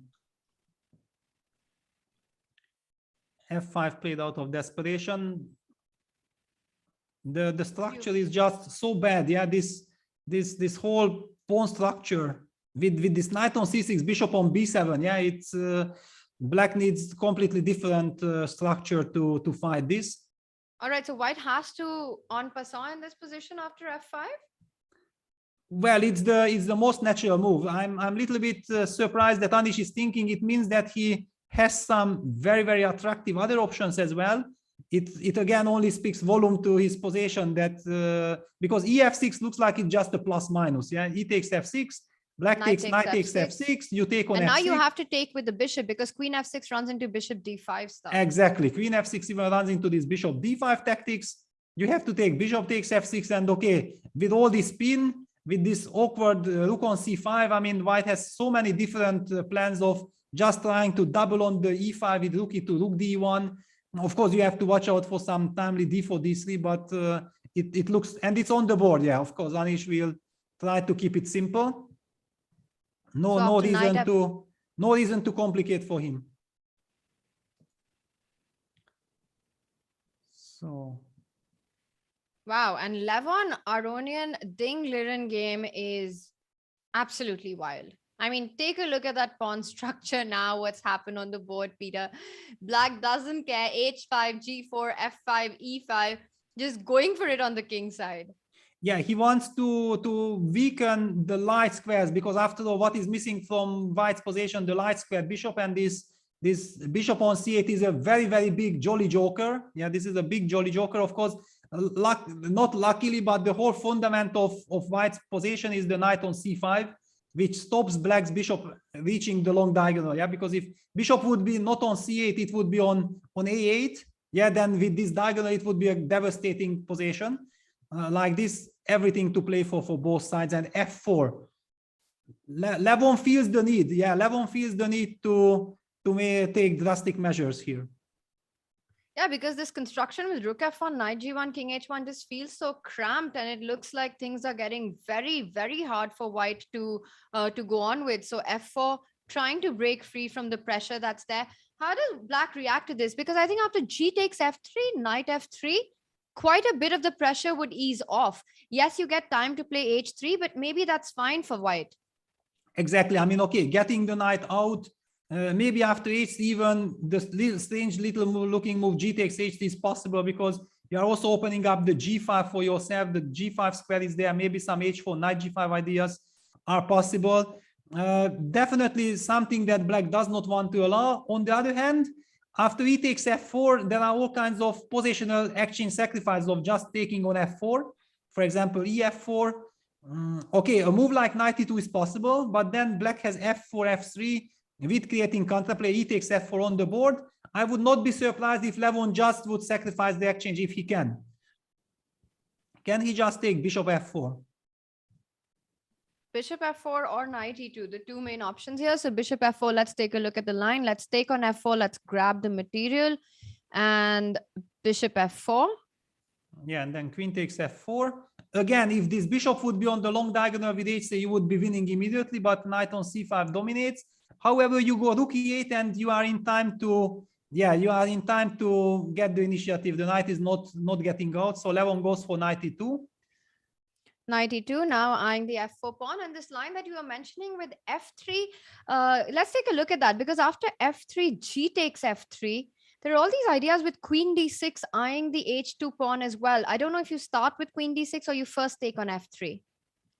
Yeah, well, definitely queen d6 looks very, very tempting, because but maybe there's f4. It would be lovely to force white to play f4. Then this king is terrible. White is not in time to block on the f4 square. Yeah, because that would be a lovely strategy. Yeah, f3 on the board. I mean, and knight f4. Yeah, that's the must. I mean, that's the maestro move. Knight f4 is the only move in the position. Amazing stuff. Some crazy resources here by Levon. I mean, you're staring at fire with this pawn roll and finding a way to get the knight into the game. Knight e2, knight f4. Peter, it still looks very, very dangerous. Let's take a look at some lines. If black trades on f4 now, knight takes f4, bishop takes f4, picks up the g2 pawn. Yeah, but the point is, you know, this is a fight of trying to prove that finally my good knight will win against your bad bishop. Yeah, if this bishop reaches the long diagonal, it will be the winning bishop. But if it does not manage to reach the long diagonal, then the knight will just dominate and win the game. So it's a very big strategical battle. I don't believe that Ding will let the position stabilize. I mean, he needs to keep things complicated. But how to complicate? Yeah, that's the big question. In How that do line you- after knight f4, queen f4, fg2, king g2, queen d5, h3 ideas, is that something that black can try? Well, definitely black can try, but it does not scare me at all. So, okay, I go king g1. And I mean, if rook e7, is that something to I mean, okay, it seems h3? like I'm super active on the e file. Besides, after h3, I always have rook f2 in my pocket. So Yeah. I'm not going to get checkmated there. So I'm very, very curious which move Dingliren will find, because if they go along trading everything, it should be fine. He will go bishop b6. Yeah, that's it. That's the move. You have to eliminate this knight, and then bishop gets to b7. And let's not forget, Ding is also a martial player. Levon and Dingliren are crazy, aggressive, attacking players, feeling all the dynamics of this type of positions. Unbelievable. Yeah, bishop b6. Yeah, that's the way. Yeah, Levon goes rook e5. He wants to double on the e file, and this bishop on f4. It's such a lovely bishop. It gives stability for White's construction. I'm really impressed how Levon is taking control of the game. Yeah, it's been a tough opening for him, and then finding this idea with bishop b6, like you pointed out, also very resourceful play by Ding, getting rid of that knight on c5. So bishop b7, that's the main piece that black needs to get into the game. Peter, let's jump to some of the other action that we've got going. Magnus against Pragg. A lot has happened in that game. Is this... But it looks like Pragg has got quite a bit of play with that pawn on d4. It's currently a pawn down, though. Yes, I mean, okay, if he would not be pawn down, we would be talking about some advantage for black. Like this, it seems like it should be enough compensation for a draw, but White is very, very stable. So actually black cannot really touch White. And because of this, still probably black has to prove how he gonna hold it comfortably. But I really believe that black should be fine here. And Peter, Jan Nepomniachtchi has won another game. He beat Alexandra Kosteniuk in 20 moves in the King's Gambit. So the dangers of this opening, and a game that I think for every King's Gambit fan, one should see and also check out his course. So that game's over. Let's also quickly jump over to Shark's game. I see that Shark is an exchange down to Eric Hansen, but he's got a knight on d6. Is that enough or not is the big question. But maybe this knight on d6 is very strong. He also has 2 pawns for the exchange, so definitely more than enough. Yeah, exactly. I mean, my feeling is like White is almost winning, yeah, because now also White is hinting at g3, g4, breaking the structure. Yeah, it's Black's king is also terrible. The 2 rooks are very passive. Yeah, queen g2, it's only move.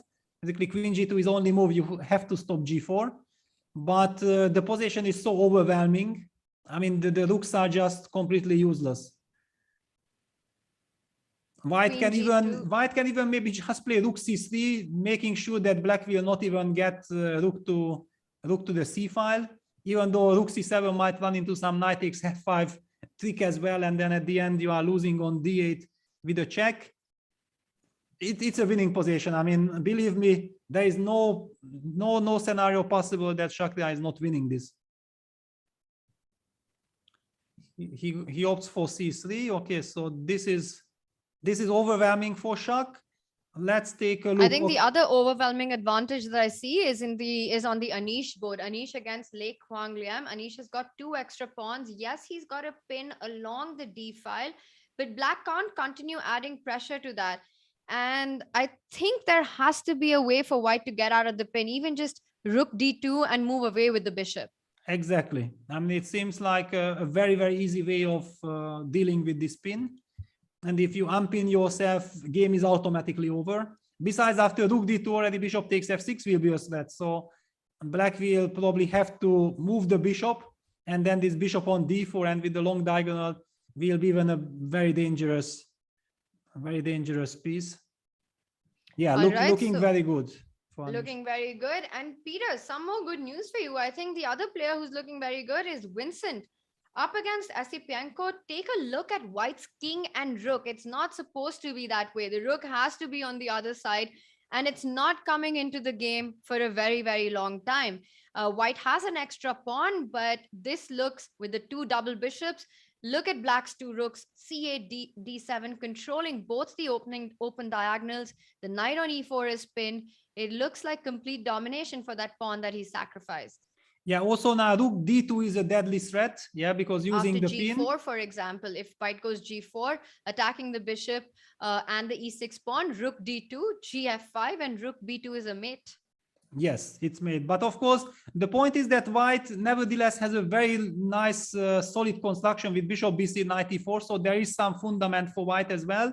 However, the big question is that if black breaks through in the center, then this fundament is not really important. The big question is that should white now play rook d1, but then he also gives the chance for black to actually spoil the pawn structure, and white is sitting on this e4 square as well.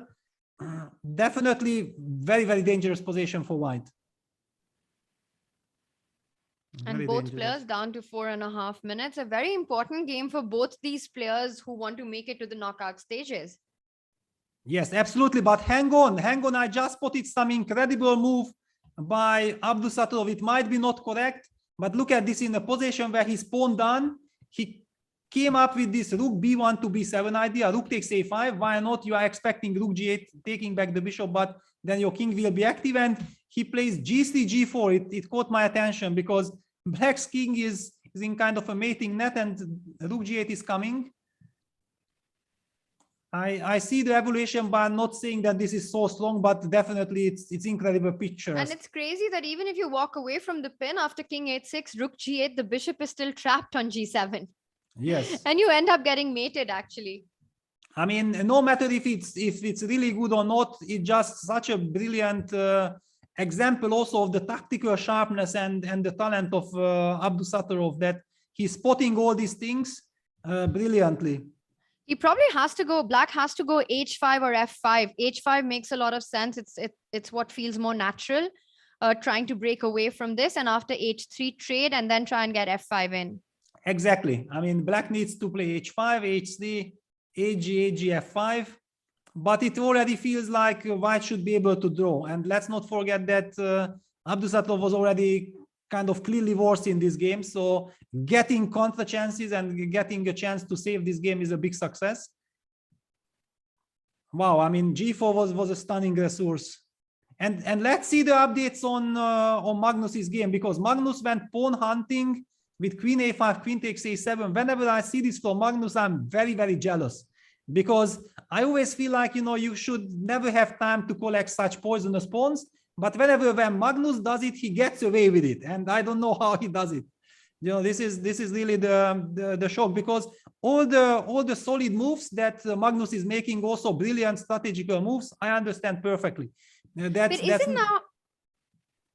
not the sensation for me for Magnus, but I mean that judging this, that queen a5, queen takes a7, you can grab this pawn and give all this initiative, and there is no problem.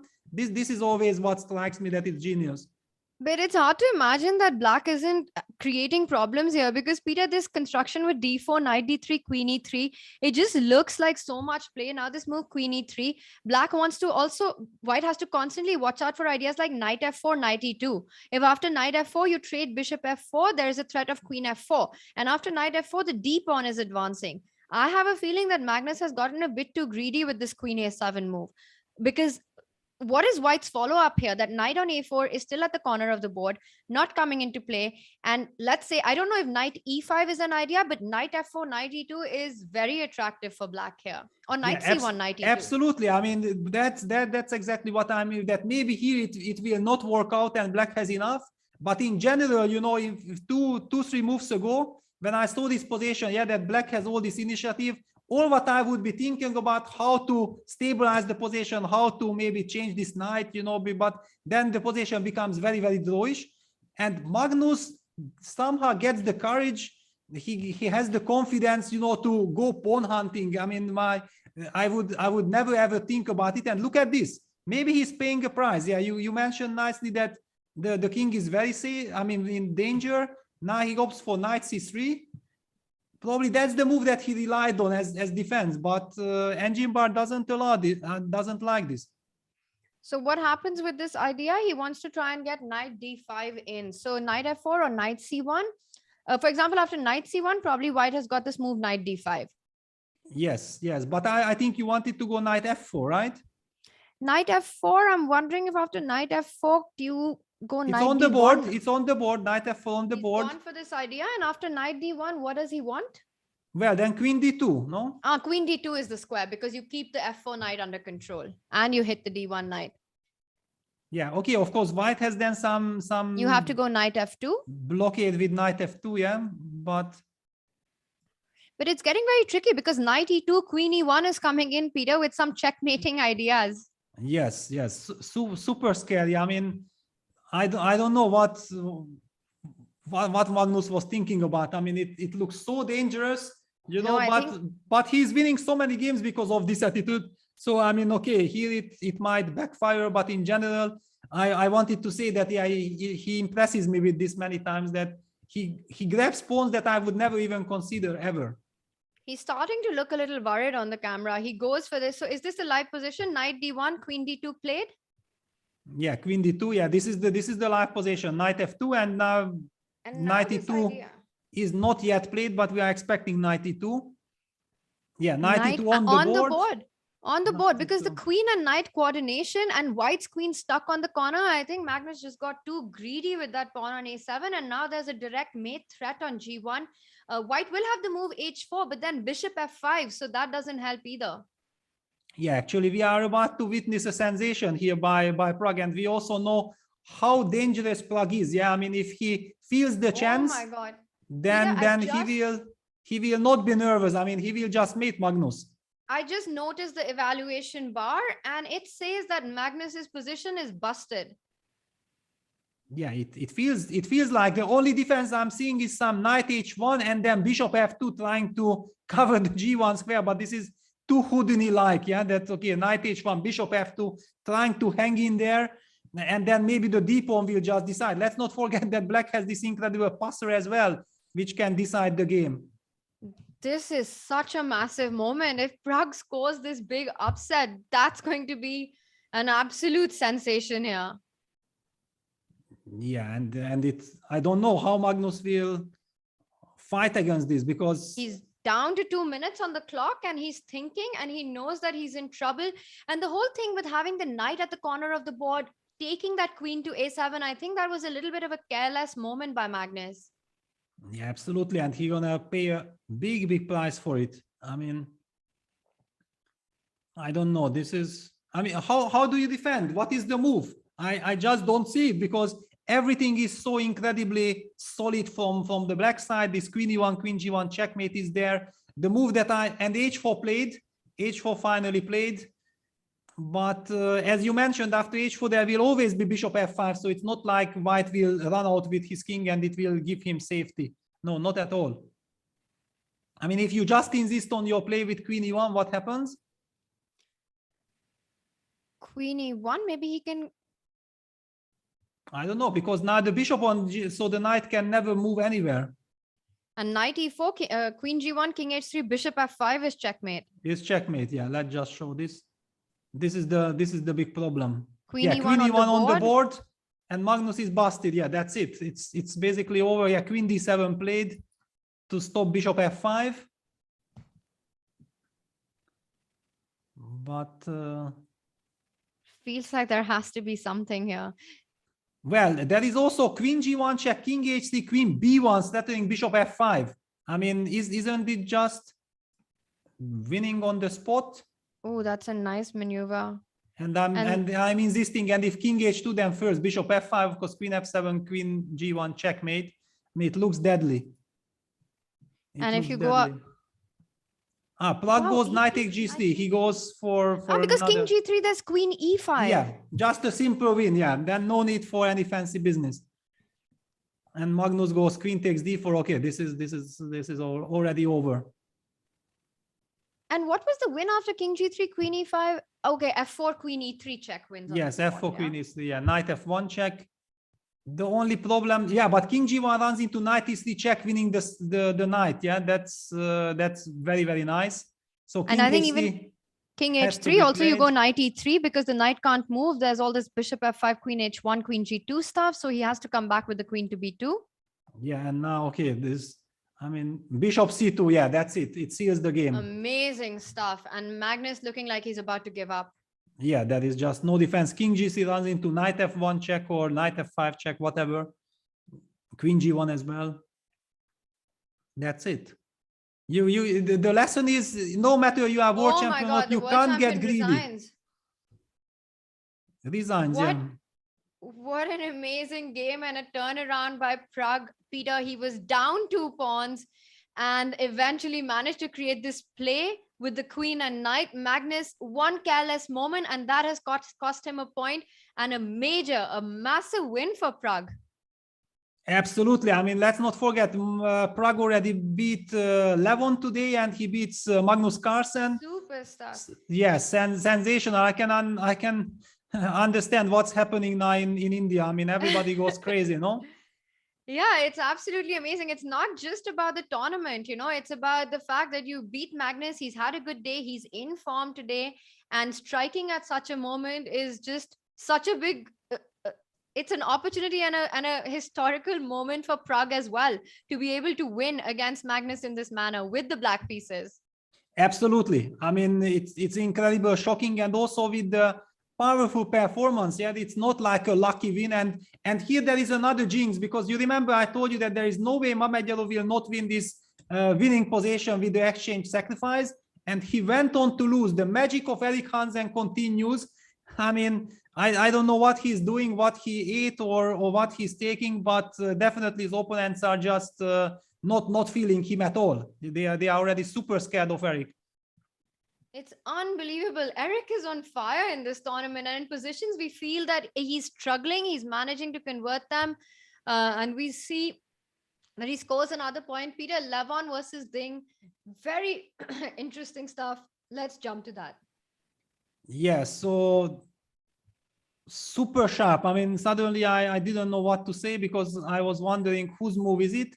So black's last move was queen d8, rook h6. Well, this is a move out of total desperation, protecting the h4 pawn, but now the rook on h6 is actually hanging, but then he wants to take queen takes c5. So Levon definitely does not want to give up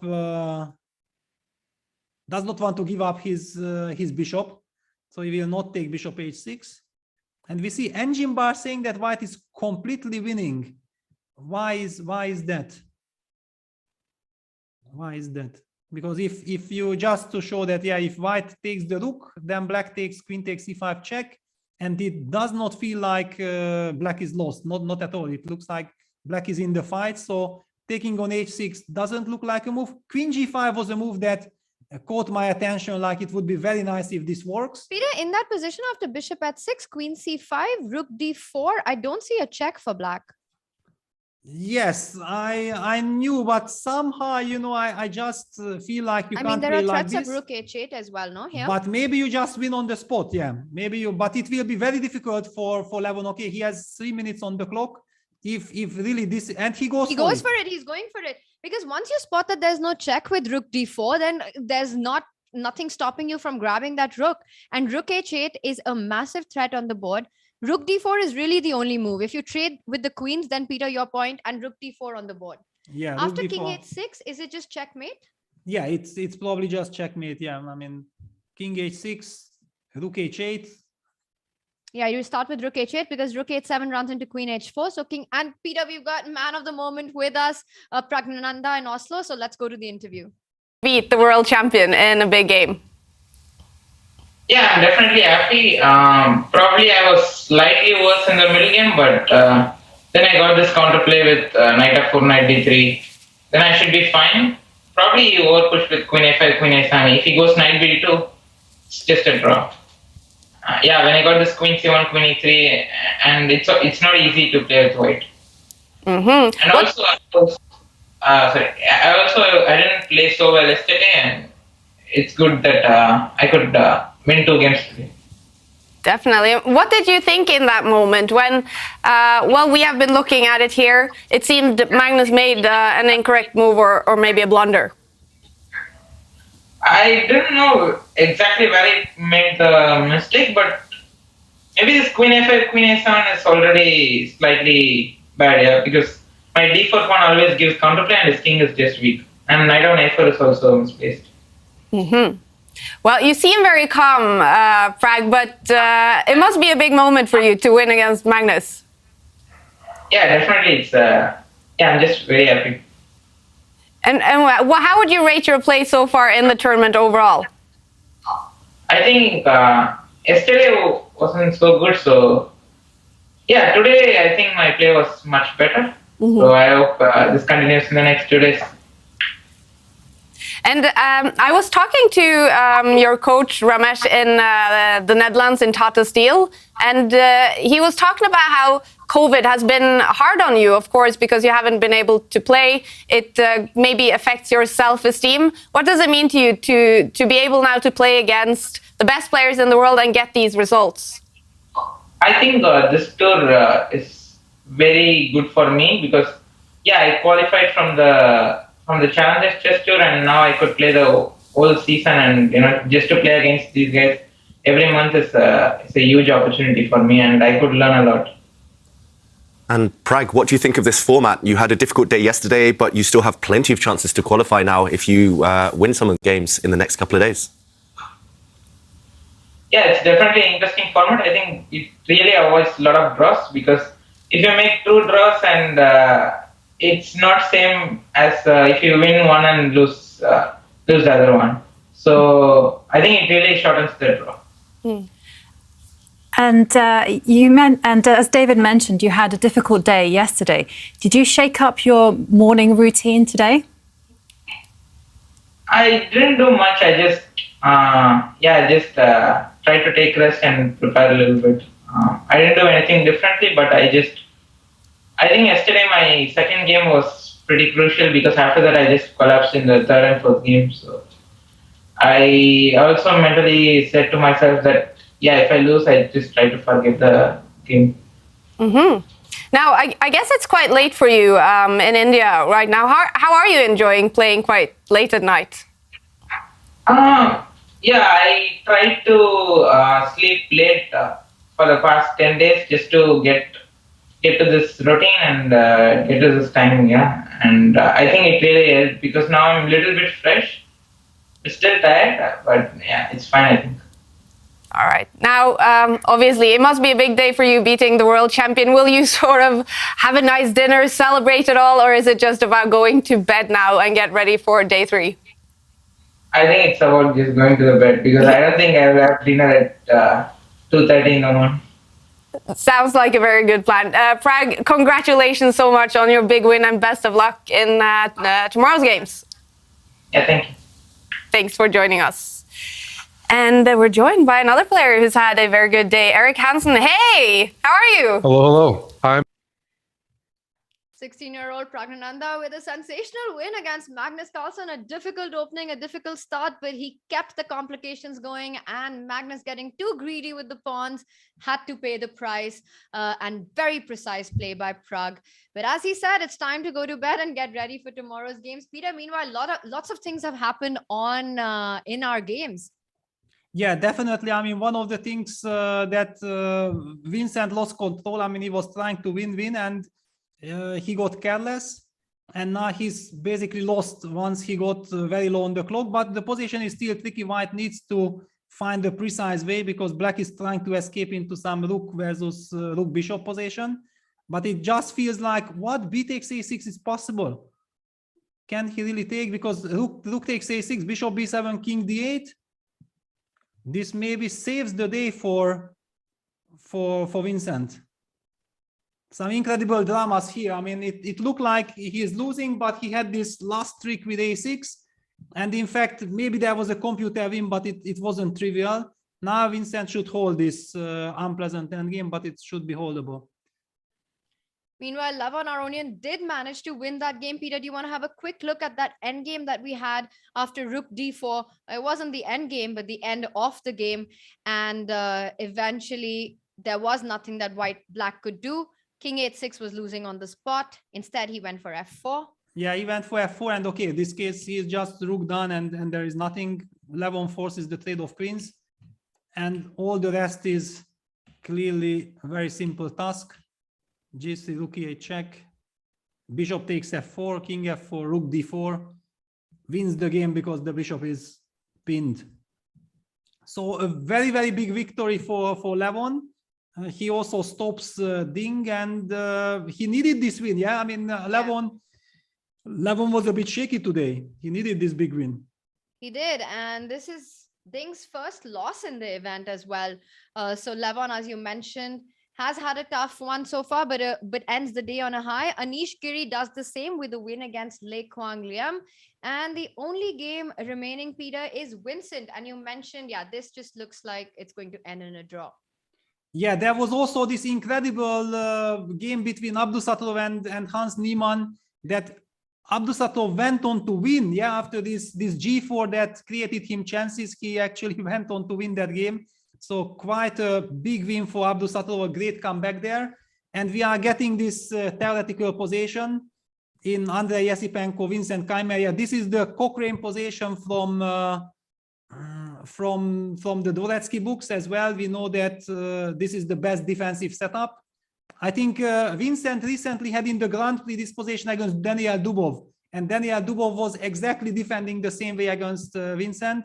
Now black plays rook e7, yeah, that's the thematic way, and now you get out with king c7, and everything starts from new. So basically, it's clear that this game will get into this 50 moves rule. Yeah, I mean, white will try till the very end, but I'm confident enough that Vincent will hold this. Wow, I mean, lot of ups and downs in this game. You remember we talked about it, that it all started from this position when black was so dominant. Esipenko find the only way to be slightly worse and to try to hold the position. And that's why psychologically it was so difficult for Vincent to, you know, after to defend when things turned, because he was in total control. Yeah, he was in total control, but then suddenly things turned, and white created some chances, and then they reached this position where apparently, according to the engine, after a6 there was a win. I was trying to find it with king b2. Yeah, that was a move like king b2 hitting the rook, but still after king b2 there were some tricks like rook a4. That was the only defense. Like after b6 I still have rook b4 check, so it does not lose on the spot, but apparently according to computer there is a win here for white. Just amazing stuff. And you're confident that this position that we have, the rook bishop versus rook, Vincent will have no problems holding? Well, yes, of course, but I mean, he already tricky, no? Yeah, he already demonstrated that he knows the defensive setup. Yeah, this Cochrane setup. But the trick is always that white is fooling around for 30, 40 moves, and then it looks like, you know, you are in control, everything is fine, and then suddenly you just one time make a mistake. And but I'm confident, especially like this, that he had the rook bishop against rook himself against Dubov, and he was trying to win. And Dubov was showing also great technique of how to holding it quite confidently. I think Vincent should do it as well. Peter, we're on move 70. What do you think? Is this game going to cross 100 moves? Well, let's take a look. When did the final? It's move 50. 55 and white captured the pawn on h2. So basically, yeah, I mean, it will definitely go to move 105, and then we will see what happens. It will go to move 105. Peter predicting that. Let's see what our chat says. Let's do a fun poll right now, maybe on our YouTube and our Twitch channels, where we can find out if our audience believes that we're going to see a game go beyond 100 moves on this one. Peter, meanwhile, let's say that this is going to be on for a while. Let's take a look at how Eric turned things around, because when we were looking at it, it felt that Shakhriyar with that knight on d6, 2 pawns for an exchange, dominating the position. And we mentioned black's rooks can't come into play, things looking really bad for Eric. And then suddenly Eric won the game. Let's take a look at what happened and what went wrong for Shak there. Yes, well, I mean, the position looks really so nice. I think he got careless. Yeah, he plays c3, king a2. He targets the e6 pawn. Yeah, rook e7. I mean, everything goes according to plans. Rook d4. But somehow, yeah, he didn't find the right way. He was, I think, insisting that the position will win automatically. And where is the turning point? Because, okay, now finally Black activates his rook. Yeah, he gets to d5. And you remember the very first moment when we reached this position, I was actually mentioning the move rook c3, just not to let any black rook ever reaching the c file. Yeah, just put the rook on c3 and then enjoy, go b3, king b2, queen d4, and just dominate and slowly win. And finally, it turned out that black actually created counterplay. Definitely white is still not in any worry, but he wants to win the game. He wants to win the game. Rook d1 was a turnaround. Takes, king h6. Okay, and now he got nervous. Yeah, now he got nervous. What did he do now? Rook g1, rook d3, king h6, king b3, king h5, and now king comes, and all of a sudden, yeah, black is collecting all the pawns. Black is collecting all the pawns. That's a big problem. And black wins the game. That's it. I mean, wow. This was the turnaround that after rook f2, he missed this rook d1. And all of a sudden, because of this queen d5 check threat, he cannot keep the queens on the board. After rook f3, rook takes g1, this king h6, king h5, king g4, king march wins the game. So an incredible turnaround here. That's how Eric won the game. Well, so far, Peter, it does feel out of all these heavyweights and big favorites, Shakrar is the one who's really struggling. He hasn't been really able to find his rhythm in this event so far. Yeah, definitely not. I mean, I felt like, this is his momentum. He has already won a game today. And then if he wins another one and it looked like it's in his own hands, then he gets, settled. Yeah, because there is also a lot of pressure with this 3 pawns system. Yeah. That if you are not playing well, on one hand, you know that, yeah, if things turn my way, then I can do catch up, no problem. But if things are not going your way for quite some time, you might get this feeling that you have to go crazy, you have to take more risk and force things. That's why such a pity for such a golden opportunity for Shakrar, because he could have just win this game, I think, effortlessly from the position that he had, and going on to lose it, it will hurt him badly. It's also very hard to come out of these kind of results as well. And I think the starting of the entire tournament, I still remember him missing this with Esipenko, just the knight trade and then losing a piece on the next move pretty much in the opening. And I think that sort of gave a hint about what his form would be like. But there's still a lot to play for, of course. So too soon to write anyone off in the event. We've got the rook and bishop versus rook endgame still on. And Peter, how is white going to try to threaten the mate, and what is black's defense here? Well, now actually Vincent was forced into this 7th rank defense with the rook on d7. Yeah, this is another famous defensive setup. Yeah, that after bishop attacks, the rook moves, and if you give a check, then black goes king d8. Offering the trade, and then you come back. But yeah, lately people thought like it's better to try that defense that Vincent got in the first time, the Cochrane defense. However, exactly as we spoke, it's always very tricky because your opponent is twisting and turning things. Okay, one of the main drawish defenses in this position, yeah, that you go king d8. After king d6, you have rook d7 stalemate idea. Yeah, that's the defensive setup. That's the justification of going for this defense, and it's supposed to be very, very solid, but also a bit risky. I mean, I would have loved to get that Cochrane position, and one time Cochrane, after 30 moves later, another Cochrane, and then slowly getting towards the 50 moves. Okay, still more than 20 moves to go. Still more than 20 moves to go. And Peter, another interesting thing that I just noticed was we were talking about Abdul Satarov's move G4. He was a pawn down and he found this brilliant idea of going G4. And you will not believe this, but he actually managed to win that game. We thought, yes, it's interesting, but black can never lose. We were thinking about H5 and trading these pawns. Let's take a look at what happened and how things went so wrong for Hans Niemann here. Yeah, for some reason after G4, I mean, it was so tempting to first go H5 and trade as many pawns as possible. I don't know for which reason did Hans opt for F5. Probably this is not a mistake, but just it doesn't seem right. Yeah. Yeah, because you just end up losing the H7 pawn this way. Yes, he ends up losing this pawn. Rook takes H7 for absolutely no reasons. Just absolutely no reasons to let this happen. And all of a sudden, the psychological situation is changing. Yeah, that's also one of the. I think that psychological factor, Peter, that you're talking about happened when this move G4 happened on the board, because you're expecting Rook G8 and you think your king is just going to run out, and then suddenly your opponent says, "I've got one more move and I'm going to make life tough for you." And I think that change in dynamics took place with the move G4.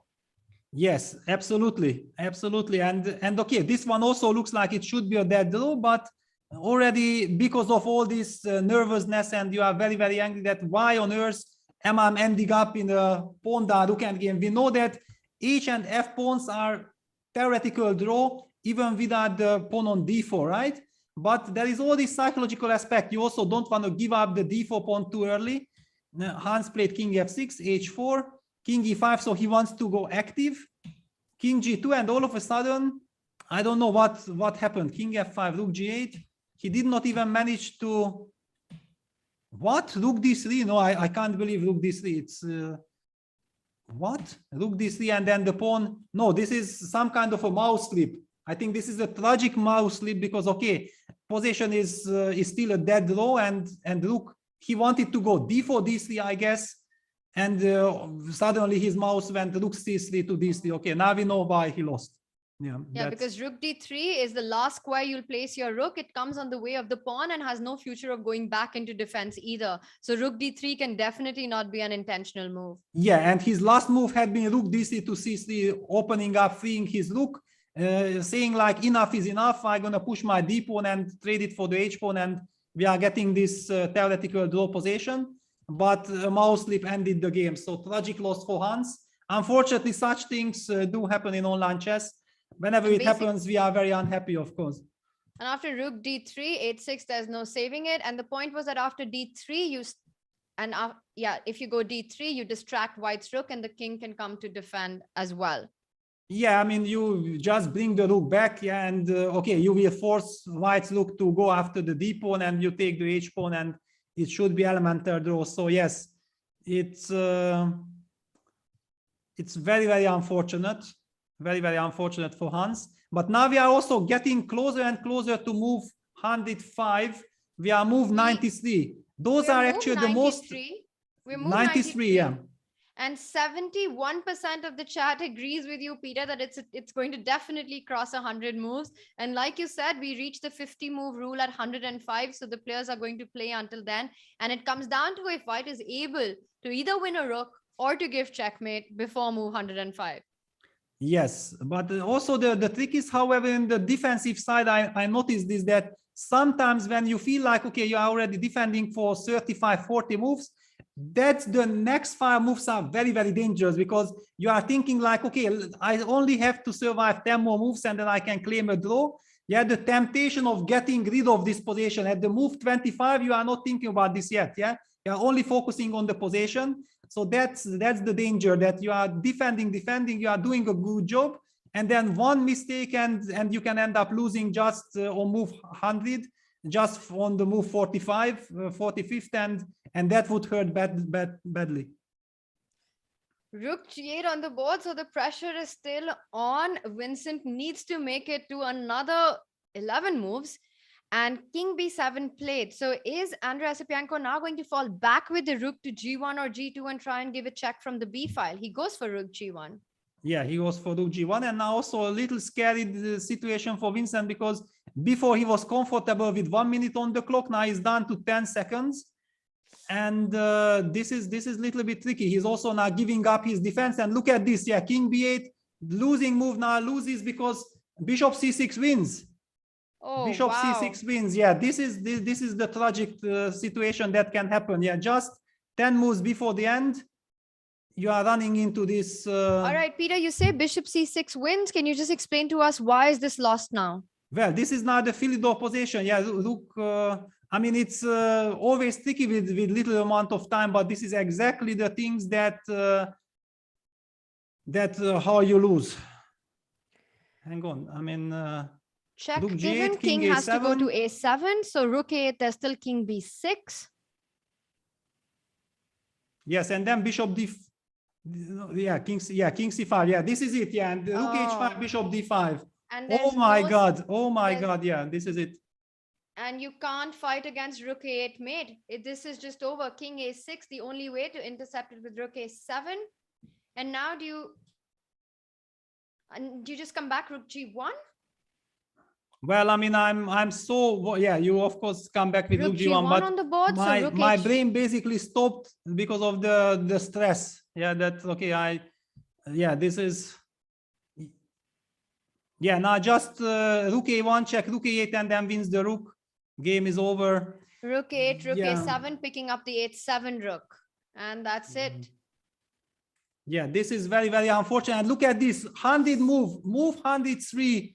He lost the rook. Yeah, just two Unbelievable. more moves. I mean, even in the lost position, if he just hangs on the two more moves, Yeah. it's a draw, no matter if it's lost or not. Really heartbreaking. Yeah, the play zone actually stops the game automatically after 50 moves if there's no change in the material or there's no checkmate. So it was just about 2 more moves. And Peter, you said it that, it's always at the end when you're close to reaching these 50 moves that the pressure builds up and these mistakes happen. Yeah, exactly. I mean, because you are defending, Vincent showed he knows how to defend. Yeah, he knows all the drawish positions. And then, but Andre was also this is exactly the way how you can win these positions, that seemingly you are doing nothing, but you keep the tension. And yeah, we have spotted that here the move king b8 was the losing move. I mean, okay, just activate the rook. I mean, just activate the rook, and then you will not end up in. But already this is very, very tricky because we have seen that first Vincent used this Cochrane stuff. Yeah, no, this is already far away. This was the first official Cochrane stuff that is in the books, that you have to know that king e8 and you are perfectly safe, because king d6 would be the losing move, but king e8 is the saver. So white is just fooling around. He's breaking the structure, and then Vincent also relied on the 7th rank defense with rook on d7. Yeah, so he shows the other drawish mechanism, that he knows that you can just sit there and thanks to this stalemate idea, you are drawing the game. And then Andre does nothing, but he makes sure that he has to break his confident construction. And actually, yeah, somehow this got me worried. This got me worried slightly. Because also when you are moved to the side, always more difficult to defend. Of course, it's a draw. Of course, Vincent knows that it's a draw, but yeah, finally loses the game. Yeah, very, very, very, very pity, especially because he had the clearly better position. I mean, just if you remember that this was the position, yeah, black was playing for a win. And then you end up losing. Yeah, I'm basically speechless. Yeah, just tragic end of the day for Vincent. I hope that it will not affect him tomorrow. No, after having a really great day and this game as well with the black pieces, he was absolutely dominating. And then in the end, just 2 moves away.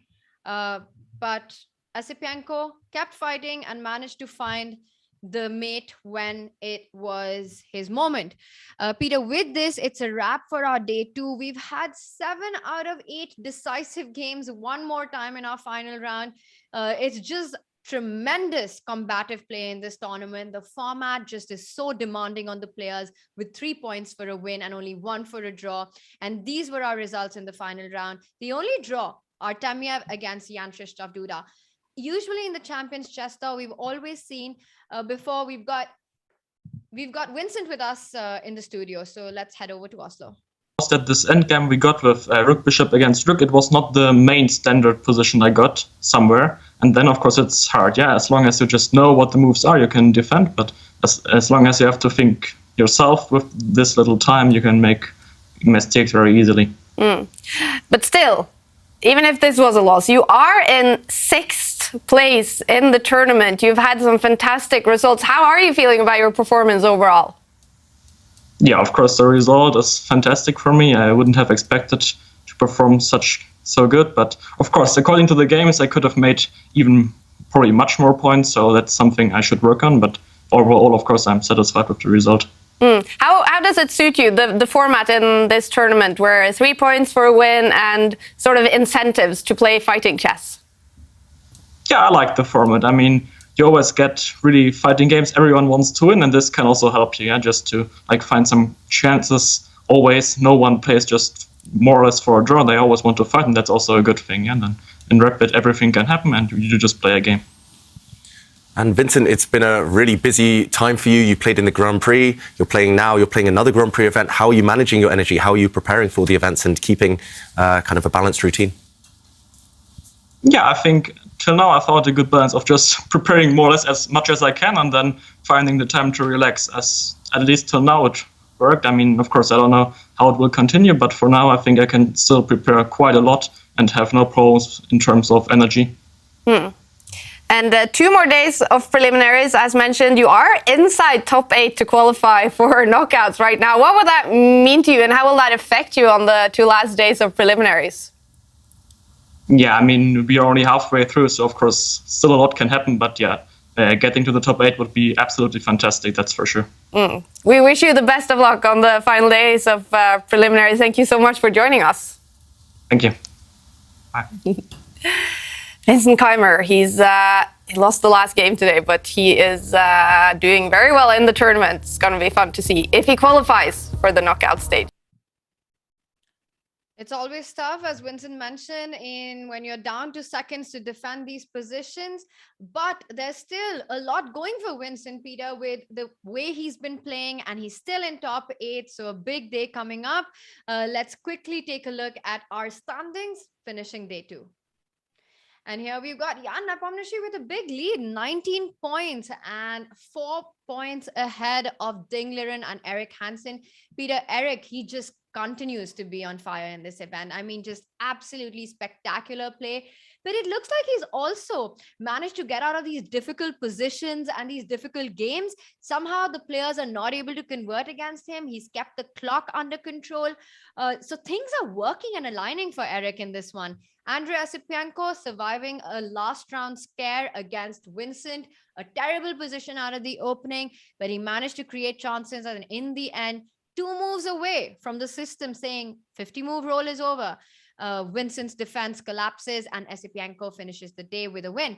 Magnus, Carlsen and Vincent Keymer with 13 points and Levon and Anish at 12. So there have been quite a few turnarounds and switches from our top 8, what we had at the start of the day. And if you look at the bottom half of the table, definitely we've got Jan-Krzysztof Duda and Shakhriyar Mamedyarov with a performance that they are not happy about. Yeah, but there is so much to play for. And also Pragg started his incredible comeback. Yeah, I had the feeling that yesterday he was more unlucky. I mean, he started quite well. Then he lost this completely unnecessary game against Dingleren because he was just too aggressive. I mean, without a fight, and I think that affected him. I'm very happy to see him recover from that. And today he was able to show why he's so super dangerous. And it's always lovely to see Pragg in great shape. He's already capable of beating anyone, and he has now shown it against Magnus Carlsen. A sensational win for him. And there was this moment that, I mean, Magnus went pawn grabbing. I mean, okay, you shouldn't do that, even if you are a world champion. And Pragg used his moment. He used his momentum and crushed Magnus. He actually mentioned that in the interview that when Magnus went queen a7, he could feel this coordination between his queen and knight. But what was also amazing was that he was down to seconds, and the precise way he found with queen e3, knight f4, and that last move, bishop c2, cutting off Magnus's queen from defending that knight. The last few moves played with such precision by Pragg. We saw that in Tata Steel as well. He had a tough start, but at the end, he ended it on a high note. He was impressive with his performance. And I think the one thing about him is that no matter how the games have gone, he always comes back the next day and it doesn't affect him. And we can see him bounce back so many times. We had such combative play, and a big shout out once again to our audience, Peter, who joins us for these broadcasts and is through with us with this with the amazing format that we're seeing. So if all of you are inspired by the fighting chess you're seeing here, do go on Chess24 and play some 3-minute bullet games, because that is your opportunity to win tour badges. The top 10 players who play maximum number of 3-minute, not bullet, blitz games get these tour badges, and they'll give you access to some amazing masterclasses by the top players that are being planned and will be done throughout the season, as well as signed merch and a lot of other perks. So if all this chess has inspired you to play some more, go on to Chess24 and play some blitz and win the tour badges. Peter, it's been a fantastic day of chess. Super fun. We'll be back tomorrow. See you then. See you. Bye-bye.